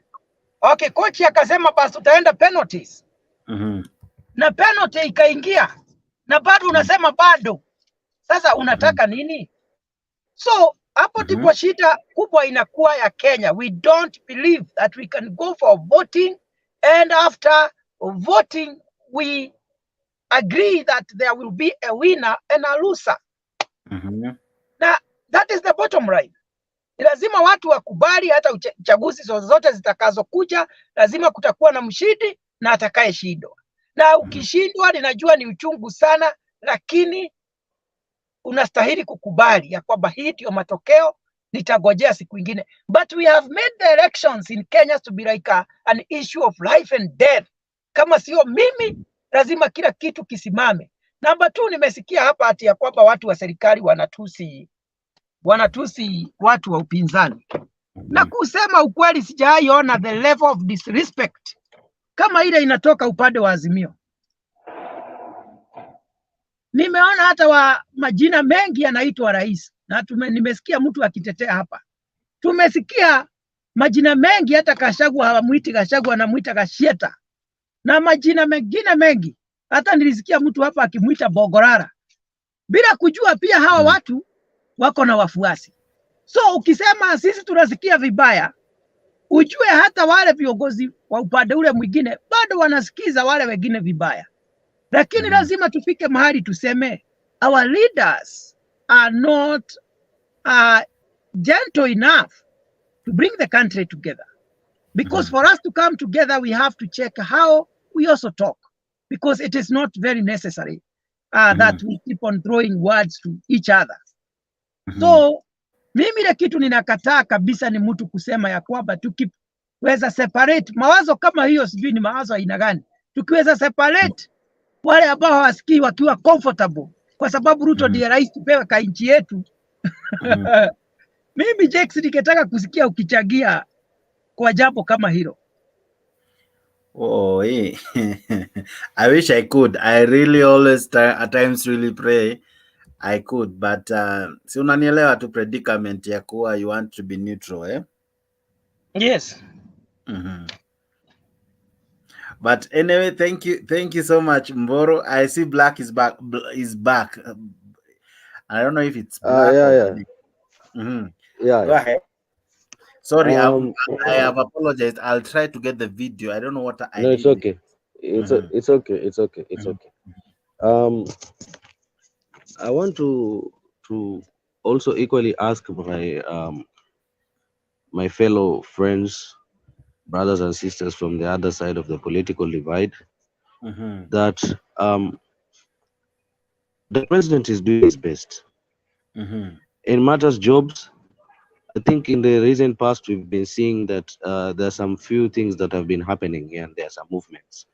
Like sometime late last year, the president had visited South Korea and they had an agreement with the South Korea government. They had an agreement with the South Korea government so that the South Koreans would help streamline our marine education. That's because we usually have some.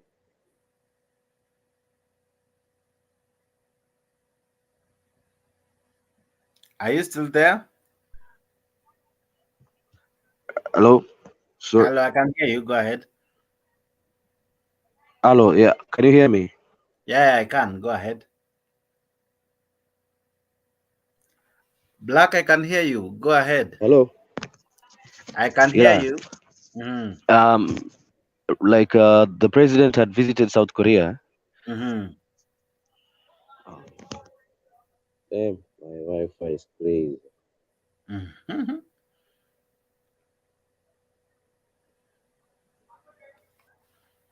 Yeah, I can hear you, Black. Okay, before Black comes in, allow me to play one video. I hope it's ready now. Okay. Just one moment.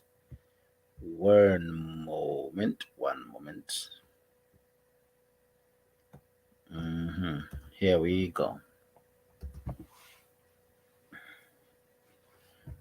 Mboro, are you still there? Umeji freeze as Black is coming back. Ananiambia network yake imesumbua. As efforts to ensure bipartisan talks to end the stalemate between the government and the opposition are re-energized. Now the talks are now set to resume after the Kenya Kwanza finally acceded to Azimio's demand to drop Eldas Member of Parliament Adan Keynan from the negotiation team. Now Kenya Kwanza have replaced him with SACU Member of Parliament Dido Russell. As KTN's political affairs reporter Daniel Kariuki explains, Kenya Kwanza have welcomed Azimio's decision to suspend the protests. Hours before demonstrations as planned by the Azimio coalition were to be held, the opposition in a letter hinted a possibility to call off the protest. Azimio core principal Kalonzo Musyoka announced that it was willing to suspend its planned Thursday anti-government demos if Kenya Kwanza acceded to its demand to drop Eldas Member of Parliament Adan Keynan from its negotiation team. No sooner had Azimio released a letter than the Kenya Kwanza heeded to the demand. We have therefore quickly consulted and agreed to nominate the Honorable Dido Russell, Member of Parliament for SACU constituency, to replace the Honorable Keynan so that these talks can resume. And we have been so accommodative, bending backwards, listening to them. We are yet to bring any of our issues, and that is why we have said, in the interest of the nation, we always will bend backwards. Kenya Kwanza says they had reached out to coalition's top organ as well as MP Keynan over the matter, and the legislator had willingly agreed to relinquish his seat in the team. Honorable Keynan, what you have done is to show great statesmanship for our country. The love you have, the commitment you have, as far as Kenya is concerned, and as we have kept on saying every time, Kenya is greater than all of us. I do not want Keynan to be used as an excuse in the name of the other many excuses that they're likely to generate in the next few days. And taking into account the national interest, as Professor Terodi once said, there comes a time when the country is more important than an individual. Azimio welcoming the move and subsequently. Okay, Mboro, yes. Nisaidie nao Mboro, kama bado unaweza nisikia. Hii swali nimekuwa kichwa kidogo, kama nyinyi unaweza nisaidia.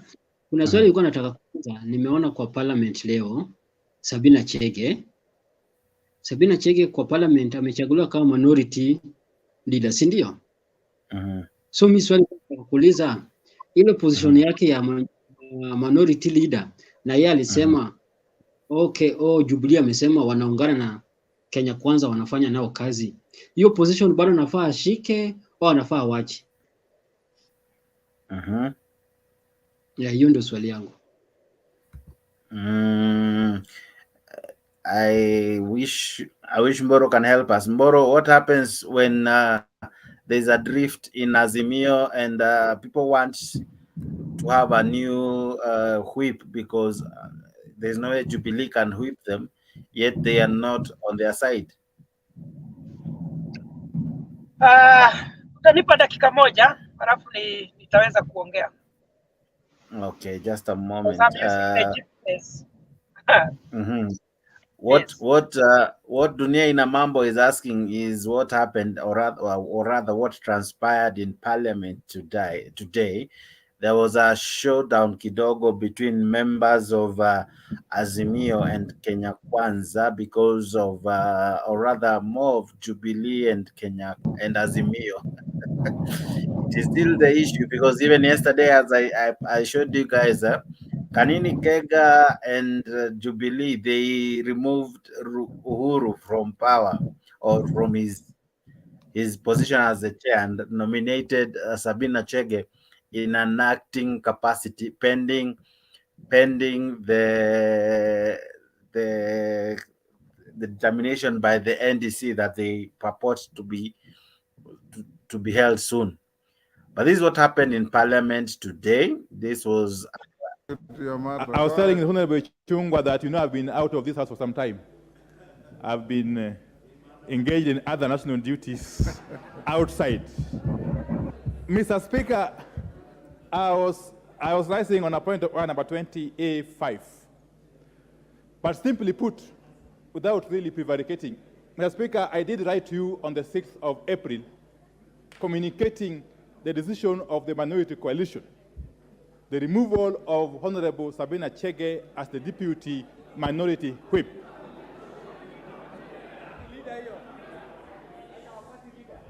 Oh, I hear she's party leader.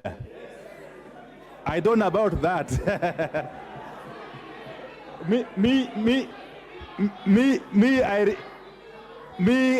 I know that the leader of the Jubilee Party, which is a constituent party of Azimio, is none other than His Excellency Uhuru Muigai Kenyatta.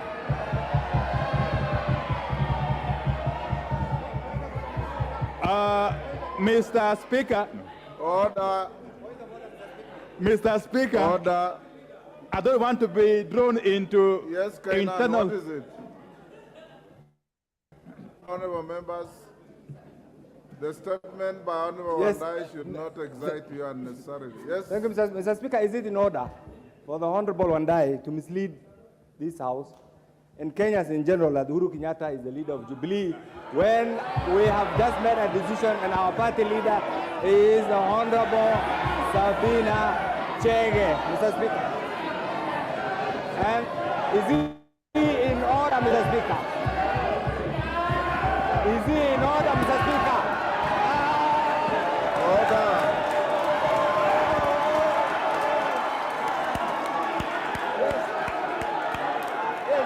Yes. Leader. Order.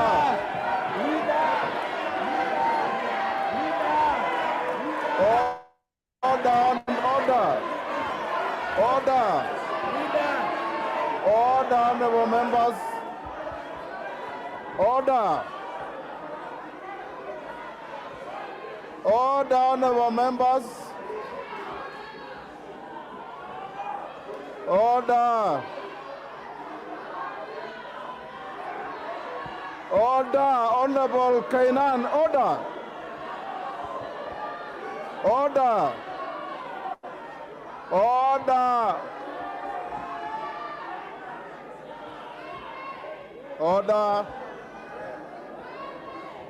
Honorable members, order. Honorable Kainan, take your seats. Order, honorable members. Order, Rosa Buyu, order. Order, Jacko Wamboka, order. Take your seats. Order.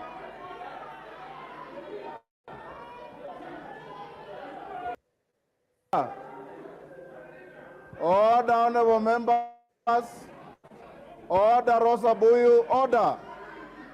Order, Jacko Wamboka, order. Take your seats. Order.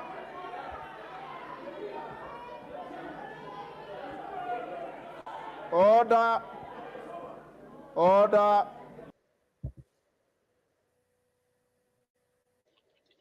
The former party leader, and I want to confirm, 3, that the meeting was convened and chaired by the former Jubilee party leader. 4, in the meeting, it was resolved that fake resignation letters of some of the national officials of the party be prepared and forwarded to the office of the Registrar of Political Parties. We have since learned that these fake letters were indeed submitted to the office of the Registrar of Political Parties, but were declined on the basis that such letters ought to be presented by persons alleged to have resigned. It is alleged that the chairman, our chairman, national chairman, Nelson Zuya, resigned. It was also purported that our executive director, who is here, Wamboi, had also resigned, and many other letters. That the same case, the same case with our Deputy Secretary General, Joshua Kutunu. As you are aware, a purported, as you are aware, a notice purportedly issued by the former party leader convening a national delegates convention was published in the dailies on the 29th of April 2023. By operation of Section 6(1) of the basically that's it. That's what happened. The reason as to why kulikuwa na issues is because kulikuwa na hiyo fight. We saw it in Senate when they wanted to remove was she called Fatuma Dulo, I think. Now it's the ball has shifted to Sabina Chege over the chief whip position. I don't know. I think that's the position. So Jex, now you can ask the question that you had. The question was what Dunia Inamambo posed. Yes. Do you think it's wise that Jubilee members still continue being leaders in the House, controlling the minority side, yet they have already shifted their allegiance and even done so many other things, including whipping Uhuru Kenyatta from his position as the Jubilee party leader? Do you see it wise, or they should allow Wiper and ODM take those positions because they're the ones in the opposition? Yes, Jex, this is how I would like to answer that question. When it comes to political parties and the way they engage each other, it is not a matter of whether it is wise or not. It is a matter of law. What does the law say they should do? And I want to agree that I don't know everything on what the law says. And I'm sorry, I don't know if you are still hearing me. Yeah, I am. Good. I'm still doing some other things with the same phone here. So what I was saying is that it is not so much on how we feel, but it is everything I believe is stipulated on the law. When I listened to Kanini Kega, he said that the president had a time limit under which he was supposed to have resigned from any political party, being a leader of any political party. First of all, we have to check and see if indeed that is what the law stipulates. Okay. If that is the case, then Uhuru ceases to become the leader of Jubilee, and Sabina Chege is rightfully the leader. Having said that, I haven't heard them saying they are not working, they are not part of Azimio, and unless you inform me more than that. I haven't heard Jubilee, the one of Kioni, and even this one of Sabina Chege. I don't know if they have said that they are not part of Azimio, and I don't know if the agreement of Azimio, as per the law, still stands. So everything should be informed by the law. Having said that, yes. Walisema Mbugi, pole kukata. Walisema hivi. Yeah, that's fine. Kuna Chege ndio alisema, walisema hawajasema wametoka kwa Azimio, lakini wamesema wanafanya kazi na serikali. Mnanipata? Yes. So kuna fanya kazi na serikali. Yeah, kuna unafanya kazi na serikali na ile position ile ulipewa ile cheo ya parliament inafaa ikuwe kwa opposition, wale ambao wafanye kazi kwa serikali. So au kama unataka ku serve two master, ukue kwa opposition na serikali pia unaunga mkono. Yeah. What I think, first of all, I want to say this. I understand what where you are coming from now. One, I agree with you. If indeed Sabina will be supporting, or she has decided to work 100% with Kenya Kwanza, and agree with all proposals and support their house agendas, then should be having the interest of conflict, should not have what we call the moral authority to hold that position. Just as I was saying, Jakes, I was asking myself, as much as we may say Azimio were not having a reason to protest after having agreeing to enter in a dialogue, I was looking at this aspect of having Kainan as one of the member of Kenya Kwanza to discuss on behalf of Kenya Kwanza. Yet this is somebody who just a moment. belongs. Kenya Rebel is also in. Shikiliane kidogo. Give me like 5 minutes. I do something. Yeah, that's fine. Mujibalance. I'm also in. And also Black is in. Mujibalance. Nyinyi tu wenyewe. You guys are wazalendo hapa. You know how to do these things. Sawa. So, and maybe the others, revolutionary, I don't know what you have in mind. To me, I thought it was wrong for them to appoint Kainan in the first place to represent them, knowing very well that this person, though he is working with us or he is cooperating and supporting our agenda, he belongs, as per the law, to the other party. So to me, it wasn't right for them to appoint him.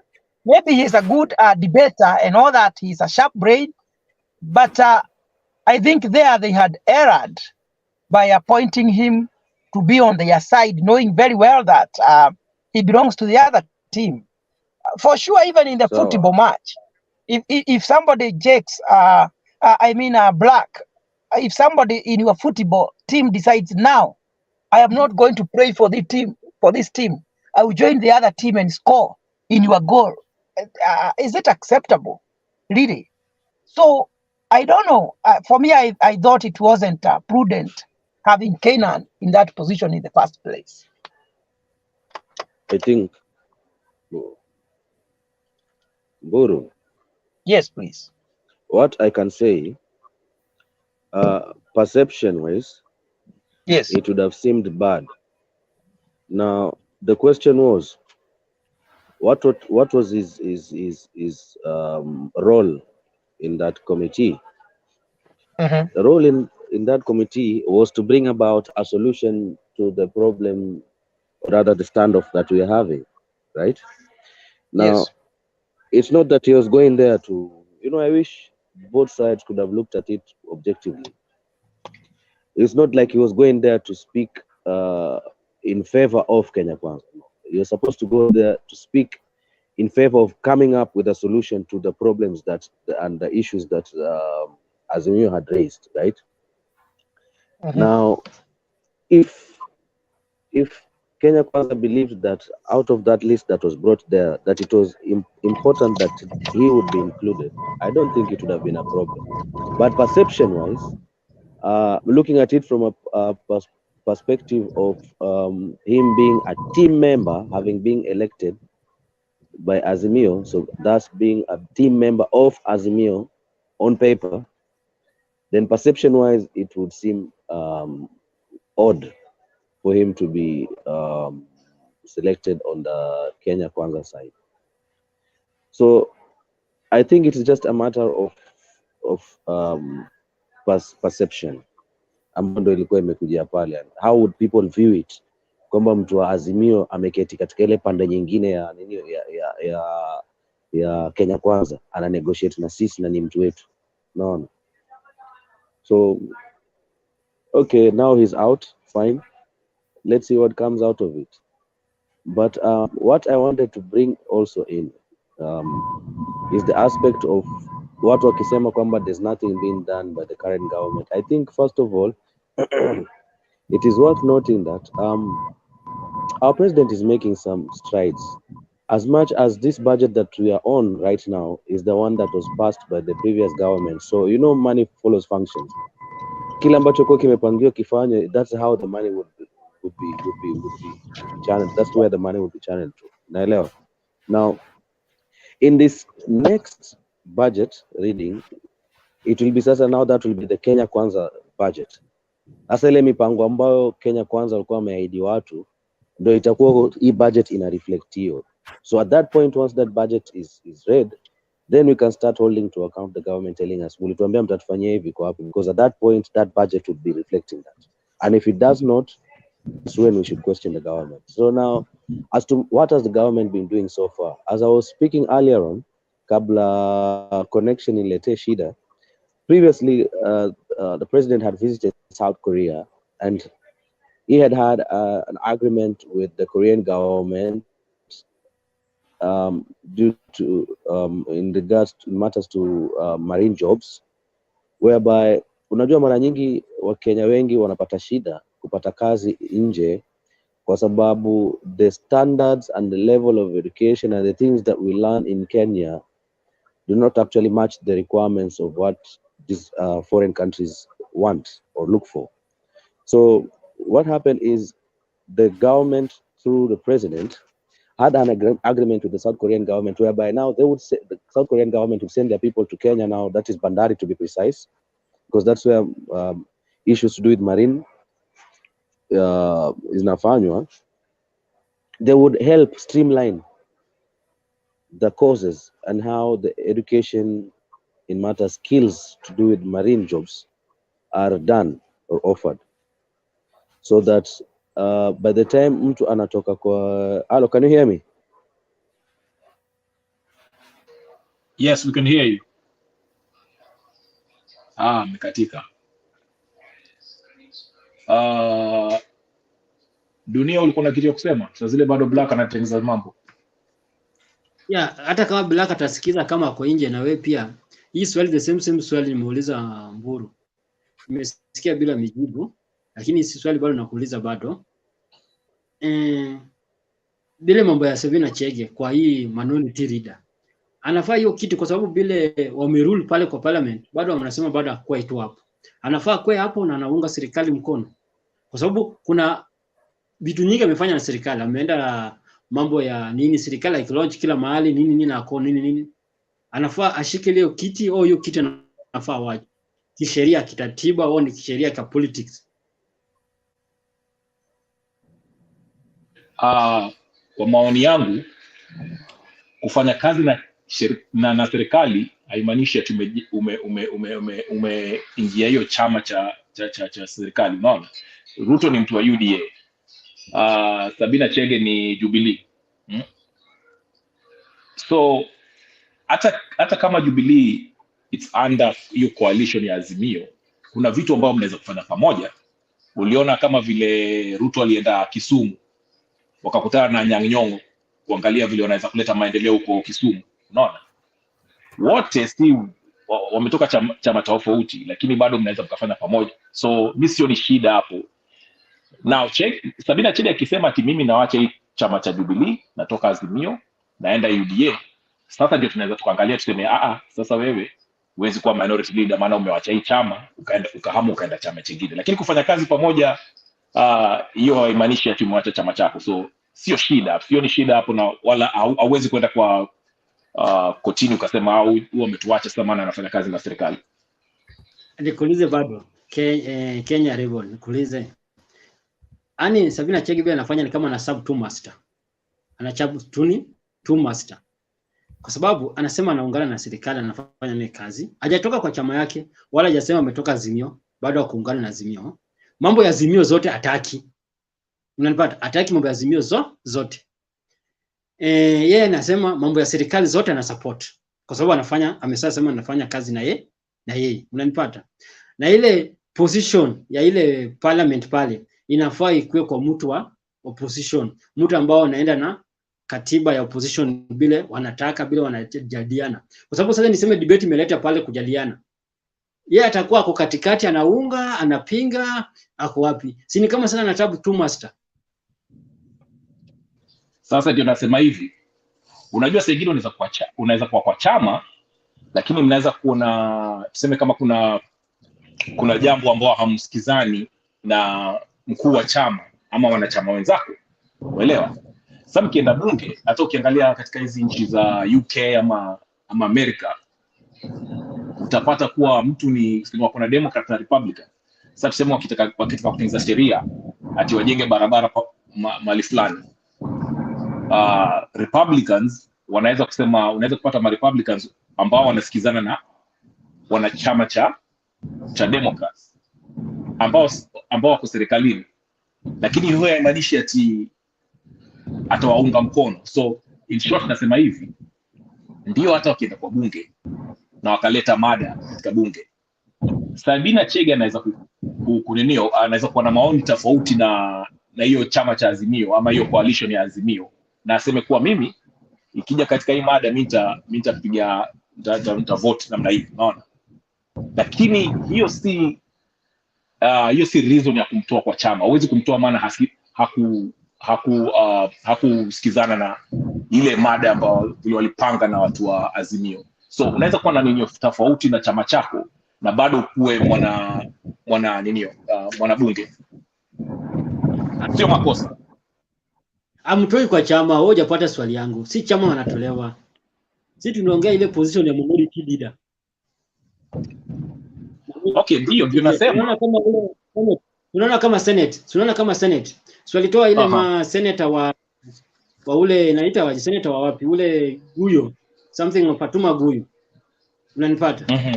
Tunaongea minority leader ya parliament. Hiyo ndio atuongee ya chama. Hiyo cheo ya minority leader ya parliament ile tunaongea. Anafaa waache, anafaa ashikilie na anaunga serikali mkono. Vile mimi naelewa katika Senate wanachama ndio wanaweza kuondoa wanachama chako, unaona. So tuseme kama kwa hiyo coalition ya Azimio wakiamua kuvote kuwa tumtoe Sabina Chege kama minority leader, basi itafanyika hivyo, ndio asiwasimamie, unaona. Wanaweza kufanya hivyo, unaona. Sasa hapo tutazimio, lakini hawawezi kumtoa tu kwa sababu ati huyu jamaa yafanya kazi na serikali, yafanya kazi. Lakini wakiamua ni maamuzi yao na yeye ni mwanachama, basi unaweza kumtoa. So naweza kubaliana na hapo hivyo ukisema hivyo. Kama hiyo ndio swali yako, nimekujibu ama au umejibu? Umepata, kwa sababu ilikuwa na compare hizo si two houses ya Senate na Parliament. Yes. Vile ilifanyika kwa Senate na vile leo umefanyika kwa Parliament, naona kama ina challenge. Sijui kwa nini wanakataa. Yeah. Lakini jibu umepata. Alafu tunajua maana tuseme wakitaka kuvote, tuseme wanataka kumtoa Sabina Chege. Utapata kuna watu wa Jubilee watasema sisi tutampigia kura, utapata watu wa ODM watasema sisi hatumpigi kura, wanataka kumtoa. Utapata watu wa ile chama cha Oka ya Kalonzo nafikiri ama ni nani, wanaweza kusema tutampigia kura ama nini. So ina depend ile vote itakuwa ngapi ya kumtoa katika hiyo nini. Lakini ama Mburu unaonaje? Sasa kwa hicho kitu cha kwanza, wakati tuliuda katiba tulikuwa tunataka kukuwa na majority leader and minority leader. Minority anasimamia upande wa upinzani na ili kuwe na balance kwa chumba ama kwa National Assembly. So kama Sabina atakuwa anaegemea kabisa kwa upande wa Kenya Kwanza, it is not good even for the country, because we need to have a strong opposition even in parliament. Geoffrey kidogo. Jex ukisikia, can you please add Black, he's trying to get in lakini ameshindwa, anajaribu kuingia. Jex ukinisikia, endelea Mburu. So I was saying the essence of having the minority position, and remember we don't have a position of opposition leader. The position of the opposition leader in the House was replaced with the position of the leader of minority. So if she decides to lean 100% on the side of Kenya Kwanza, then it will not be good, not only for Azimio, but also for the country, because we can have draconian laws being passed in parliament because the opposition in the House will be weak. So for me, I will say this, because I have listened to Sabina Chege.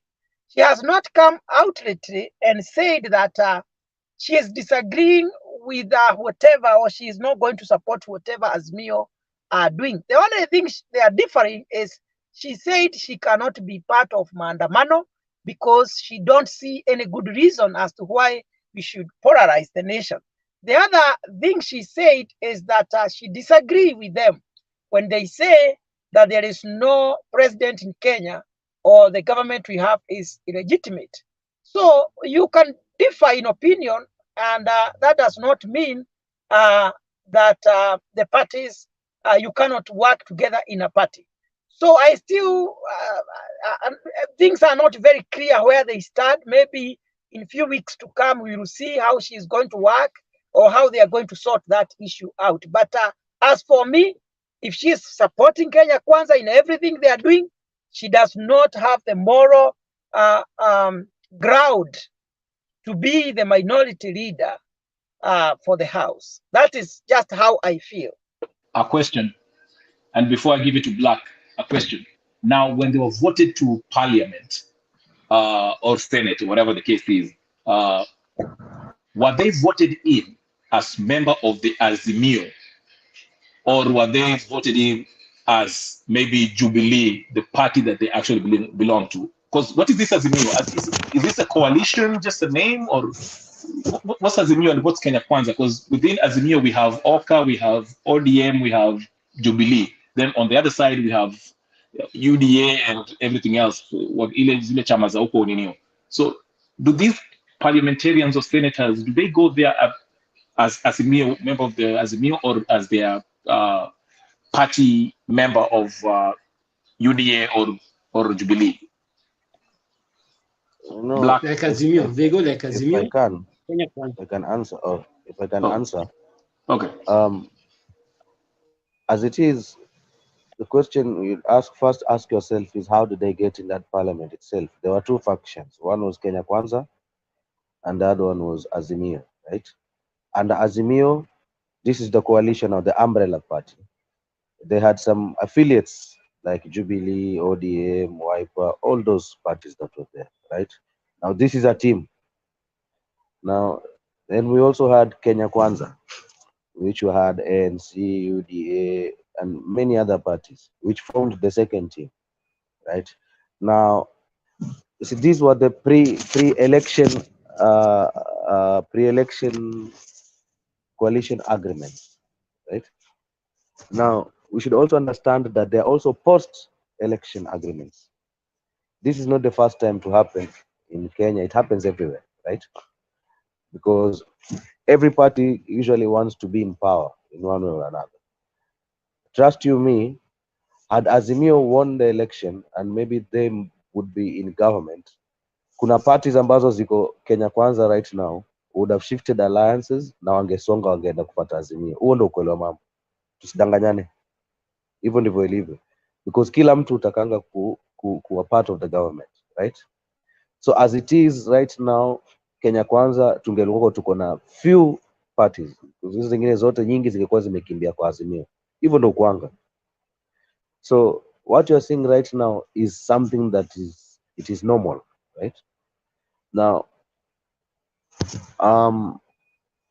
as to the question which you asked,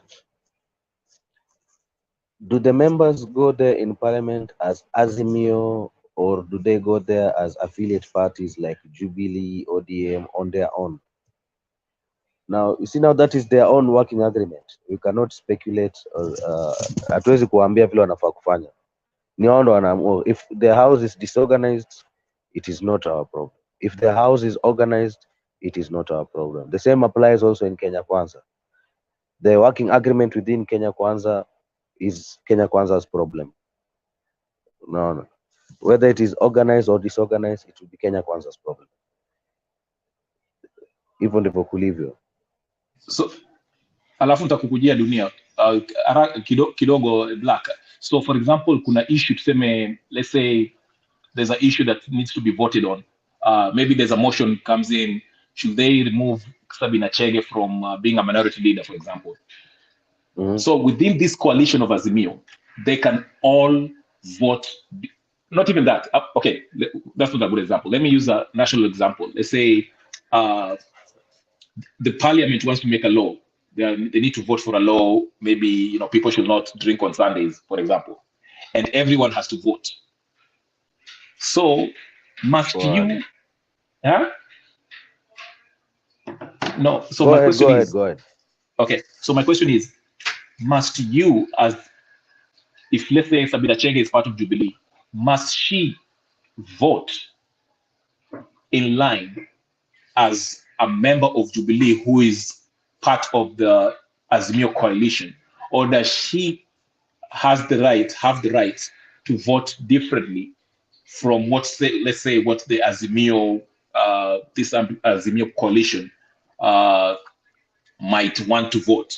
Tuseme watu Azimio, watu wa Kenya Kwanza, they want this law passed, but there are some people who essentially how it is supposed to be. Each member of parliament is always supposed to be number one. The first and key concern, primary concern, is the interest of their constituents. So if that bill is going to be in favor of their constituents, they should vote for it. If it is not in favor of their constituents, then they should not vote for it. That is the number one key primary interest of an MP. Then, despite that, there are those bills that are not tusimtoe mfano gani ambao ni vitu tofauti ambazo hazihusishi na mambo na gain kwa constituency yake kwa mfano, but the party leader may also have a sense of direction of which they would like to have their members vote for, whether against a particular bill or for a particular bill. But before that, it is my belief that they would be called somewhere in a meeting, and they would be explained for as to why the party position on a particular bill is either for or against. Waelezewe hii tunataka tuikatae kwa sababu ya hivi na hivi na hivi na hivi na hivi. So mkienda pale mwende muipige vita, ama tunaikubali kwa sababu iko na manufaa yake hivi na hivi na hivi. So kama chama tumeamua tuipigie. So mkienda pale msifikirie zaidi, endeni muipigie. For example, when we had the BBI, you see, the bill when it came to parliament, despite Otiende Amolo's reservations on it, as much as just because party yake ilikuwa imesema lazima waipigie kura, that's what happened, but he had his own reservations. So it's more about loyalty. At the same time, it's about your responsibility. So you try to balance the two. So to Dunia, so basically, Black, this is a working relationship. It's not a binding whatever. Dunia, endelea, spoil it. It is. Blackie, swali nilikuwa nauliza. Blackie, swali nilikuwa nauliza ni hivi. Kenya Rebel hajaweka vizuri. Ilikuwa nauliza hivi. Sabina Chege ako kwa Jubilee na iko kwa muungano ya Azimio. Amechaguliwa kama minority leader. Amesema mambo yake tumemsikia akisema, amesema atafanya kazi na serikali. Kwa sababu tumeona function nyingi pia serikali anaenda. Function ya Azimio haendi. So kwa hii kiti anataka atolewe na watu wa Azimio. Wanasema kwa sababu ameamua kufanya kazi huko, tunamtoa kwa kiti. Hajatoka kwa chama wala hajatoka kwa muungano. Ni ile anafanya kazi na serikali. Je, swali yangu ni hivi. Anafaa abaki kwa hiyo kiti au anafaa atolewe? Na kama anabaki kwa hiyo kiti, sasa atakuwa na save two master. Kwa sababu bili ikikuja, kwa sababu ana support serikali, atakuwa hiyo bila anapigia kura aje au ana debate aje?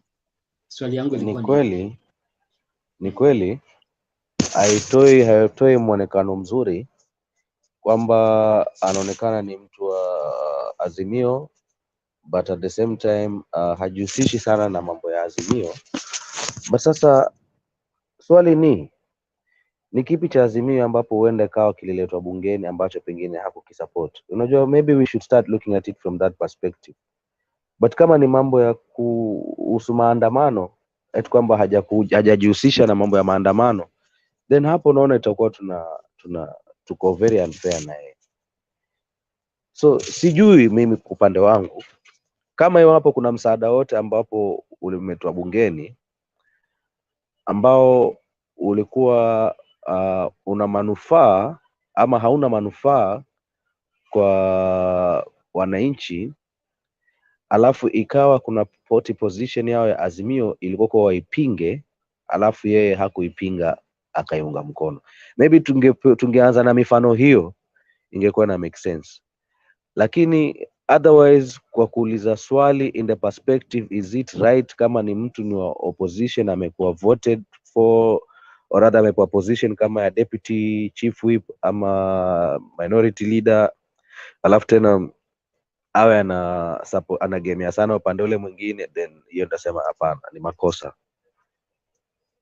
Manake pale bungeni tunataka tuwe na wapinzani wenye nguvu, kama vile tulivyo hapa kwenye debate. Kuna wale ambao tunajua wana support upande wa Azimio na tuna wale ambao wana support watu wa Kenya Kwanza hapa, na tunapokuwa na nguvu, pande zote mbili zikiwa na nguvu, we end up coming up with a proper debate, and mwisho wa siku tunaelimishana and we come up with something good. In my view, kama ameamua kusupport pande ule mwingine, then it is in order that perhaps Jubilee, because perhaps Jubilee may have had an agreement pengine na with the Azimio coalition as a whole, perhaps that for that seat should have been reserved for a Jubilee member. So whether hata ingelikuwa Sabina Chege ama ingelikuwa mtu mwingine, bado ingelikuwa tuna Jubilee. So I think the first problem to be tackled will be within Jubilee, because hiyo ilikuwa nomination yao, sio kwa hicho kiti. Alo, sijui kama tumeelewana pande yao. Nake walikuwa wameelewana. Ndio chama fulani kitapeana mtu fulani, chama fulani kitapeana mtu fulani. So hicho cha Jubilee ndio hicho ambacho Sabina Chege amekikalia. Iwapo ingekuwa yeye, mimi kwa mawazo yangu mimi, bado tu ingelikuwa kwa mtu mwingine wa Jubilee angepewa pale kile kiti. Lakini so issue si eti kwamba kina Wandanyi wabishana. Kidogo tu wadau niulize, how did we get here? Tulifika hapa kwa sababu kulikuwa na mdahalo bungeni ya vyama kuundwa na jinsi vyama vitaundwa. And then they agreed on issues, and of course it was a heated debate. They even fought about it. But there were laws that they said in 6 months or in 3 months, you want to kishaingia always talk up before 6 months ishe. You remember such, right? Now, as Blake earlier said, your time imeisha.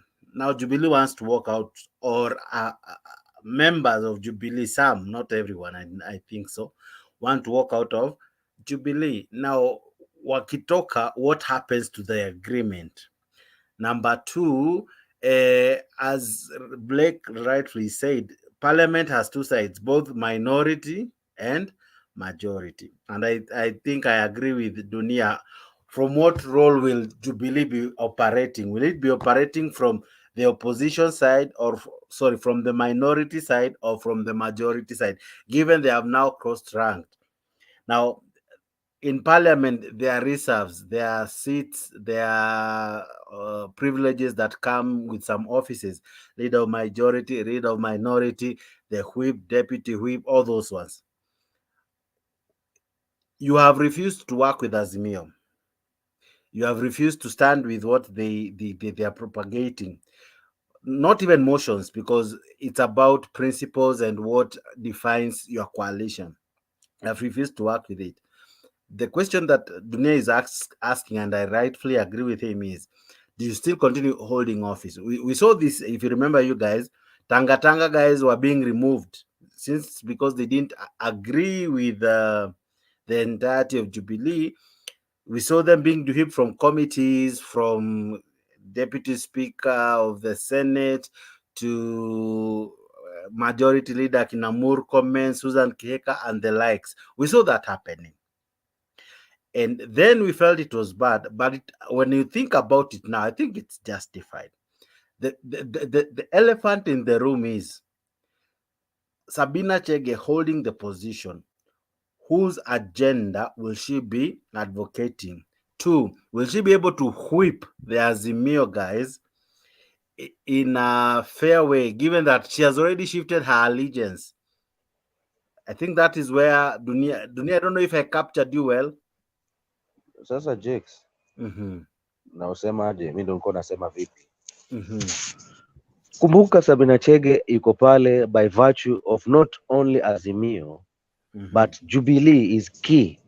Okay.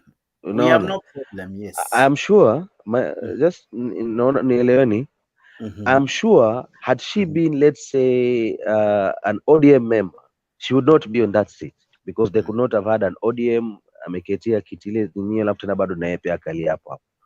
So for the purpose of kugawanya ile nini fairly, ile those offices fairly, Jubilee ndo pengine ikapewa kile kiti na ika happen that Sabina Chege was the one that was chosen to represent Jubilee in their fair share of how they decided to share it, to represent Jubilee in that office. Now, this is what I believe.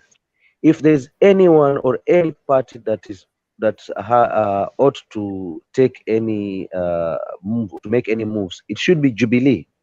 Okay. It should be Jubilee now to come in and say, we as Jubilee, as much as we had agreed to share these offices, even a representative wetu ambao nominate for that office to represent Jubilee in that office under the umbrella of Azimio is Sabina Chege, then we have decided to relieve her of that position and in place replace her with another Jubilee. Sijui kama umeelewa?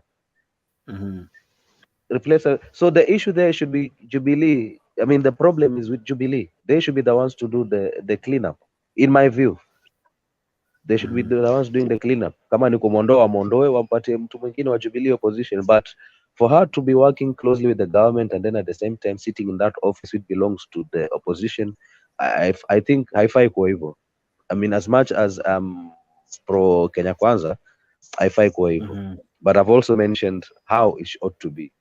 Jubilee, wow, through their leadership is what they are supposed to remove her name and propose a new name. But we already know what the problems are in Jubilee.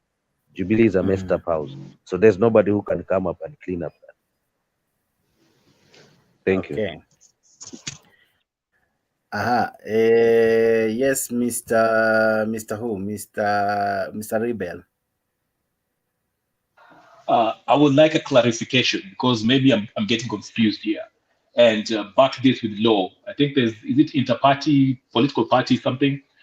What is, because this is what will help solve this problem. What's the difference between a political party and this political coalition? This coalition, Black, I think was trying to say, or maybe say, if I understood him correctly, said, this coalition it's a coalition that it's a working agreement between certain parties, okay? Now, with that agreement, by law, if we were to, let's say they go to parliament, and like you say, Sabina Chege is not towing the line, the Jubilee, the Azimio line. He's not working with them, he's not supporting anything that they support. What is it in the law that makes this working relationship enforceable as per law? Because you cannot take her out of Jubilee. She's not out of the Jubilee. Hajajitenga kutoka Jubilee akaenda UDA or something. Na hata akienda Azimio, akienda Kenya Kwanza, okay? What is this Kenya Kwanza? Is it a political party? And if it's not a political party, then you can't go to the parliament and say tutamtoa kwa sababu ametoka hii coalition. Help me understand that. And maybe Jake, you can pull up what Azimio the law is a says about political this party. I think Azimio is a political party. Kenya Kwanza is a political coalition, if I'm not wrong. I'm not sure. Yes. But I think so. Yes. So Azimio rightfully, and that was the issue when they began. You remember there was the issue, who is the minority, who is the majority. Azimio is a party, and Azimio has inside it parties affiliated to it, ODM, Jubilee, Wiper, and the others. Now, if any party leaves, they leave Azimio the party. Azimio is the party of the minority in parliament, or the minority side in parliament. So they are right to demand, they are very right to demand that the office of the minority leader, whips and all, those offices ought to be or held by the Azimio party and people who are in that party. How I understand it. I could be wrong. How I understand it. Jakes. Mm-hmm. I think, if you may allow me, I think formation Azimio was a total confusion from the start. Because now, there's a difference between a coalition. Like you see now, Kenya Kwanza being a coalition, all the other parties maintained their origins, right? They still operated their own independent or set rules and guidelines. They maintained their own party structures, right? Now, Azimio, on the other hand, you see Raila Odinga and what do you call her, Martha Karua, they both come from different parties. Martha Karua comes from NARC Kenya and Raila Odinga comes from ODM, right? So alipokuwa anasimamia ile kiti cha urais, I think Azimio party in essence ought to be as an individual party on its own, but under a working agreement with these other parties. I don't know how that works, because hata ukiangalia ile the symbol, or rather is it the symbol of which wali work nayo haikuwa ya ODM na haikuwa ya na Kenya, but you see for the other members kama tuseme governor watu they all went under their own parties. Kama ni ODM kwa chungwa, kama ni wa ANC ilikuwa hivi. I don't know how.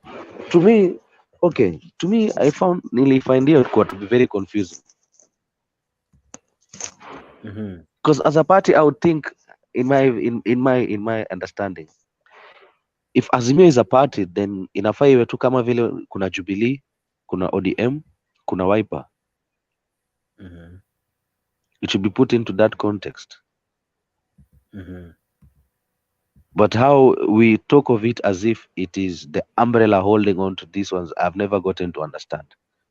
So maybe someone ought to come and explain it to me or to us. You see, that Azimio thing I've never understood. I wish to say this, and I say it with all due respect.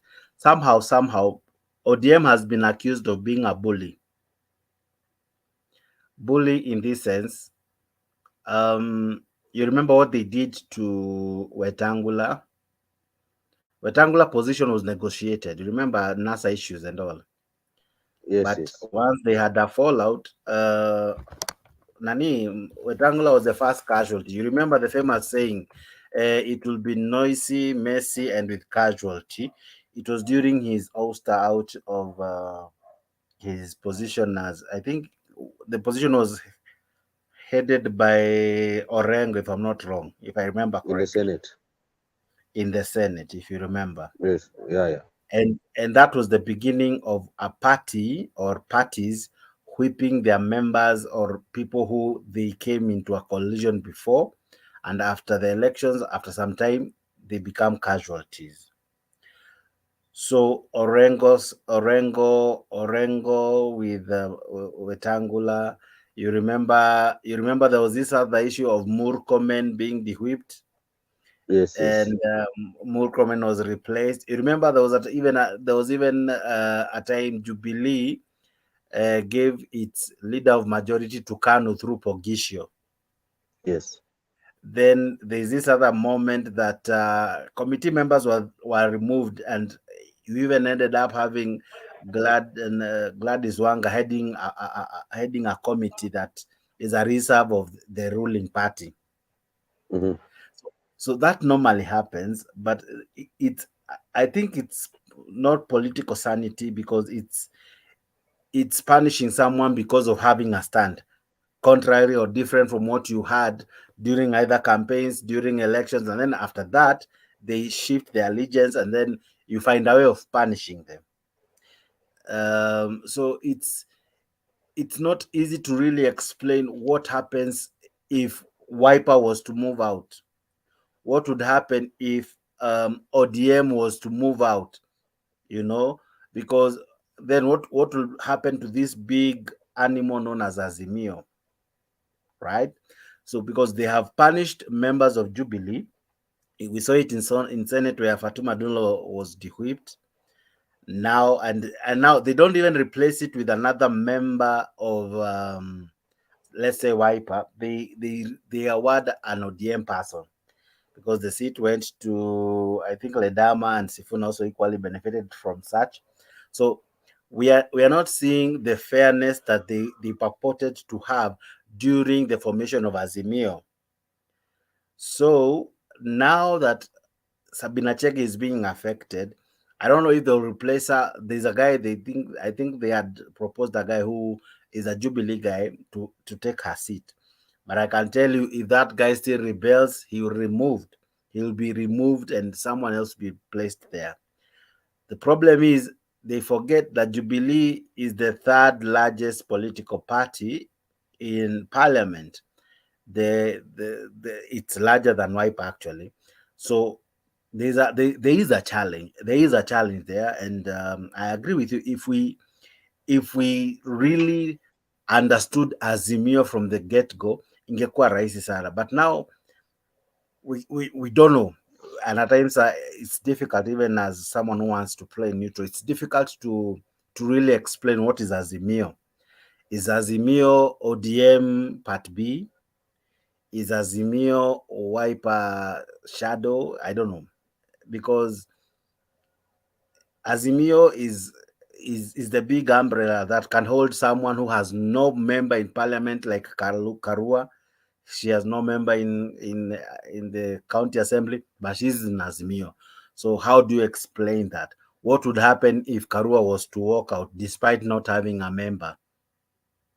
Maybe Kenya Rebel, you are understanding me. I'm just trying to give my understanding.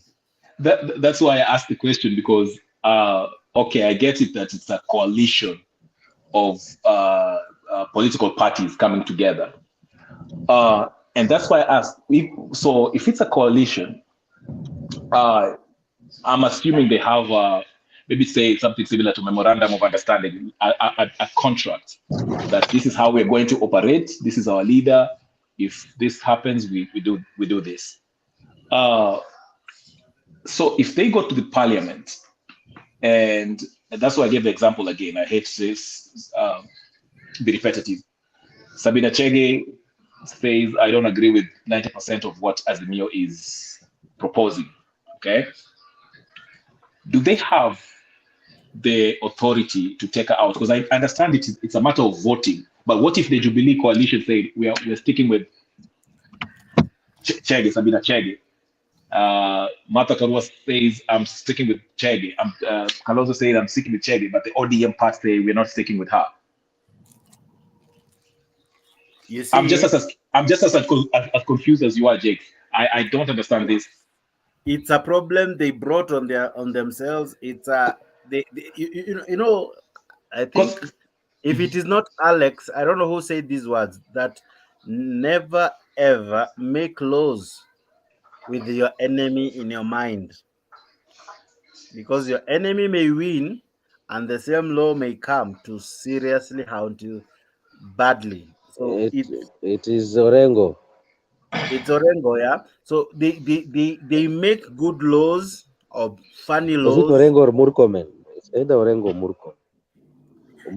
And just like, yes, and just like what Ruto one time said, the shoe can be on the other side. You know, the shoe can be on the other leg. It's Murkomen. During BBI, I think also Ruto said the same words. Yes, that the president talked about it at the Bomas when they had during BBI. Yes, during the BBI discussion, and he warned them, and he told them, don't do things because you have the latitude to do them, because tomorrow the shoe might be on the other leg. And Jakes, there is something very important that you people have said, that Azimio is not a coalition. Just by saying that, it means Jubilee is not bound by law to be under Azimio. If you say Azimio is a party, then okay, I'm not understanding the umbrella under which the party like Jubilee and Wiper are operating under Azimio, because parties are governed by the same laws. So if Azimio is a party, does not have more rights than the right of Jubilee. Therefore, we should see Jubilee as a party that is standing on its ground by its feet alone. And remember, Azimio, I don't know whether Azimio had members run under the ticket of Azimio. We don't have. Do we have any? What? Do we have any member of parliament who ran or vied under the ticket of Azimio? No. I think We don't. Azimio only had two members, Raila So Azimio and as a Martha party, Karua. Azimio as a party had only one candidate, and that had was only Raila one Odinga. candidate. That was Raila Odinga. So when we are discussing the issue of the House of the National Assembly, we should not even be mentioning Azimio, because even the party leader is not in the House. Okay. Under that circumstance, Jubilee has the latitude to decide whatever they want to do with their party. Mm-hmm. So they legally, I see a situation whereby Sabina Chege position is going to be stamped. But morally, I feel like it should not be the case. But we have been put in this mess by who? By those who decided not to do things right from the beginning. Yeah, those who always tend to think, and that's where I think I now need to be as biased as I can. It's very wrong to at times always think you are always right. It is not even, there are no words to describe that. It's no one has monopoly of ideas, and I like what at times Moses Wetangula says. At times, an idea, whether good or bad, if reasoning has been applied to it, if you allow people to dissect it and to think about it, to give their opinion and all, an idea, whether good or bad, can be made better. But when you think you are the only one, the alpha of all ideas, I tend to think that's the beginning of our mess, and that's how probably we'll lose it. I see Kenya Rebel is coming to say something. I agree with you. I think that's interesting. I didn't even know that Azimio only have one member, which is Raila Odinga. Only had one candidate. Yes. So that's why I was so curious if an issue was to rise in parliament, and that's why I need to go back to that law that pertains to inter-party, that relates to parties, how it operates. If there's an issue where within this Azimio coalition, they don't agree, how then can they remove Sabina Chege as the minority leader? Because I think there's instruction on how to do it legally, whether it's the parliament or whatever, within the party. You have to have a reason to take her out. And so far, from what she has done, in my opinion, I don't think she has done anything wrong. Working with the party of the opposite, the opposition, is not a whatever by itself. It's not a impeachable offense, to use the word impeach, or a reason to vote her off. Okay, just because she doesn't agree with you on the Maandamano issue, that's the question. Then the question should go back. Why didn't we see the same after the handshake thing happened? Why didn't we see the same people being struck out from their position, those who held the minority side, being struck out from their position because now they have chosen to work with the government? Why didn't we see that happening then? Because then they ought to have recused themselves, to have stepped down, as they are asking of Sabina Chege, because the same thing Raila Odinga chose to do through handshake, right? Through handshake, to work with the government, is what Sabina Chege has chosen to do, to work with the government. Yes, she didn't support it during the elections and during the campaigns and all that, but after she chose to shake hands, right? So my question would be, what makes Raila's handshake so hallowed and Sabina's choice of action so wicked? There's a, well, political speaking in Kenya, Raila's name holds more weight than Sabina Chege, to Really? be fair. Okay. I mean, I don't agree with it, but it is what it is. Like, I mean, Raila is more popular than Sabina Chege, or let me use, has more influence than Sabina Chege. Okay. That's why if he meets with, Kenyatta, like they had a handshake, the members of the, well, it wasn't Azimio then, but NASA, whatever. Was it NASA or whatever? Yeah. If he was the party leader, they could have gone to the parliament and say, hey, we are voting you off because you are going against. The Wiper guys should have demanded for those seats. There you go. For Kenya, then the Amani. Yes. Is it Msalia's party is called Amani what something? Amani Congress yes. should have demanded those positions because, and as I've said earlier, it's wrong. It's very wrong to always act this way today, tomorrow pretend you have forgotten how you acted yesterday. Very, very wrong. And it's the problem at times I see in this show. Someone will say this today. If you repeat and ask a question on what they had said yesterday, they become so aggressive, so bitter and so tough. But the problem and the truth is, the facts and the truths are stubborn. They will always come somehow to hit you back. That's why you had when Raila went and shook hands with Kenyatta, people started saying, at least afadhali wakina Kalonzo, they fasted walianza, they foresaw that and went to the government before Raila. Raila was late in the party. So but there's a lot of hypocrisy and contradiction with our Kenyan politics, as you have mentioned. That's what I'm saying. Sabina Chege, and I don't know, Azimio they have no right. I think the ODM branch side of the coalition are the ones who are mostly upset with her. I don't think, well, I know Jubilee is divided, the Kenyatta faction and the Ruto faction, but I'd like to think that majority of them, and maybe Jeffrey, you might correct me on this because I don't know much about Jubilee, but I know there's those two factions. Is it the Kioni part and who else? How? Yeah. Liber, I have a question for you. I have an answer. I don't think so. When you say Jubilee is divided, the question I'm having is how many members of parliament disagree with the resolution of Sabina Chege continuing holding her position? Because as far as I know, I think it's only 1 or 2 members who are supporting Kioni. Kioni himself is not even in the same house, or is he? Kioni is a leader who has no space in parliament. But anyway, you see now.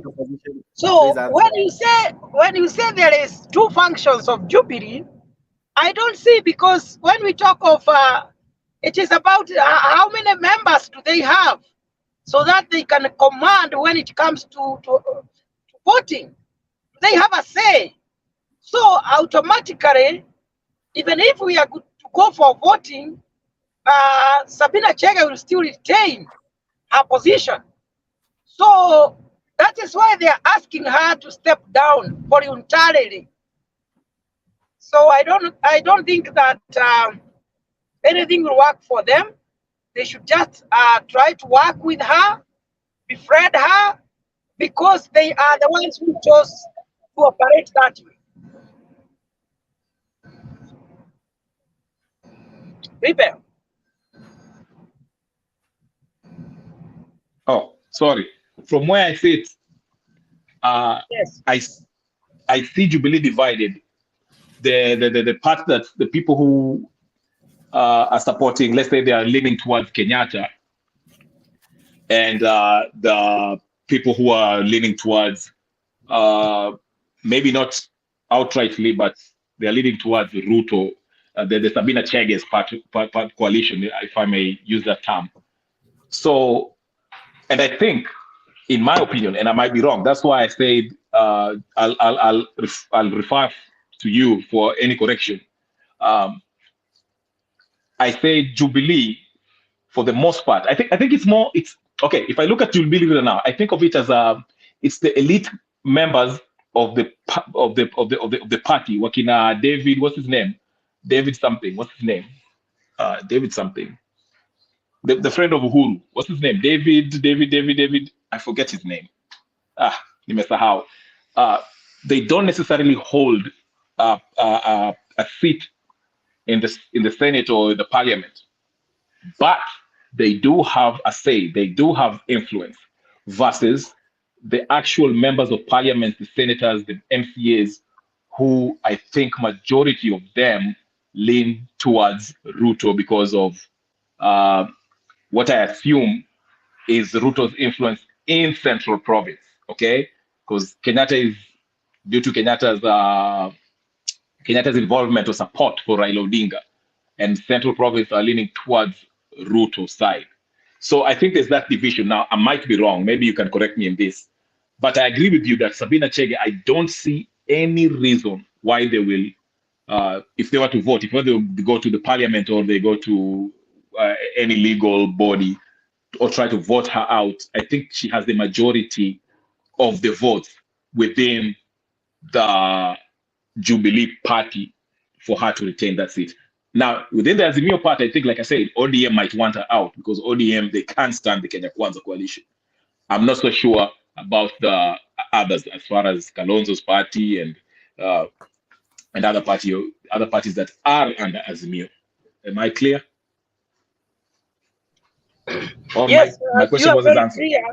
And that's why I was saying, that when you see all these things happening, it should tell you that Azimio team is scrabbling at a very high rate, like the Tower of Babel. And I think that's why they're hiding behind this Maandamano, because they don't want to see the Kenyans.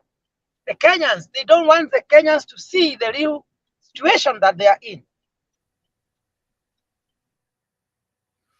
Okay, guys, we have like 9 minutes to wind up, but allow me to say this even as we wind up. Thank you, guys, those who always tune in to this show. And fun enough, this show, about what after we are through, people still join and watch again and again. I thank you for watching, and above all, thank you for always subscribing and sharing and liking our videos.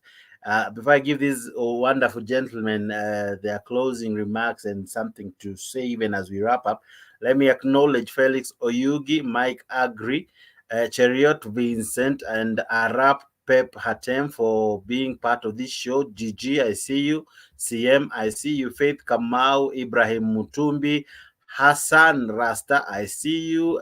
Geoffrey Ruto, Dennis Ondieki, Rina Moses, and many who are sending in their comments. Supreme Ministries, and many of you who are sending in their comments. I see Mark Daido, I see Asili TV, I see Mr. Duncan, and many of you who have been sending in their comments. We never take you for granted, neither do we take you lightly. We take you as our very, very rightful supporters and people who watch Mtembei TV. There are so many videos in Mtembei.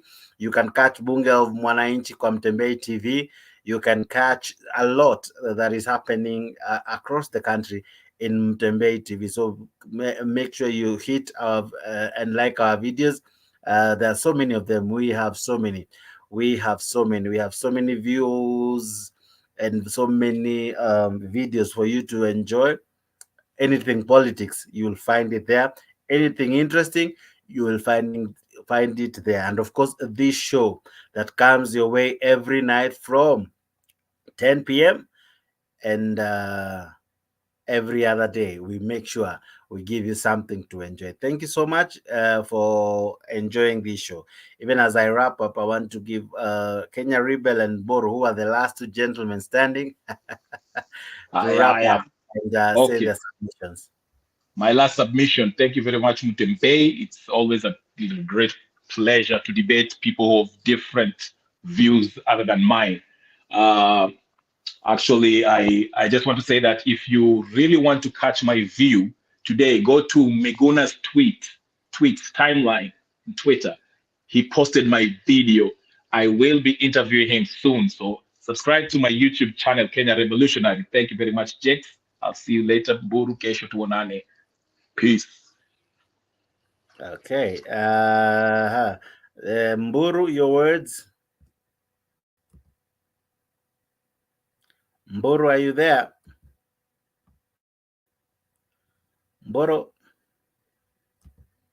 I seem to have lost Mburu. I was in. Invest and build at Optivent's ultimate solution. Mburu, are you there? Okay. Just a moment before Mburu comes back. Mburu, are you there? Can you hear me? I can see. I can hear you, sir. You have a question? Yeah. I want you to give your submissions even as we wrap up. Your final words. Yeah. The only thing I can say is that we have had a very good debate today. We have touched on so many issues that touch on our nation. And I want to commend Mutembe TV for the good job that you are doing to inform Kenyans and to let people debate freely without limiting them, and also telling us when we go out of the right path. It's very, very important that we continue engaging each other and listening to one another. And always, as I keep on asking the young people of Kenya, don't just listen to the leaders, especially the political leaders, without analyzing and reasoning and scrutinizing every word that they utter. Don't even confuse them. Sometimes they don't talk on behalf of their electorate. They speak on their own selfish, they just speak for themselves, not for the people sometimes, because of what they are likely to gain. So be careful to sort out the truth and lies, because not everything they tell us out there is the right position. Sometimes they spew venom to one another just to make you feel like you have an enemy, a strong enemy to fight. Sometimes the Kenya Kwanza will spew venom against Azimio people so that the people of Kenya may feel like they have, the people who lean on the side of Kenya Kwanza may feel like they have a strong enemy by the name of Raila Odinga and the team, which is not the truth. Which is not the truth. The true position is these people are looking just for a chance to have access to taxes, to have access to tenders, just to enrich themselves. Not that they are fighting for us so hard. What we should be asking for as Kenyans, nobody is perfect. We should be asking for accountability for our money. Because when you see these leaders making the issue of elections as a matter of life and death, it is because of what they get. That is why when you hear them declare the wealth they have, they are not talking in terms of millions. They are talking in terms of billions. Then somebody somewhere in the village is prepared to die for them. Whereas we don't even see their children coming out to fight for them the way we fight for them. So we should be wise enough to know these people have enriched themselves at the expense of the nation. And this issue of inequality in our country disturbs my heart, because we don't have a nation of equals. Some animals are more equal than others. And I don't know when we shall have somebody who will help us to come out of this hole. Somebody who will be strong enough to say, no, you people, you have stolen a lot. Enough is enough. And what you have stolen from the poor taxpayers, we are recovering. Somebody who will be selfless. Somebody who will say, we want to know how much you were earning, how much your father was earning. We combine everything plus the profit. Anything else, we take it back and give it back to the government so that our nation will be having equal people who will be competing under equal platform and well-leveled ground. But what we have right now is some people who think they are very strong because they have a lot of money. And I strongly believe it is not their money. It is our money. So I don't know when, Jakes, we shall come from this situation, but Kenya needs a savior. I don't know where you come from, but we need somebody who will say, I don't even want to rule for 10 years. Somebody who say, I can be there for 5 years, but within these 5 years, my work will be to level the ground, to take back what has been stolen, because these thieves, they have really taken advantage of the common mwananchi. I'm very sorry for using strong words, but that is what they are. They are thieves, and they have stolen from us. And one day, Kenyans should be on the streets asking them to return what they have taken from us. So the Maandamano we are having are misplaced because they are not helping us to recover what the thieves have stolen. They still want to add more thieves in the government to continue stealing from the poor people. Thank you. God bless you, Kenyans. Let us work together. A common mwananchi is a common mwananchi. Let our voice be heard. Thank you for Mutebei TV for giving us wonderful, wonderful, tremendous platform for us to come here and shout and cough what we have. God bless you. God do you good. Okay. Thank you, Mboro. Thank you so much. And to you, our viewers, I really take this opportunity to thank you. Thank you for staying with us for the last 5 hours we have had this show, and the many hours you guys sit down to watch us, to look at us, to hear us. You may not agree with us. We might not have the the absolute wisdom, but we share all that is in our hearts. We might not speak your language, we might not speak your thoughts, we might not even probably touch your reasoning, but the fact that you chose to listen to us, to look at us, to have our views enter your mind, thank you. Thank you very much. We never take it lightly, neither do we as Mtembe take you for granted. Thank you so much. I've been your host, Jakes, the moderator. This show has been powered by Optiven. Optiven are a company that sells and deals with property. If you're there willing to invest in Kenya, from outside, from you're abroad, you're away from our land, think of Optiven. They have been here for the last 23 years, doing great things, settling people in their home, settling people in their properties, settling people in nice prime land. So if you're thinking of getting a nice prime land in Kenya, Optiven has been known to have the best deals, the best pieces of land. Speak to them through the numbers that will be displaying on your screen in just a few seconds. But above all, thank you for, I'm grateful for Optiven, even for choosing Mtembe to work with as they further their agenda. You as well, if you'd wish to advertise with us, please let me know through linking through our pages. We have our telephone number there, and that as well can be the link. You get in touch with us and we can market your products through Mtembe. Optiven got you. We as Mtembe, we got you. Thank you so much. God bless you. Ultimate solution for genuine property ownership fused with luxury living and affordability. With our fully stocked supermarket of value-added residential and commercial properties, we cater to all your needs. Some of our projects include Achievers Paradise in Ngong, Ushindi Gardens in Nakuru, Great Oasis Gardens in Nanyuki, Kidhimani Springs along the Thika Garissa Road, Hekima Gardens in Nyeri, Garden of Joy in Machakos, Wema Gardens in Narumoro, Tulivu Gardens at Konza Technopolis, and Love Gardens, Kajiado County. And build at Optiven's ultimate solution for genuine property ownership fused with luxury living and affordability.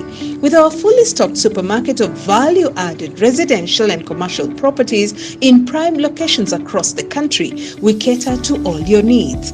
Some of our projects include Achievers Paradise in Ngong, Ushindi Gardens in Nakuru, Great Oasis Gardens in Nanyuki, Kidhimani Springs along the Thika Garissa Road, Hekima Gardens in Nyeri, Garden of Joy in Machakos, Wema Gardens in Narumoro, Tulivu Gardens at Konza Technopolis, and Love Gardens, Kajiado County.